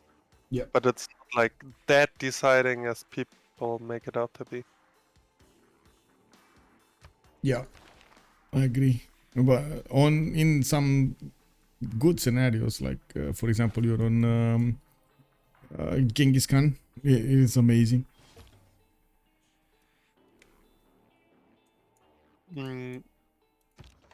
Well, if you can take all the stuff, sure, but like it doesn't make a difference if you're Genghis Khan or anyone else. Like the interaction is always the same. You get +10 for the guy being fortified, and P gets Oh, +6. wait. I'm sorry. I got phased out. I was thinking Diplo Merchant, and you're talking about Fortify. Yes, you're correct. Yes, you're right. For a second there, I like phased out and phased in, and in my mind it was you're talking about Diplo Merchant. I'm sorry. Well, yeah, Diplo Merchant is obviously always +3, unless you're Genghis. Yeah. Unless you're Genghis, then it's +6, yeah. Yeah. Let's see. Artillery is coming up from Russia to actually finish the job on Portsmouth. You've seen the Russian tank armies manage to deal damage against the English troops. And while, of course, from the west side, we do have the Babylonian army starting to encroach on the cities of England. It is gonna be split very, very, very thin. We do have, I gotta say, Distoria going from nuclear fission here. Titiits going for his lasers. We do have Manhattan project coming up in Fortress from the city of Madrid with 128 production, while we do need to see how fast Distoria is going to manage to get some defenses going. I gotta say, we might actually see the game succeed when we actually get to nukes here. Manhattan project, if he gets a few nukes off against Distoria, that might be dreams over for BlackPitre. I mean, yes, even if this still gets the upper hand on the nukes, I don't feel like he's pretty much alone, to be honest. Like yeah. Alexis is barely trying to hang on and try to assist defending England, so he is busy. So like the only guy who could potentially be aggressive is Disto. Yeah. Yes, if he had a real advantage, but honestly, Spain is more than up to him. And yeah, we do have the change of the sea level soon. Let's say next time. Next sea level change expected in 1 turn. Okay. So let's see what's gonna happen here. Oh man, I would have loved to see a settler here. Honestly, would have loved to see it. It is what it is, man. What, a settler? Yeah, I'm still dreaming of that canal city, man. Yeah, but if it gets flooded next turn, it's open anyway. So what do you want to settle? No, wait, it's only this one that gets flooded, not the second one. Wait, the hill gets flooded? Yes, somehow, and the this one floodplain not? I don't know, man. That's how you see the image for yourself, right? Like, yeah, the marsh gets flooded. I have no idea why this works like this. Honestly, it is what it is. Sorry. Oh, why? Okay. Okay, so we do have more fighters by the looks of it from Titiits. We do have Scottish submarine fleets here in the water. The Manhattan project coming up in Fortress, and a few more research labs for Titiits. 626 sites over Distoria 602. It does look like Distoria did keep ahead with its bonus in production. He does have Rural Valley in the capital with, actually, I think it's Aberdeen.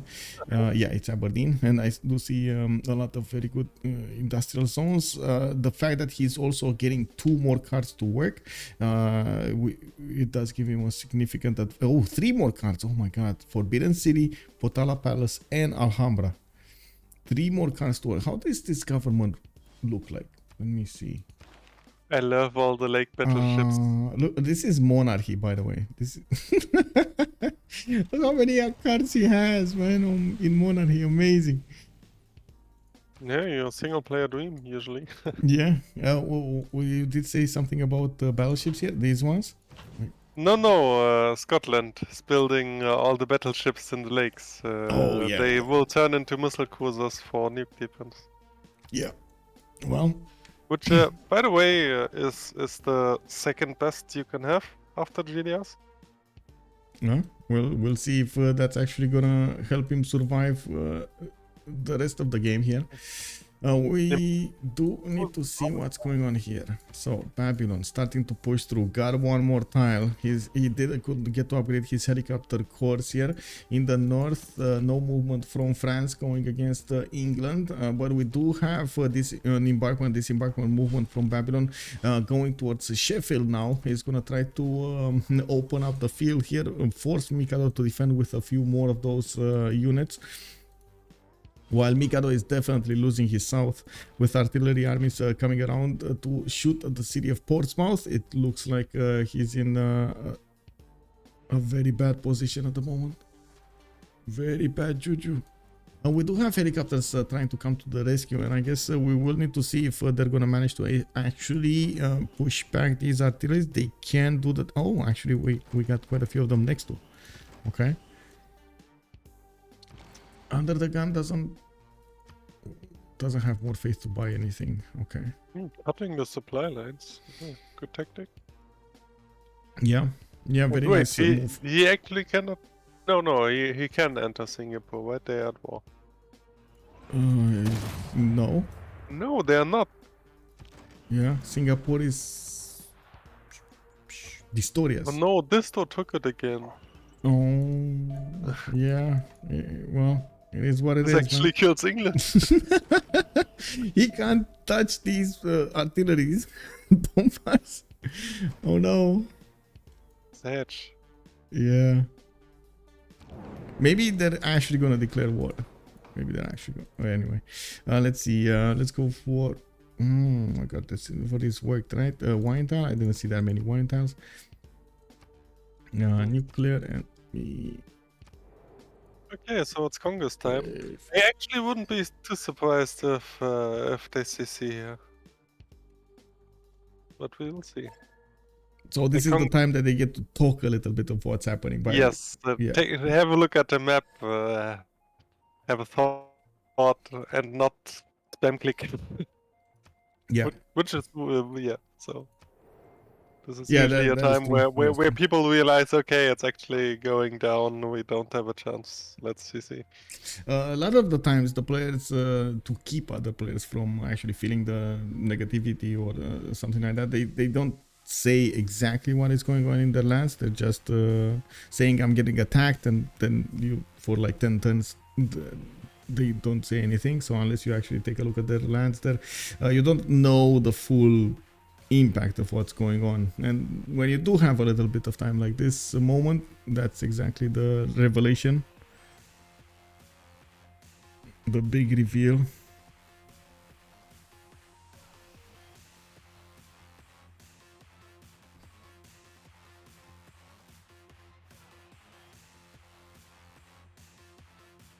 Yeah, honestly don't see much of an out here for them.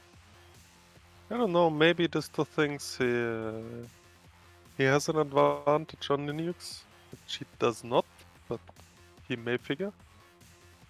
Mm-hmm. Mm-hmm. 。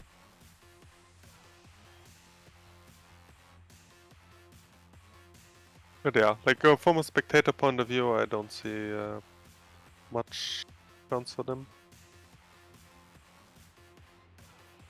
Yeah. There is also a very possible win condition on Peter to go culture here. He can't keep on trying to get that culture. I mean, very late in the game, but I think nukes is much faster. Yeah, this is just not gonna happen. GDR Like, I mean, it's much faster. It's done 93, and he obviously used up all his faith for units instead of workbench. So. No, we got banks coming off from JR. Okay, let's see. He's getting the helicopter pillage squad. Oh, Scotland is on the receiving end. It looks like they keep playing. Okay. Yeah, I mean, they might as well. This is the, I guess, the last game for the last point in the CivFR Squadrons. So they're gonna try to do their best here. We did have jet fighters coming around, from what I do see from the lands of Spain. Now these jet fighters will deal more and more damage against these normal fighters, and that's the reason that actually Scotland is trying to put them in a triangle so they do help each other. It doesn't really look like Babylon can do much damage against Scotland, but it is forcing Scotland to get more gold out. This is going to be a bigger and bigger problem, especially since Floppy did lose the majority of his cities, but he does have 90 gold per turn. I gotta say that's still important. England is starting to also lose position here slowly. France at the moment is not actually entering the war. He's going for combined arms ideology here, and I do see he keeps on building these Cav army numbers, getting his oil per turn, military academies and encampments. This actually he might use his oil per turn to give to his allies.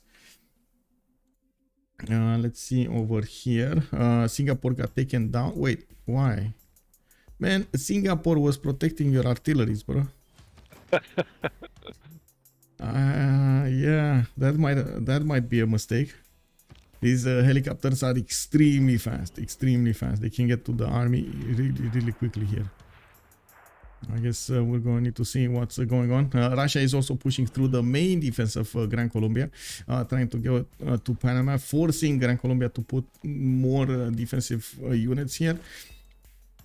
That's good. We got tank armies being hard built here, multiple encampments coming out, and war department in 2 turns. This also means he got his own fascism, by the way, while Alexis Krempp is still in monarchy. That's quite an advantage here for well, actually he was in fascism earlier, so wait a second. I did say that. Yeah, he has it for a while. Just didn't build a war department. Yep.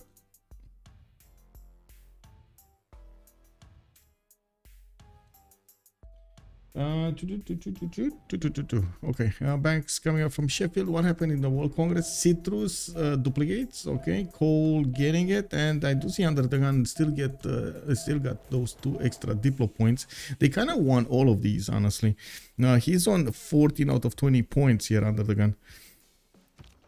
Yeah, not bad, not bad. Where are balloons though? Where are balloons? Babylon definitely needs balloons here. No balloons. He's getting more banks. Campuses, industrial zone logistics projects. Let's see the moves here. It does feel like one of his tanks might actually die here. Well, I don't know. This is one of those situations where you think you caught him, but rather you are caught with him. Yeah, it might be. If I look at the horse on the package shot. Oh, the helicopters moving from the north. Alexis did notice what's going on, and of course, UnderTheGun here. I did the bomb, but yeah, I think he just realized the mistake he did. Anyway, he's coming back here, and I do see at the moment the helicopters are not strong as the tank armies. We'll gonna see how fast Russia can deal with this threat, and of course if it does manage to get the helicopters out of his land. Gran Colombia is trying to get a decent amount of pillages from the mines of Russia, while we do have him pushing as much as possible Gran Colombia to get those armies of his upgraded. Titiits computers in 2, 1 turn away from Manhattan project, while Manhattan is barely building in Distoria's land in 5 turns. What's his... Oh, missile cruiser armada. Hello there. 2 of them actually. Yeah, I don't see a submarine in place though. Yeah, I don't see it either. This is a bit... Well... Whoa. Wait, chopping crabs?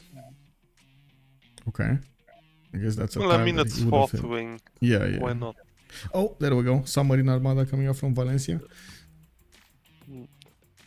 By the way, for those who don't know, nuclear strikes are generally calculated by the defense, by the strength of the army who uses it. And nuclear submarine armada is the strongest you can get, which is able to deliver. So, for example, as a jet bomber is much weaker, or like the missile silos. So, and this is calculated against the air defense. So, again, one could argue from the position you can just shoot from a missile silo, right? But a nuclear bomb from a missile silo is much weaker than a nuclear strike from a nuclear submarine. So this is why people usually always use that. Because at a high level, people will pretty much always bring air defense and properly try to defend.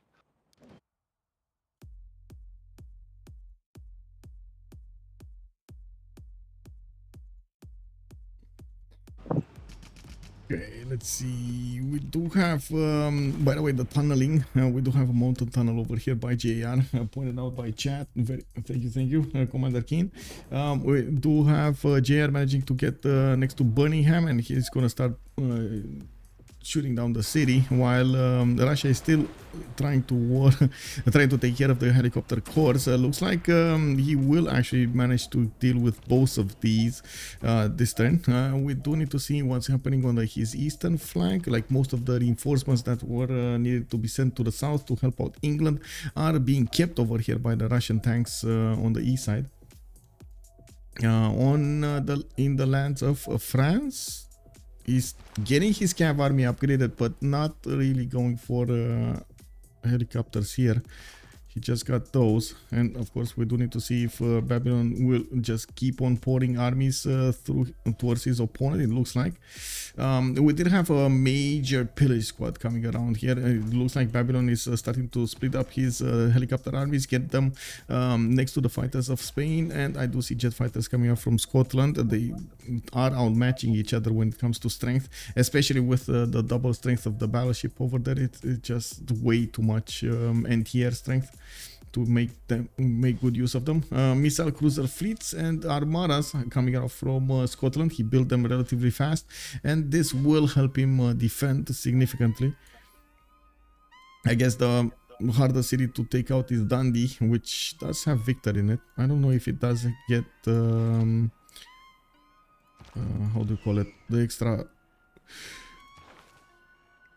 air superiority upgrade, air defense upgrade. This one, air defense initiative. I don't know if it does have this one. Unless there's a unit inside, it's very hard for me to check, unfortunately, because of the UI. When is this next sea level change expected in 2 turns? Wait, didn't we have coastal tiles flooded? Okay, is this a bug? Okay, I guess this is a bug right now.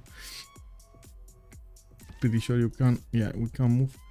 Anyway, level 2 spy from France. We do need to see. Yes. Look at the industrial zone burning. Yeah, it's the spice doing work, yeah. Yeah. Tristan, I guess, got this going. It's still awaiting assignment there. War department coming up in Sterling, and Birmingham is actually going down next turn. It's especially right now with the arrival of the balloon. It allows Babylon to shoot from quite far away, 3 tiles out from with these artillery armies, and of course you can see the damage on the city of Birmingham immediately. Oh, Handan flipped back to Eleanor. That's unfortunate. Eleanor, thanks. By the way, did you ever look at the model of spies?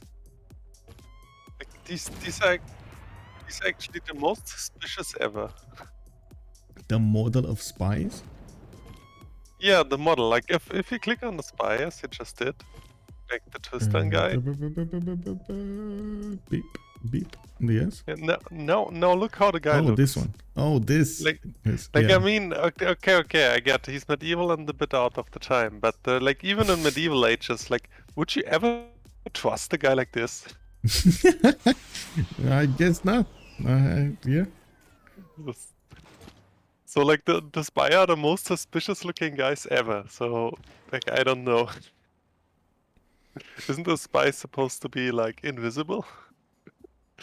Well, he's trying. He's only moving at night, man. He's staying in caves during the day, moving at night. You know.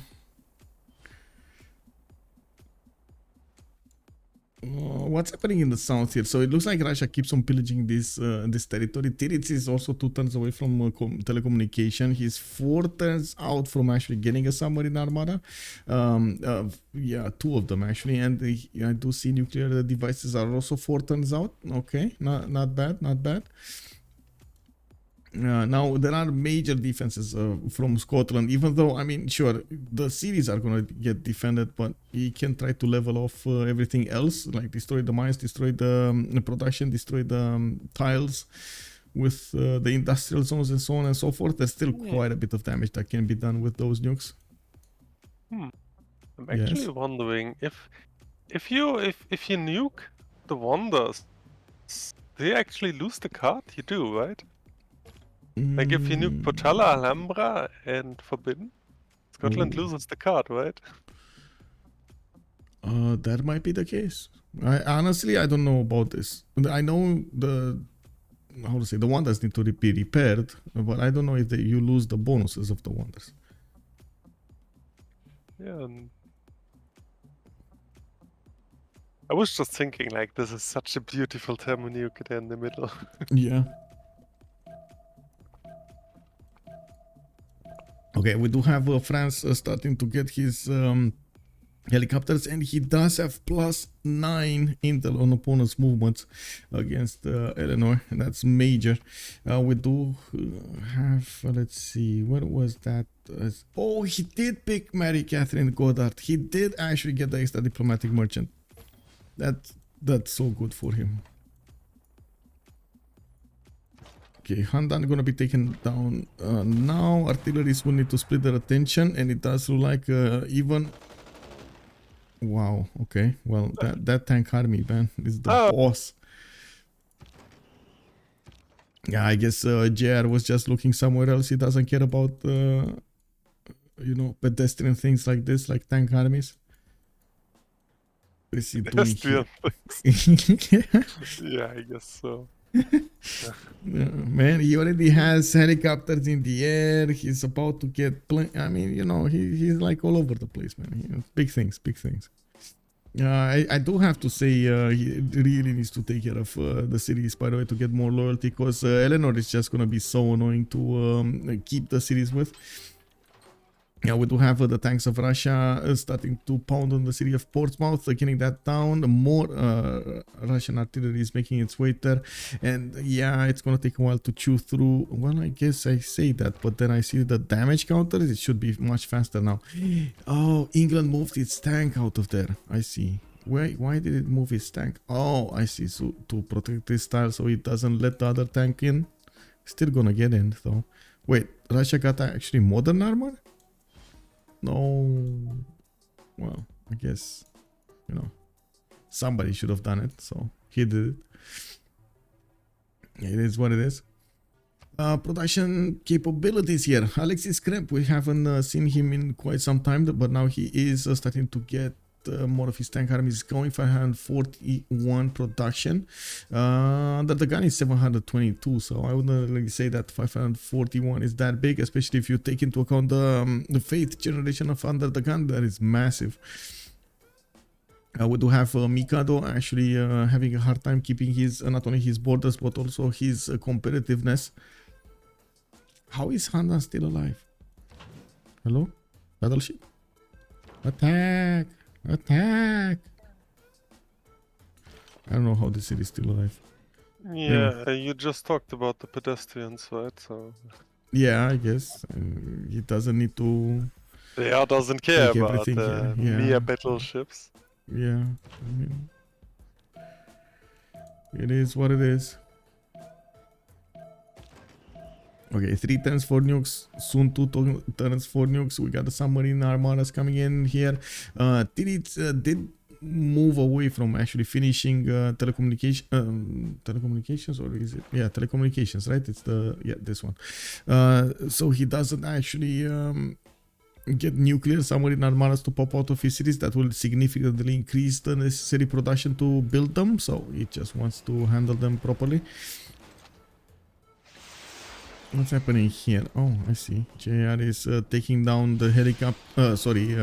Distoria is taking down the helicopters of JR. Where are these going? I guess this is the police squad. This is the ones dedicated to get a city. Oh no! Wait, bro. Distoria, get it back in the city, man. That's not a good tile to wait. Okay, damn it. Yeah, he saw it. It's fine. Okay, we got the multiple anti-air guns coming up on Dundee, and I guess now I can actually take a look at the defense. Yep, plus, there's it. Yeah. Plus 25. Yeah. Plus 25 bolstered anti-air defense. Ooh. Okay, well, I guess the major question is, can the nuclear armada push through it? Can it do it? Well, technically yes, but I think it's a pretty low chance. From what I remember, like you have something like 20% or something to succeed against the victor from nuclear armada sub. So, and like as being said, and missile crude armadas are very high anti-air strength as well. So like generally, I would say nukes are at best 50-50, probably worse. So yeah, I guess it's thermo nuke waiting room. Because like as beautiful as Tisto is preparing here, like surviving doesn't make him win the game. Like it's not like he's 5 turns away from a science victory or anything. Like they can just chill and wait for thermo nukes. And he's like half his economy right now. Mikado is losing, more production capability here, starting to lose more cities. Oh, Birmingham is actually gonna flip back. Why did he not take Handel back? Well, I guess he's gonna take it now, but that's not gonna stop Birmingham. He needed that extra loyalty there to push it another turn. Anyway, Portsmouth got taken down. Looks like we do have Amani establishing there. And now these armies of Russia will move towards Newcastle upon Tyne. The infrastructure is already built, the roads are there, so it's going to be much easier to go against that city center and keep on tearing apart the lands of England.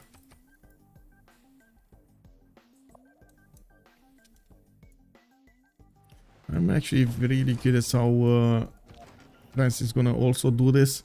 And we don't have artilleries coming up from him, which is going to be a problem. Looks like Birmingham got taken back immediately. Yeah, immediately. No. France is just there to pillage, don't worry. Yeah. He doesn't care about cities. He just wants your money. Yeah. And the Great War on Manchester has started.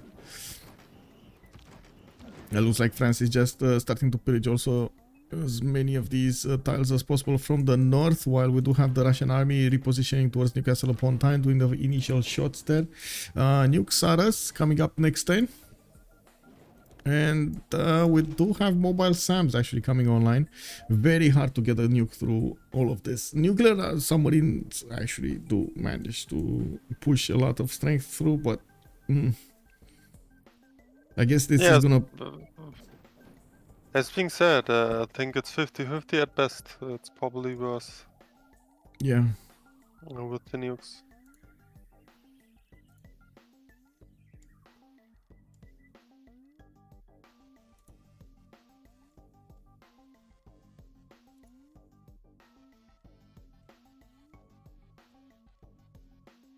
I wonder though, I guess, is there anything sneaky going on? Like, they are not going for science victory? Like, a Diplo definitely not, culture definitely not.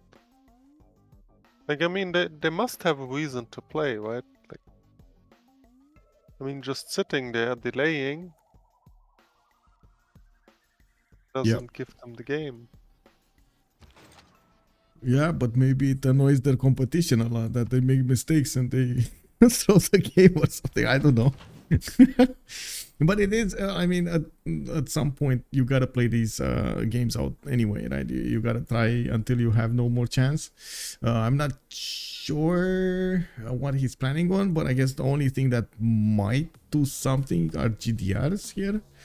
Even though I do find it unlikely that Distoria is going to manage to get enough of them to make actually an impact here.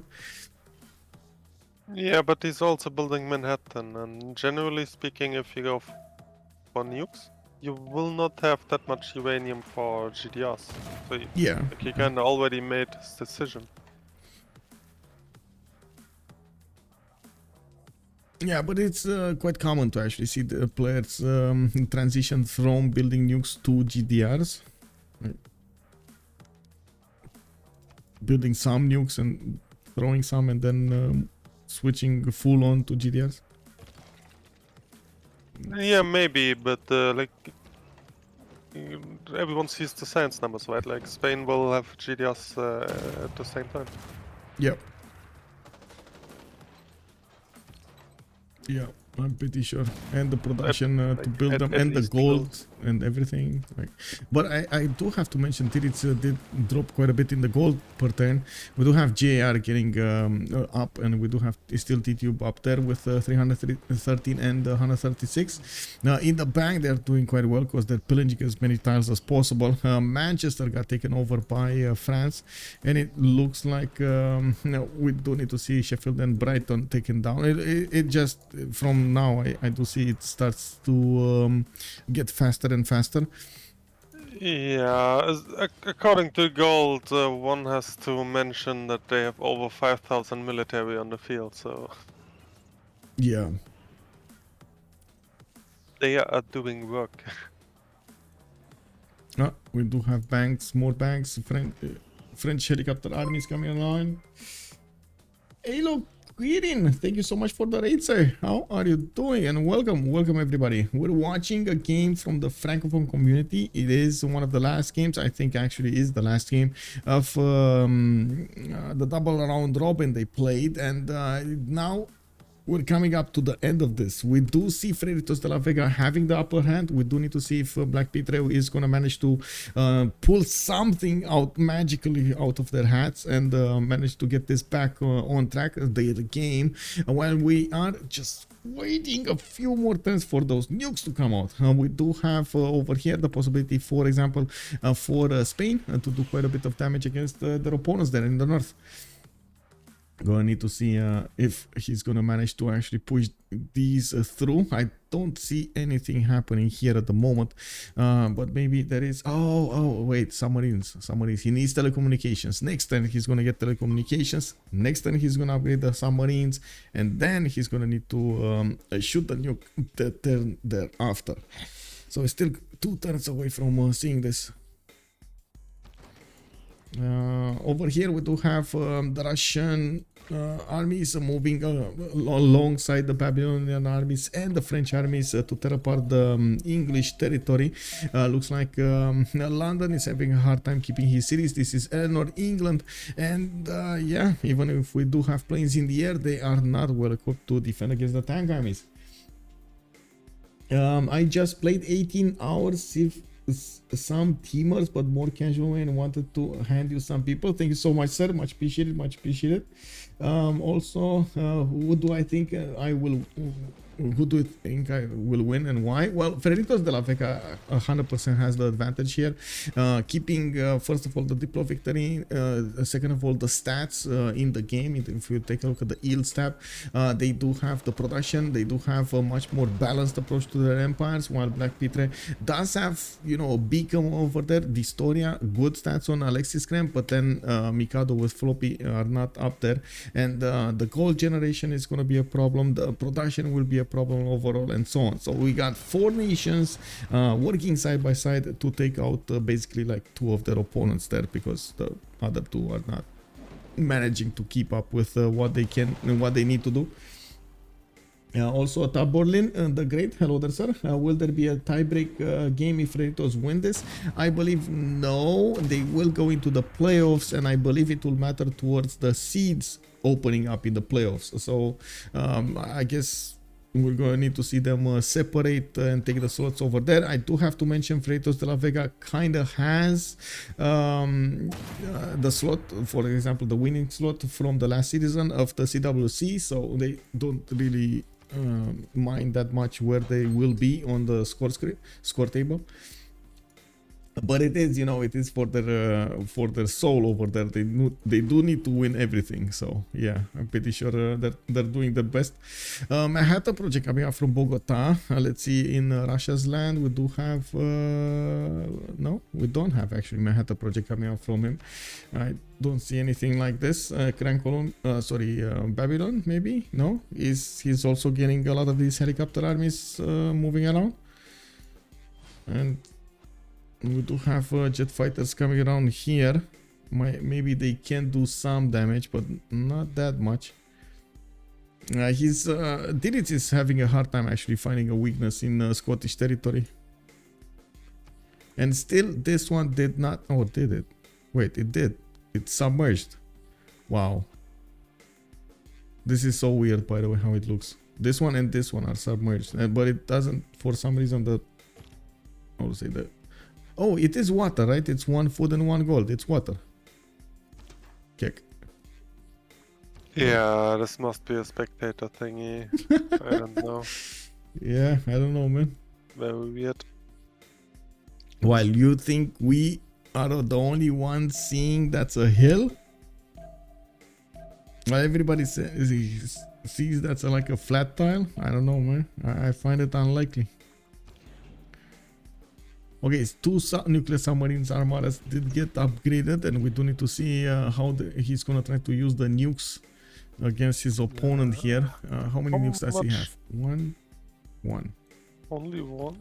Yeah, only 1. That's it, only 1. But he's still gonna have the faster one against Scotland, right? No, okay, Scotland starts building GDS. And another one goes down on Newcastle upon Tyne. Yeah, I think that's the only strategy, GDS. There can't be anything else. Like, there's like no way there's anything else there.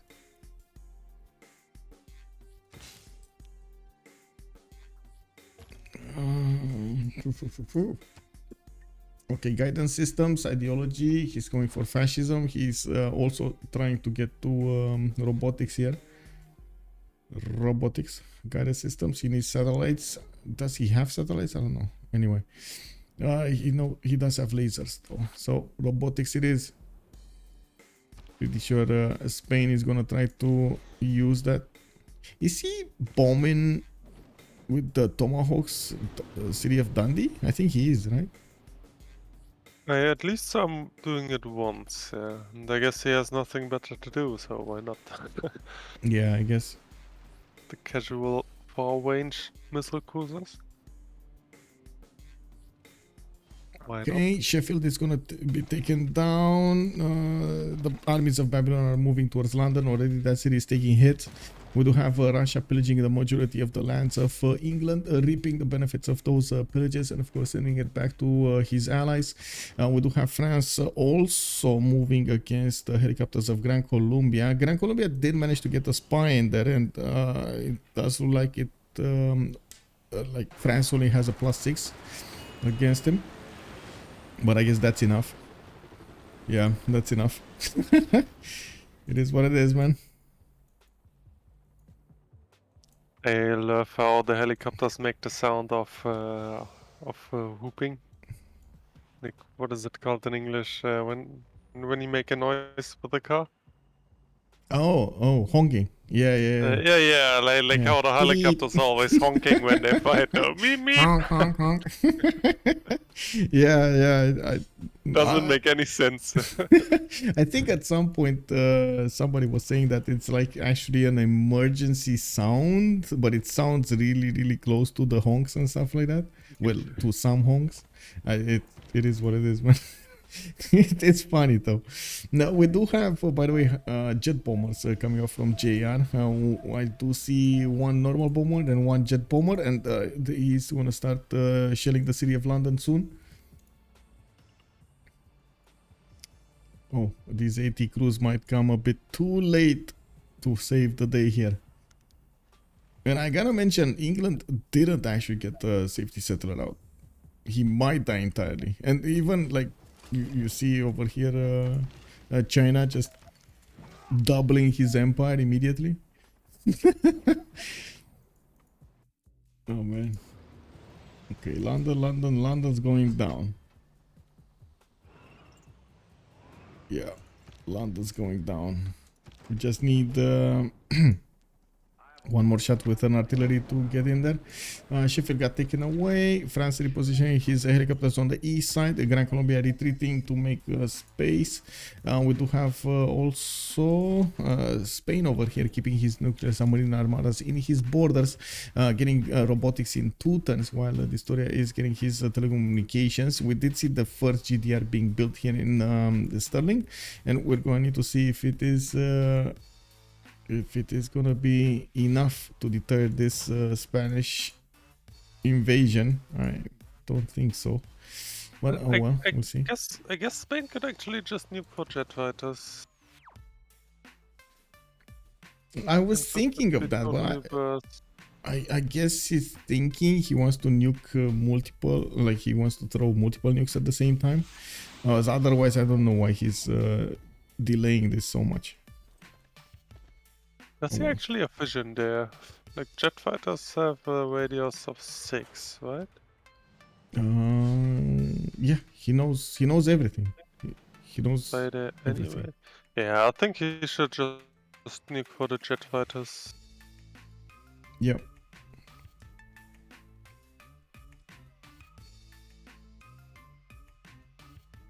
Because as being said, like nuking the city is 50-50 at best. Probably a lot worse. Yeah, I think it's more like 70-30, but yeah, I guess. Well, I should say 30-70, 72 pushy. We might see Scotland here try to do the counter tank. He's trying to get his own submarines. I do see telecommunication coming up next turn, but he only has a submarine fleet instead of submarine armada. A bit weaker, but still might get the job done if it's placed properly. For example, in Bilbao, it will cause a problem. That's also where Flory is. Also will cause a problem. Yeah, it has to be said that Spain obviously doesn't have the same amount of air defense as Scotland has. So yeah. Even though he does have missile cruisers, they're just not positioned in the proper cities. Oh well, this one is very protected. Cartagena, A Coruña. Yeah. Yeah, anyway. well, actually wonder if Titiits is maybe actually feeling a bit too safe here, not taking proper care of his own defense. So, like if Scotland can shoot like 3 or 4 nukes on the main cities in Spain, We got a question here from Spatstastic. Hello there, sir. Good evening. How well does Spain actually make use of its unique improvements in competitive? Not a lot, but I did see quite a few of them being upgraded here. You can see the 2-2-2-3s. You don't need a secondary continent to actually make good use out of them, and they're just not gonna be ideal. Where's the nuke? Here's the nuke. Let's keep going. Dumfries. He got a city out of position. Oh my god. No, okay, it's fine. Intercepted. ICBM intercepted. Dun, dun, dun, dun, dun. Man, by the way, do you know how fast these ICBMs move? Well, I mean, they are rockets, so like I would assume they are stratospheric. Like I don't know, maybe 3,000 to 4,000 kilometers an hour. 24,000. Yeah, okay. I was just referring to what SpaceX did, like like the rocket moved at like 3 to 4,000. So I was like, okay, so this is how fast rockets go. Yeah, But I guess if you make the rocket a lot smaller, you can make it a lot faster as well. Yeah. Like, I mean, they are fast. Yeah. Yeah, Obviously. man, that is insane.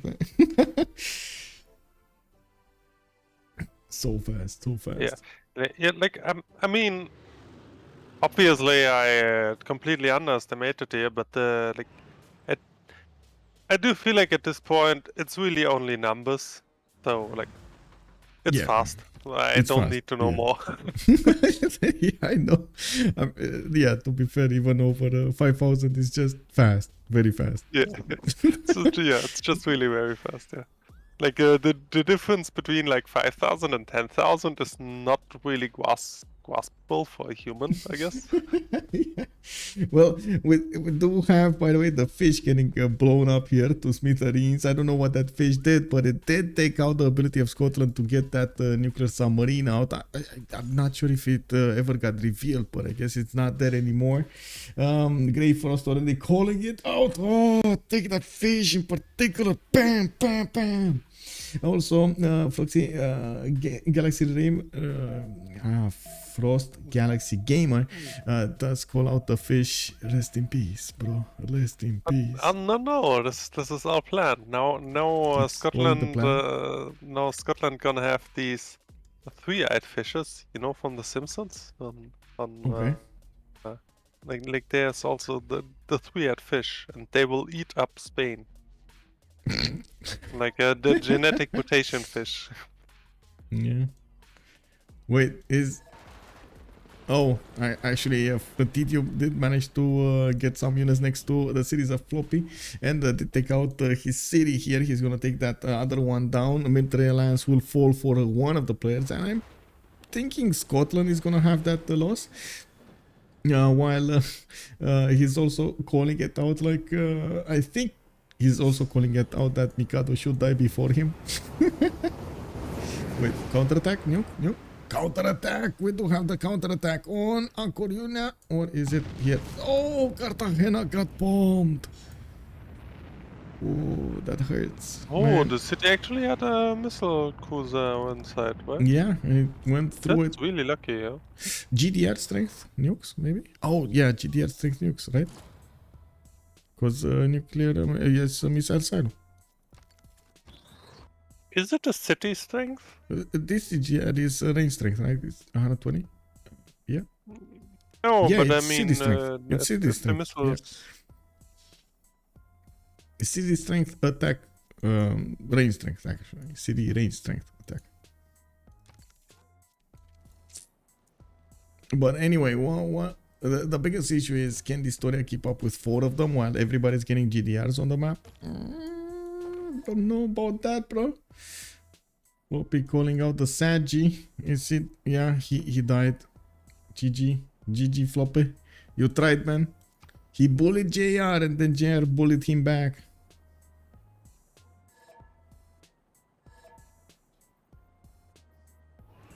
Yeah, well, he's saying, JR is saying, you know, it's Tidube. What can I say?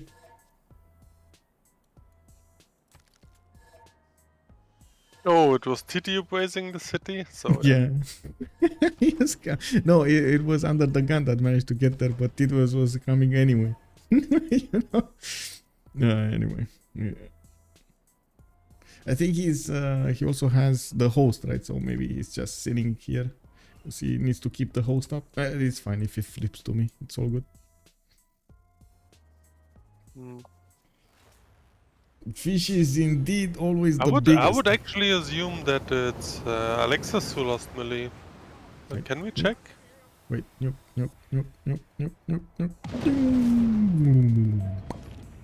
Alexis lost melee. Yes, I can check. Give me a second. He does have the military. Why do I have 2 military alliances? Where do I see double military alliance here? You see this? Yeah. WTF? Okay. Anyway, so if Alexis lost his military, now all of his units are gonna be very squishy. Let's see. Helicopters. No, he also has his. Yeah, I guess they switched. It was England. Yeah. Okay. Well, I guess England is dying anyway. Yeah, so I guess they gave up Mikado. Yeah. Anyway.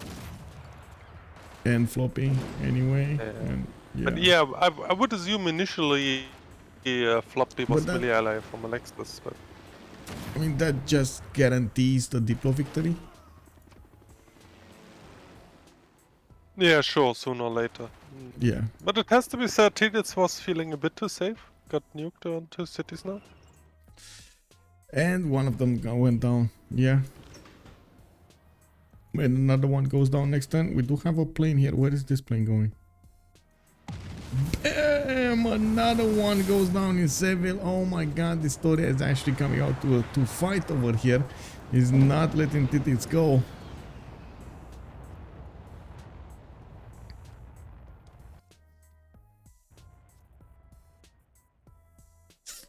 Oh man, oh man. Yeah, the Armada's not really where they need to be. Yeah?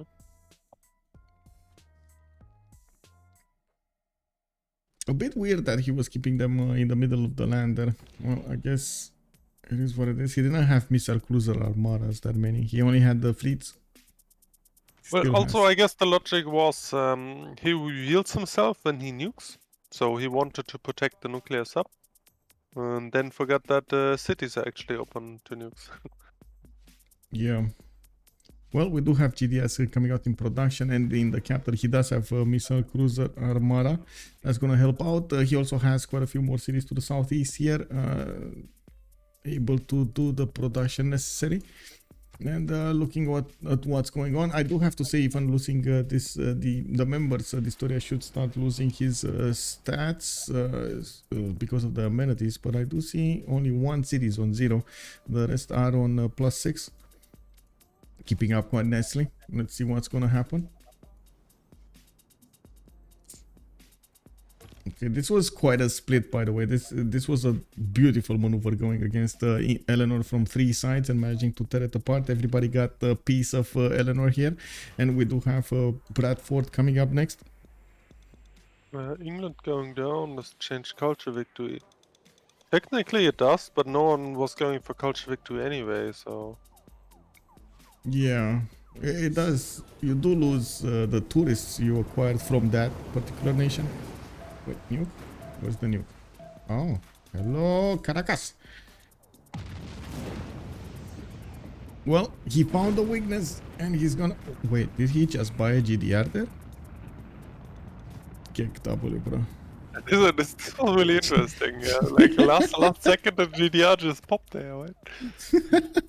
I mean, the mushroom craft didn't even evaporate, and we had a GDR. Must have bought it. Yeah. Oh my God! Look at the gold gathered by these trade routes over here. They're definitely eating into their opponents. Well, now Mikado is 1 city remaining. He does have this one, Bradford, that's gonna go down this turn. All of this massive army is gonna keep on moving towards the Gran Colombia, and will probably manage to do the necessary damage against him. There we go. We got another one. Gran Colombia not so grand anymore soon. Yeah, where it's Floppy to unpause the game. Don't tell me Floppy actually went AFK.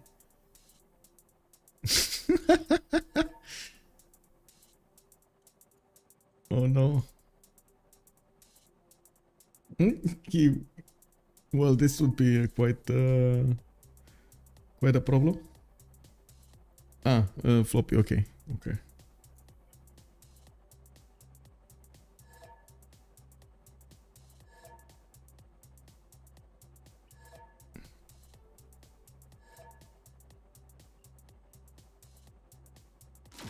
Okay, it's fine. Wait, Distoria is actually calling out the GG, or is he just? Oh yeah, there we go. He's calling out the GG. We got a winner. Freritos de la Vega managing to win this game. Very nice. Well, it took a lot of effort, but they did manage to do it. We're going to need to see how they're going to manage to... what are they going to tell us in the post-game chat? If they're going to talk a little bit in English, since there was a French streamer, Malm, coming up to talk, I'm pretty sure he's going to have a lot of questions in French.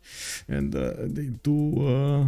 feel more comfortable talking in French, but I still want to pop in the channel there and try to get some form of feedback from them, as in let them talk on the stream, and you guys can hear what they're talking about and so on and so forth. I feel like it's still quite important.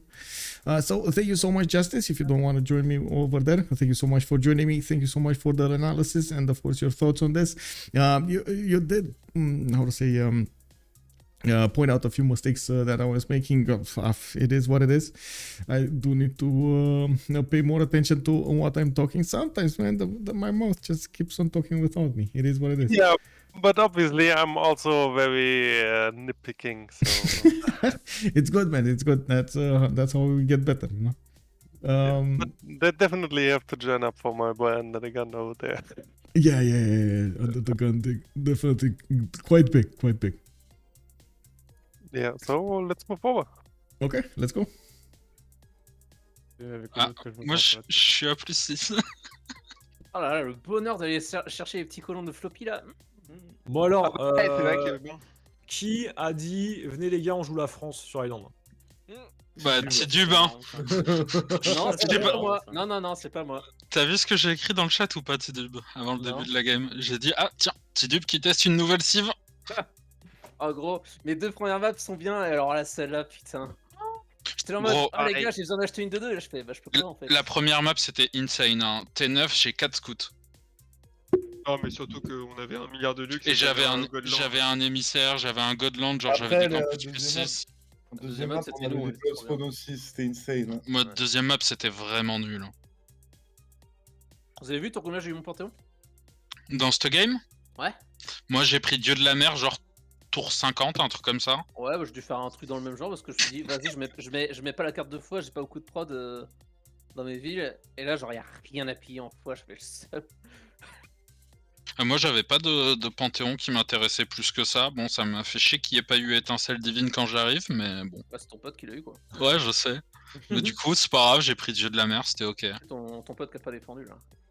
Putain, j'ai tout donné hein, pour essayer d'avoir les personnages illustres et tout, les wonders. La plupart des personnages illustres que tu voulais, hein. Il y a que la visibilité du book qui t'es pas. Ouais, bah, j'avais que 2 plats de co, j'avais des ports dans les autres villes. Mon seul impact dans la game. Moi j'ai fait la strat anti pour récupérer Bologne. Mikado, je te baise. Mais le problème, c'est que Killua, je pense, même si je Ah, le pas lance d'Anna, avant... Ah, pas d'Anna, Killua. Ouais, mais je sais, mais j'ai vu. À un moment, je me dis, avant de lancer mon Killua, je vais essayer de faire le... J'avais genre 52 prods, je crois, dans ma cape. Je vais essayer de faire le Lapadana, je vois qu'il n'y a pas d'Apadana, je me dis, ça pue. Mais là, ce qui est relou, c'est je fais des GDR genre en 3 ou 4 tours dans mes villes, mais je vais jamais avoir les strats et les golds pour tout tenir pour faire une scientifique en fait. Ouais, surtout là, on est en train de piller toutes les routes que, bah oui. que les sites voilà. À une équipe près, tu peux faire une scientifique quoi. T'inquiète, hein, tous les tours j'étais là avec un Titon à dire sur chacune de tes villes qu'est-ce que t'es en train de faire là. Ouais, Nuke, GDR, Spatioport. Là, en mode, ok, donc Aberdeen et Dumfries, il a dans 4 tours GDR, Dundee et Addington 4 tours Nuke. Ouais, bah j'ai produit mon premier GDR, je l'ai eu tour 105 je crois en hard prod. Genre sans gold. Si, tu l'as acheté le premier GDR. Non, j'en ai Non, acheté non. 0, on avait pas de gold, gros. On avait pas de sous, mec. Fallait payer comme nous, quoi. Ouais, bah, Faire des âges d'or pour avoir des sous, les potes. Hein.